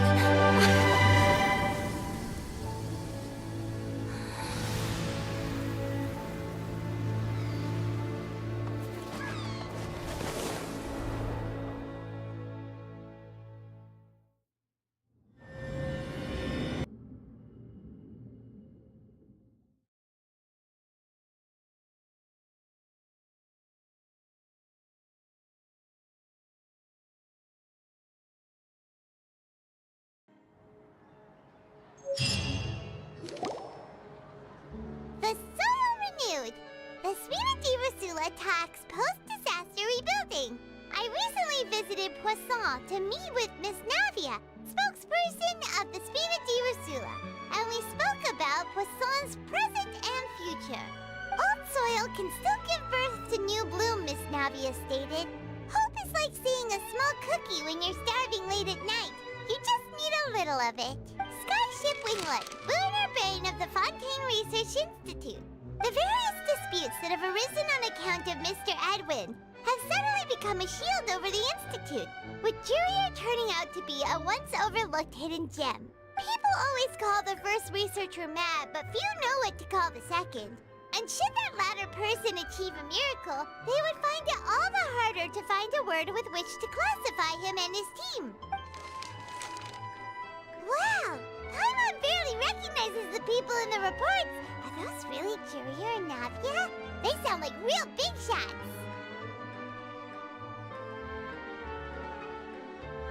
What do you think? Pretty enthralling, huh? The Steambird's idea was pretty simple. With the disaster just having passed, we would print a free edition packed to the margins with good news to calm people down. The value for these big scoops lies in their inevitable follow-ups. We'll publish further reports and go into the stories behind those people. Edwin's assistant, Jurier, created a true flying ship, while Navia is leading people in the reconstruction of their home. I'm sure that these stories could draw even your well-traveled eye. Paimon's curious too! Wait a minute. Didn't we watch everything happen from start to finish? What's there to be curious about? And that's exactly why I'd like you to come conduct interviews with me. You're the best incubators of news, if you haven't noticed. And also, with you around, I'm sure I'll get to see that Duke. Are you sure? Hasn't he turned you down several times already? Oh, this time will be different. Come on, let's head to Poisson first, and then make a trip to the fortress. There are some things you'll only know when you get there.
Oh, it's you.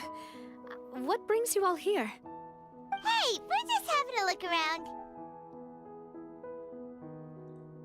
I'm here to update myself on how things are going here. Oh, the Fatui are here too!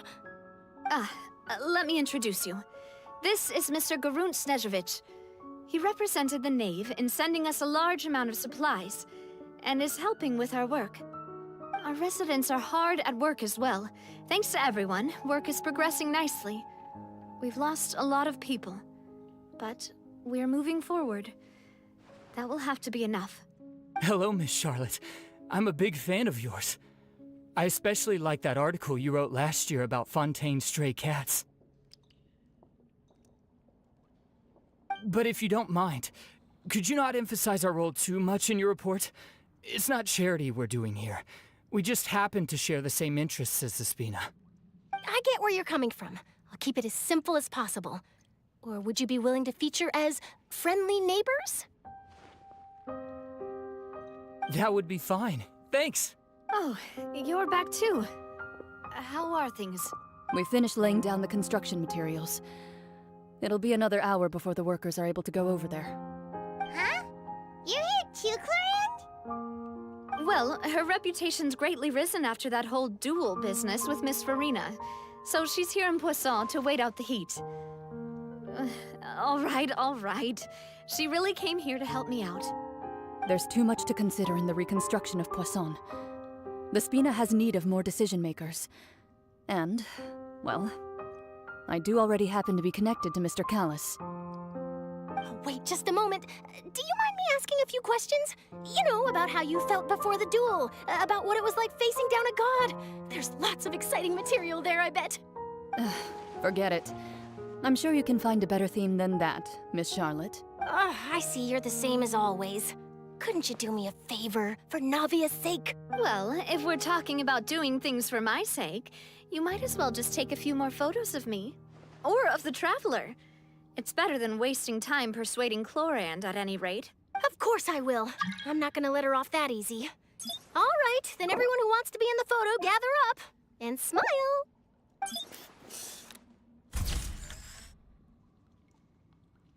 How did it go? Was it a good shot? Did Paimon look cute in it? Not bad. Your addition really helped the composition of the picture. All right, hang on a moment. Let me snap a few more shots. All right, that should do it. I'll be back here later anyway, so let's call it a day.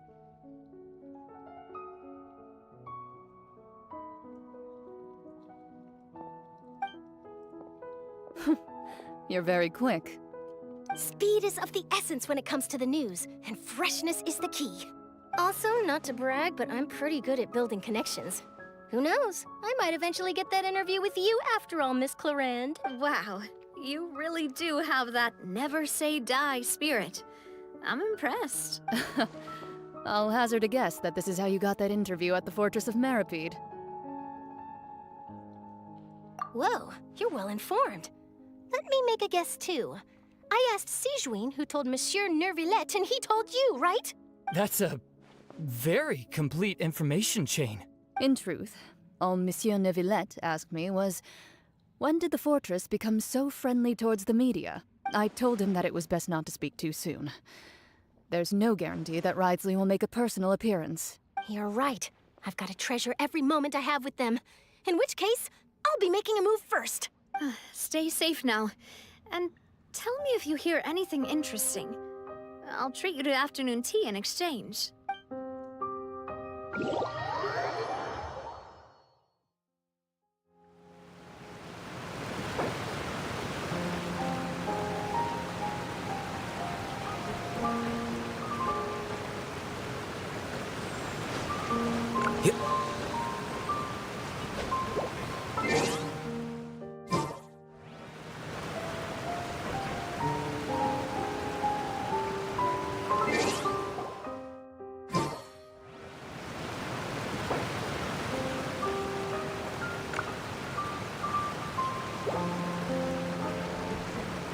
The scribe's work is simple, which is exactly why I took the position.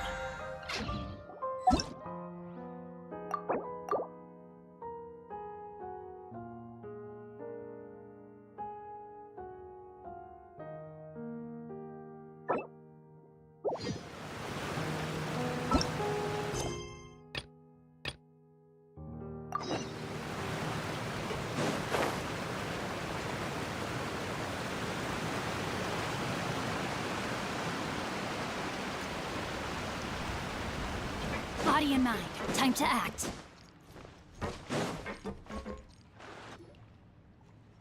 Navia!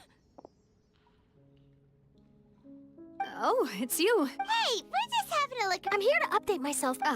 Let me introduce you. This is Mr. Garuntz. Our residents are hard. Hello, Miss Charlotte. I'm a big fan of yours, but if you don't mind... I get where you're coming from. That would be fine. Oh, you're back too. How are things? We finished laying down the Huh? Well, her reputation's greatly risen after that whole duel. There's too much to consider in the reconstruction of Poisson. Oh, wait just a moment. Do you mind me asking if... Forget it. I see you. Well, if we're talking about doing things for my... Of course I will. I'm not gonna let her off that easy. All right, then everyone...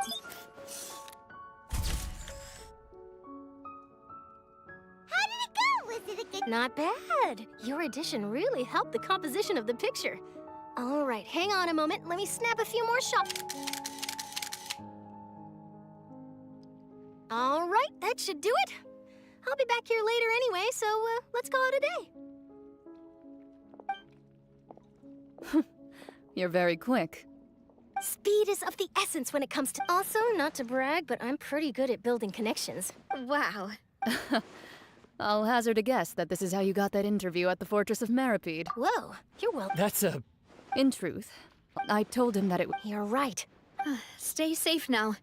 And tell me... You seem curious about the fortress. Of course. That Risley. I still remember going down to the fortress to grill him for information on my father's case. Boy, did he take me for a ride. Without telling me anything, of course. But he did invite you to tea, didn't he? 2 large pots of it, in fact.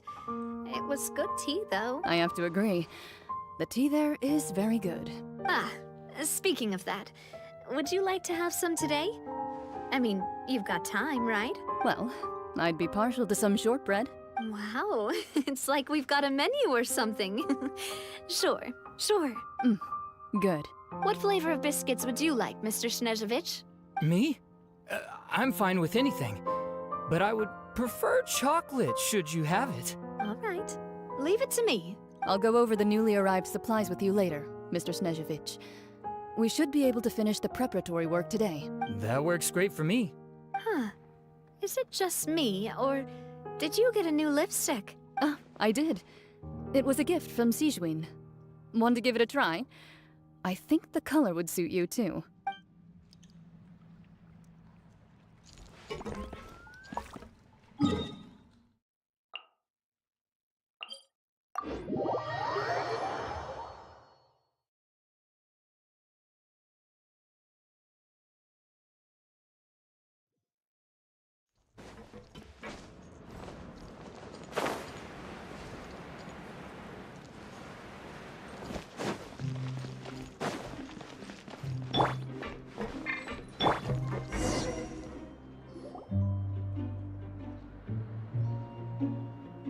Wow, guess we're here again, huh?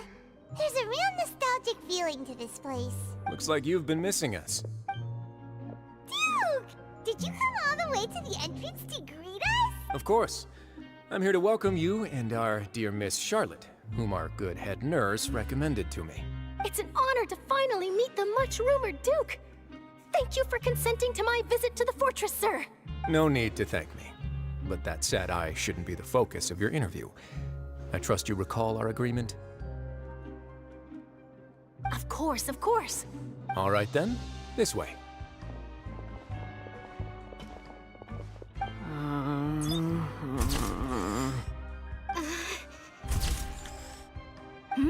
Hey, no need to be so nervous. I've already taken all the photos we need. Miss Charlotte, do these pictures really need to be published on the cover of the Steambird? It would seem that Miss Lorvine doesn't want her face to appear beside that of Mr. Jurier, Sir, please don't say things like that. But it looks like dear Mr. Jurier denies it. Might this interview be very important to you, then? No, I just... This is my first time being interviewed, and I'm very thankful to the Steambird for... Now, I might not look it, but I actually did meet Mr. Edwin once. And I'll be honest, I enjoyed chatting with you more. You've definitely got more of that genius vibe going on. The boat that brought about a miracle, the ark that saved the people.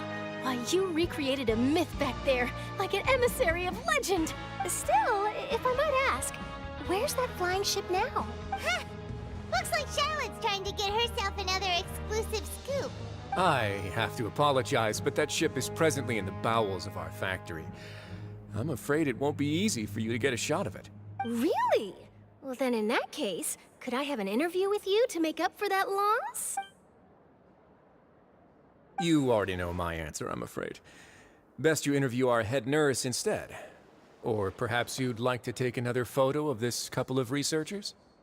Did you really have to use the word couple? Well, then, 2 solo photos will do.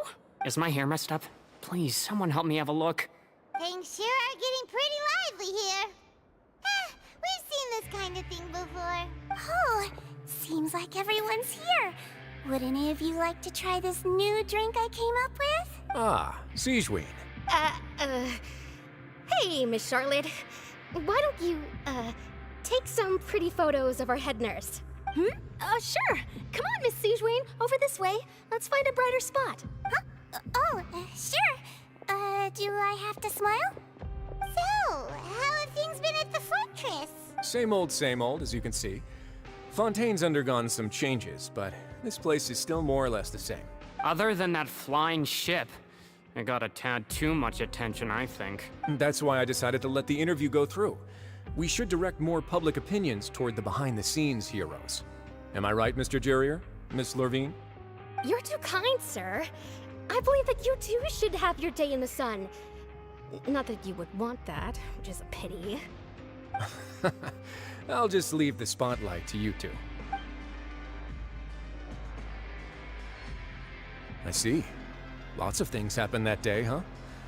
Anyway, regarding that Harbinger, I'm not sure you remember, but his 3 young followers are still waiting for his return. He sure did win them over, huh? I'll tell them that there's good news and bad news.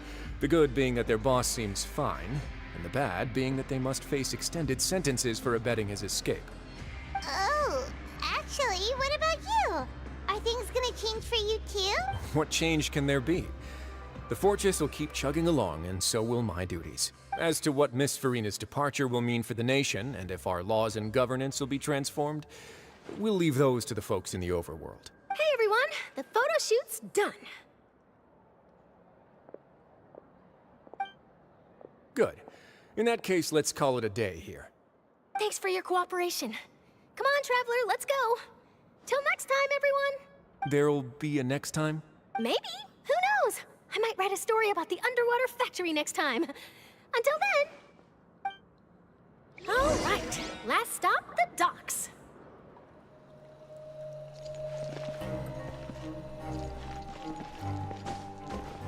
Here are the interview notes.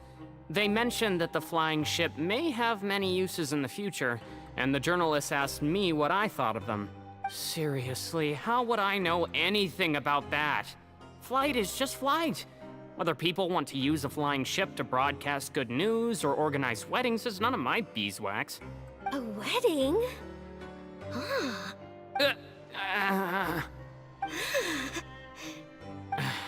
Why are you looking at me like that? So the flying ship can be used for weddings? I didn't say that. That journalist mentioned it, and what does that have to do with us anyway? True. What does that have to do with us?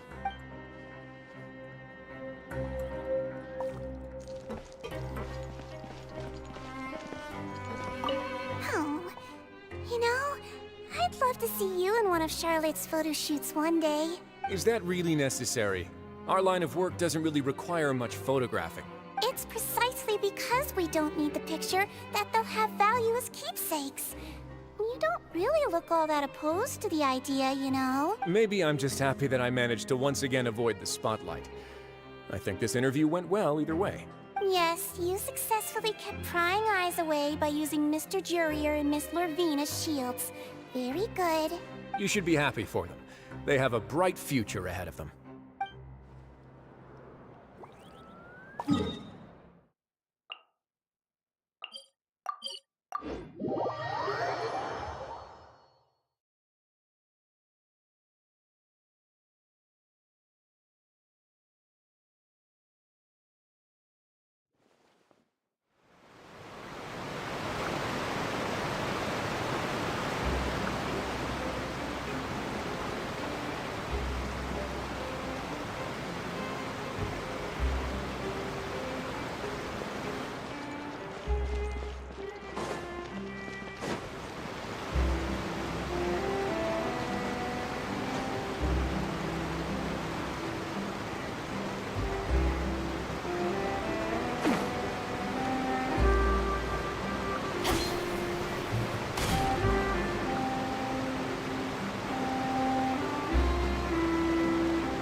Navia mentioned that she stayed in touch with Linny and the others after working together. Apparently, they've been at the docks distributing these strange pockets the whole time since. Traveler, Paimon. And Miss Charlotte, too. Would you like a magic pocket? What sort of gadget is it? It's a wondrous bag that can be used to carry many things. The water level has returned to normal, but if you see any of your things floating around, you can use this to carry them. Or you could trick a friend into doing it for you. Trick a friend? I wonder which of my friends would fall for that. You could just make a friend like Fremine here. Isn't that right, Fremine? Is this what you meant by, I'll help you make some more friends? To be honest, that sounds pretty sweet. Could I have your contact, please? Sure. Please, write down my address. You sure are working hard to help Fremine socialize. He was the one who proposed doing this. He even wants to assist in our magic shows. Yes, I was planning to first introduce Pear as an assistant, and later Fremine himself. In the future, I think we can leave underwater escape magic to him too. That said, would anyone want to see a diver escape underwater? Oh, it'll work out. Every journey begins with the first step. He'll become a part of our show eventually. Lynette, could you come over? Miss Charlotte says she wants to take a picture of us. Got it. My, that Charlotte is rather perceptive. She got rid of everyone the moment she realized I had something to say to you.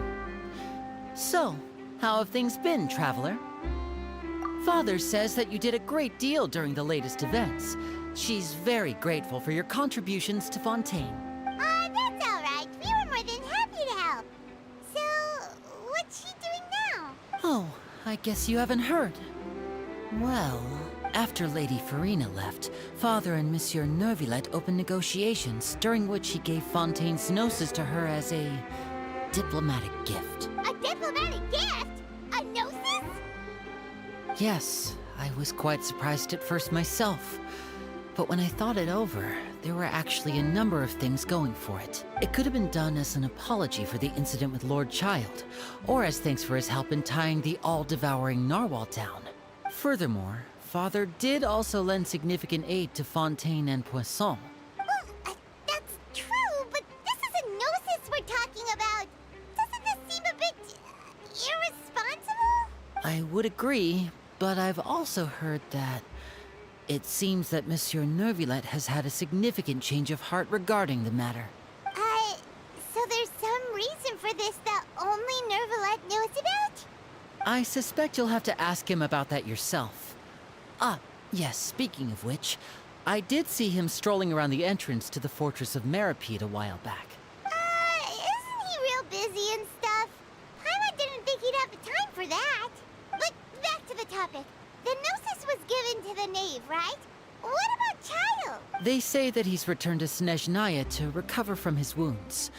I hear that the recent disaster really did a number on his health.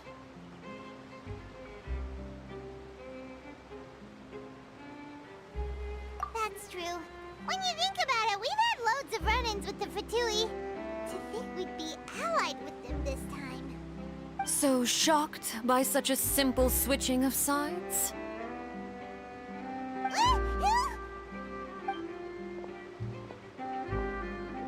Father! Well, what do you know? Come to the docks to see how my children are doing and meet the Traveler by chance. Please do not pay my accomplishments in Fontaine too much mind. I would have done them regardless. Are you going to take the gnosis back to Snezhnaya?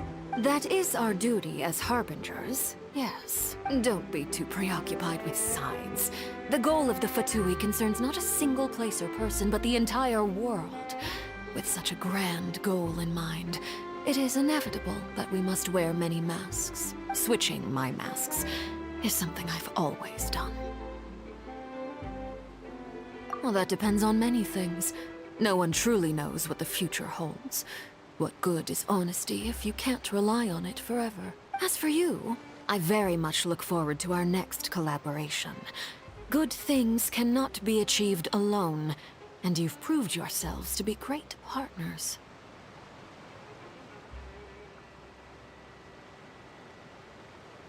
A vision?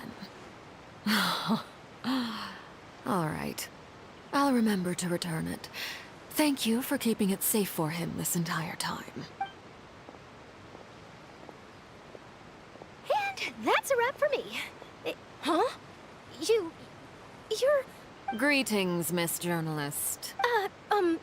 Hello. If I'm not mistaken, there are diplomatic channels I'll need to report to take a photo of you. That is correct. So forgive me, but I will not be able to serve as a subject in your article. However, feel free to write as much as you'd like about our dear magicians and our upcoming rookie talent. I will. The sea breeze is quite pleasant. I shall continue my walk while the weather remains so agreeable. Farewell. Farewell, Father. Oh, she has such an intimidating presence. I didn't even dare to take a picture. Thankfully, I've already wrapped up all my pre-scheduled interviews. Thank you all. This'll be more than enough for me to write about, I'm sure. Don't be too nervous. Why don't you take a magic pocket before you go? Here, Traveler, Paimon, you take one too. To move things about? That's right. Funny. I was giving out magic pockets when we first met too. And what do you know? I'm doing the exact same thing right now. So many things have happened, but the pockets are still the pockets. I guess this must be life. We will all follow our own paths, and serendipity will lead you to your fated friends. All right then. We'll be handing out pockets in some other districts later, so we'll get going now. Have a good day, you two. Well, guess we sent Charlotte, huh? Shall we go see what Nicolette's doing? As long as he's not so busy that he doesn't have time to chat anyway.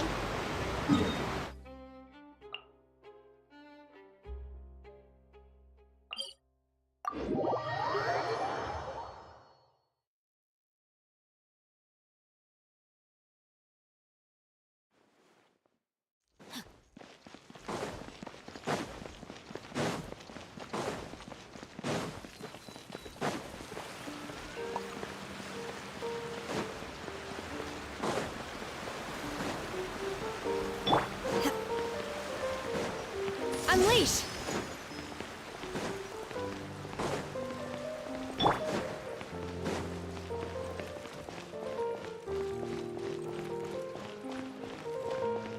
The entrance to the fortress! Ooh, he really is there!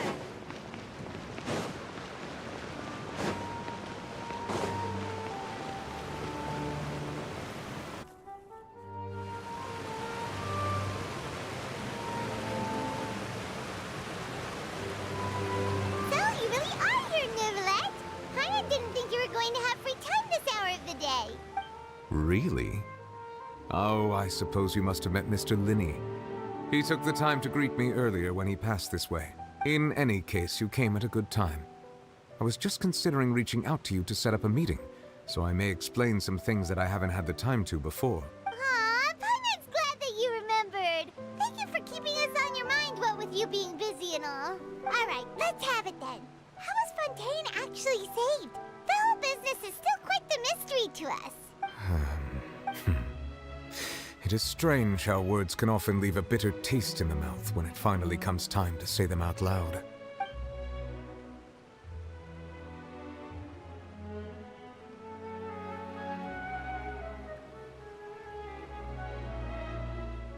Whoa. So that's what happened? Focalor destroyed the divine throne of the Hydro Archon and restored your power to you, transforming you into a fully-fledged elemental dragon sovereign! But Paimon still doesn't quite get what you did to save the Fontainians from dissolving. For me, the authority of the ancient dragons refers to absolute control over the hydro element. Fontainians were incomplete humans born of Egeria's use of the power of the primordial sea, with constitutions similar to that of mimics. But so long as those primordial energies remain within them, I could use the ancient dragon's authority to grant them true blood, after the fashion in which life was first brought into being on this planet. In other words, when I gave my verdict, Fontainians became true humans, and thus would naturally no longer be dissolved by water from the primordial sea. Focalor must have counted on you to make that decision as well. You which was the key to making the prophecy appear to have come true while saving everyone.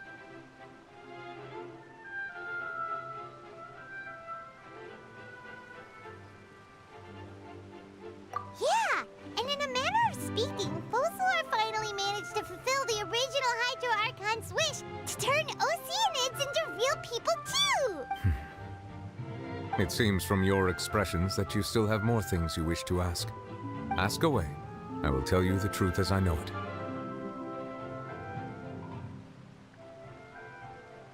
I have investigated his case along many avenues, and I have learned that he once fell into an unknown chasm when he was young. There, by chance, he awakened the all-devouring narwhal.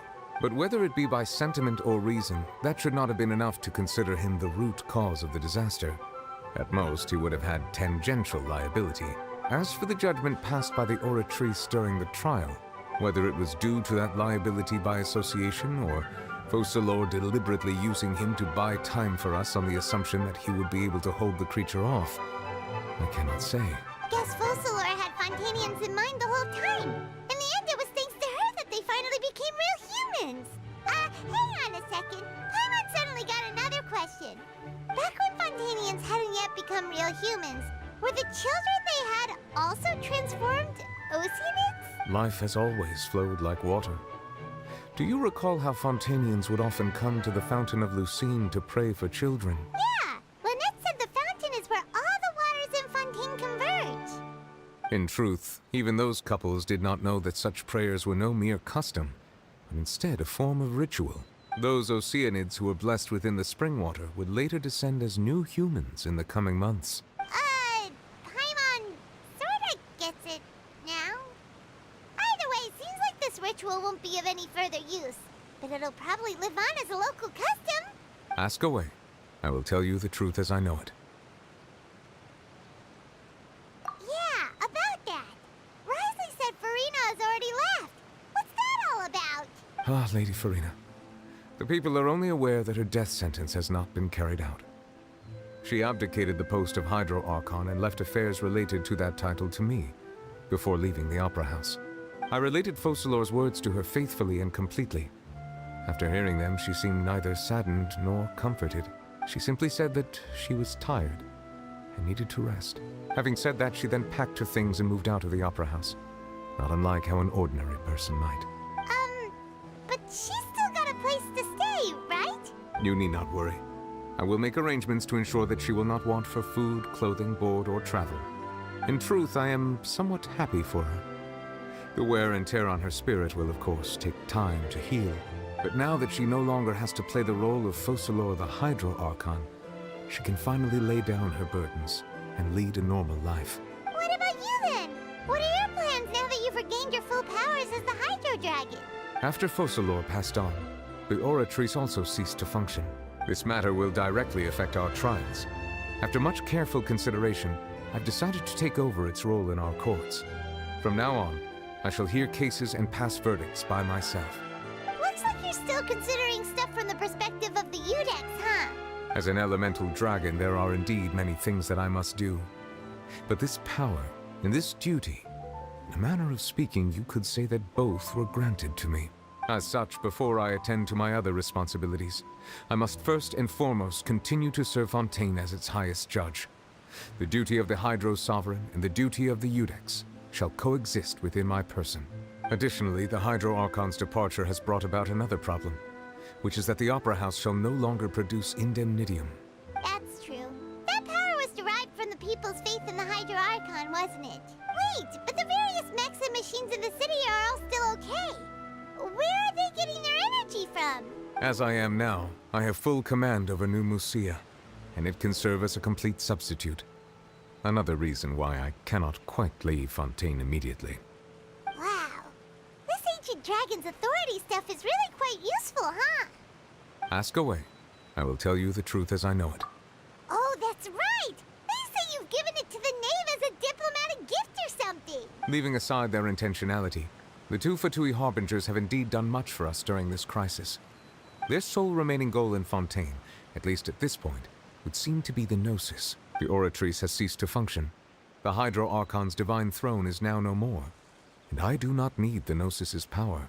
As such, it has lost all meaning for Fontaine. If the Fatui have impure designs, then we might as well accede to their request now, and avoid unnecessary conflict. What complicated considerations? Paimon thought you were just giving it to them out of gratitude to the knave and as an apology to Child. Ask away. I will tell you the truth as I know it. You will soon be heading to Natlan, I presume. I'm afraid that I have little talent as a travel guide, so all I can do is tell you what I know about that land. As far as I'm aware, Natlan can be said to be a nation of dragons. A nation of dragons? You mean like you? No, I suspect that I would not find myself welcome there. Unlike ancient dragons such as myself, the dragons of Natlan have undergone long years of development and evolution. Large numbers of them have entered a form of coexistence with humanity. Natlan is also the nation of war. War ravages those lands like an undying flame. There is one other piece of information I got incidentally from my negotiations with the knave that I believe may be useful to you. The harbinger known as the Captain has thrown his hat into the endless ring of war. The Captain. Sounds like a real tough customer. Seriously, everywhere you look, there's a Fatui Harbinger doing their thing. I suggest that you fully prepare yourself before going to Natlan. In the meantime, Fontaine's doors will always be open to you. Ask away. I will tell you the truth as I know it. Hang on a sec. Paimon's still got a question about the Gnosis. When we spoke to Linny earlier, he mentioned that your attitude towards giving away the Gnosis had clearly changed. We guessed that there might be some reason for it that only you were aware of. No wonder the House of the Hearth is the Fatui's intelligence division. They are certainly sharp. So regarding this specific issue, I was just getting ready to share something with you. What is it? In truth, I exchanged some further words with that lady named Skirk after sending you two back to the surface. It went something like this.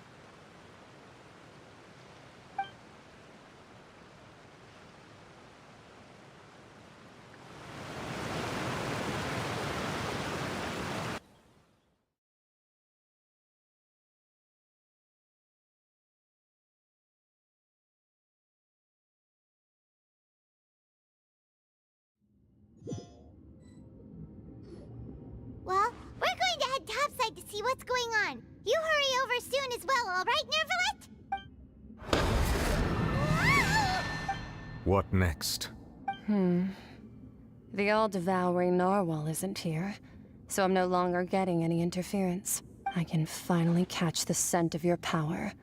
What it's made of. It is the authority of the planet's primordial dragons, but with something very similar to a god's curse mixed in. It's quite a novel blend. I'm sure I've encountered something like this before. What was it again? I do not know what you speak of. Ah, of course. How could I forget? You should have the remains of the third descender on your person, yes? Remains? I've never heard of any such thing. Huh. According to your parlance, I believe it may be called a gnosis. Well, that much is true. After Focalor's divinity faded, she handed her gnosis to me. But I fear I have never heard of it described in the manner that you just did. I've been training with my master, the Foul, ever since I was young, and I have never returned to the surface since. So most of the information I possess, I got from him. It is only natural for those who are greater than humanity to possess a different sort of common sense, which is why there are so many problems in our attempts to communicate with humans. Regardless, you should probably get rid of objects of misfortune to prevent any disasters from befalling you. To live in itself is a blessing. But once a person dies, the bonds he once had with this world shall all turn to curses. What do you mean by that? No need to fret. These are just my personal thoughts. And my reason for no longer wishing to return to the surface. This third descender you refer to, who are they? And when did they die? Master never mentioned them to me. Perhaps it just wasn't that important for me to know. If you're interested, though, I could ask him. I'll be sure to pass the answer on to you next time. Next time? You believe we will meet again? I do. Wait. I have a disciple of my own, don't I? He can be the messenger then.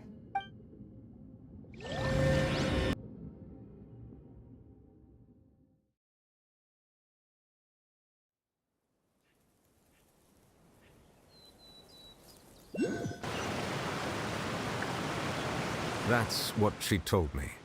Whether it would prove useful or not, I wanted to pass that information on to you. The remains of the third Descender? So that's what the No-Seas actually are. Paimon just thought they looked like chess pieces. How could they be a person's remains? All the same, assuming that there was no misunderstanding or special metaphor at play, that is what she meant to say. And she said that it would bring misfortune and that you should check it, which is why you gave it to the Fatui. If she speaks the truth, then I would simply be putting Fontaine at unnecessary risk by keeping it here.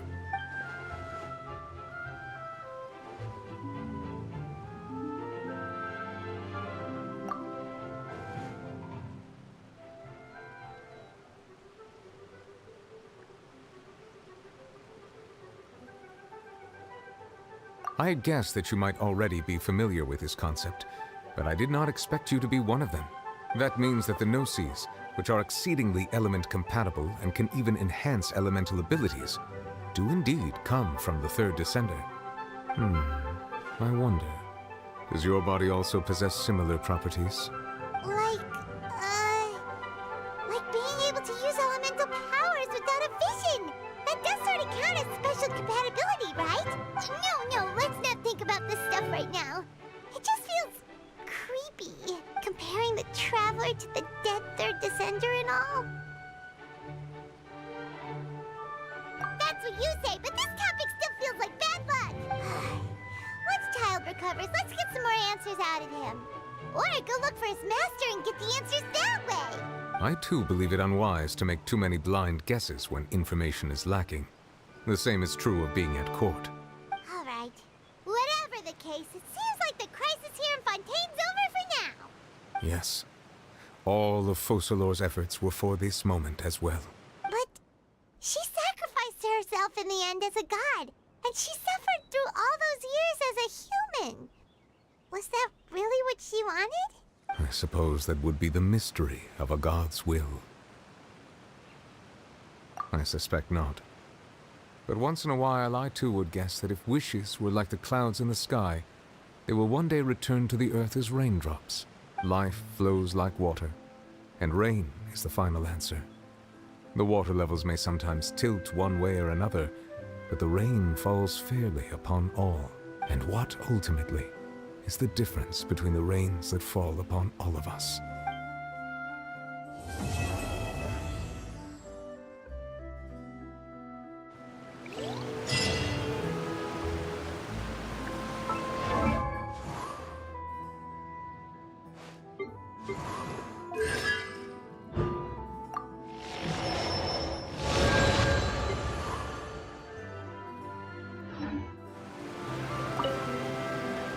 It seems from your expressions that you still have more things. Ask away. I will tell you the truth as I know it. I suggest that you fully prepare yourself.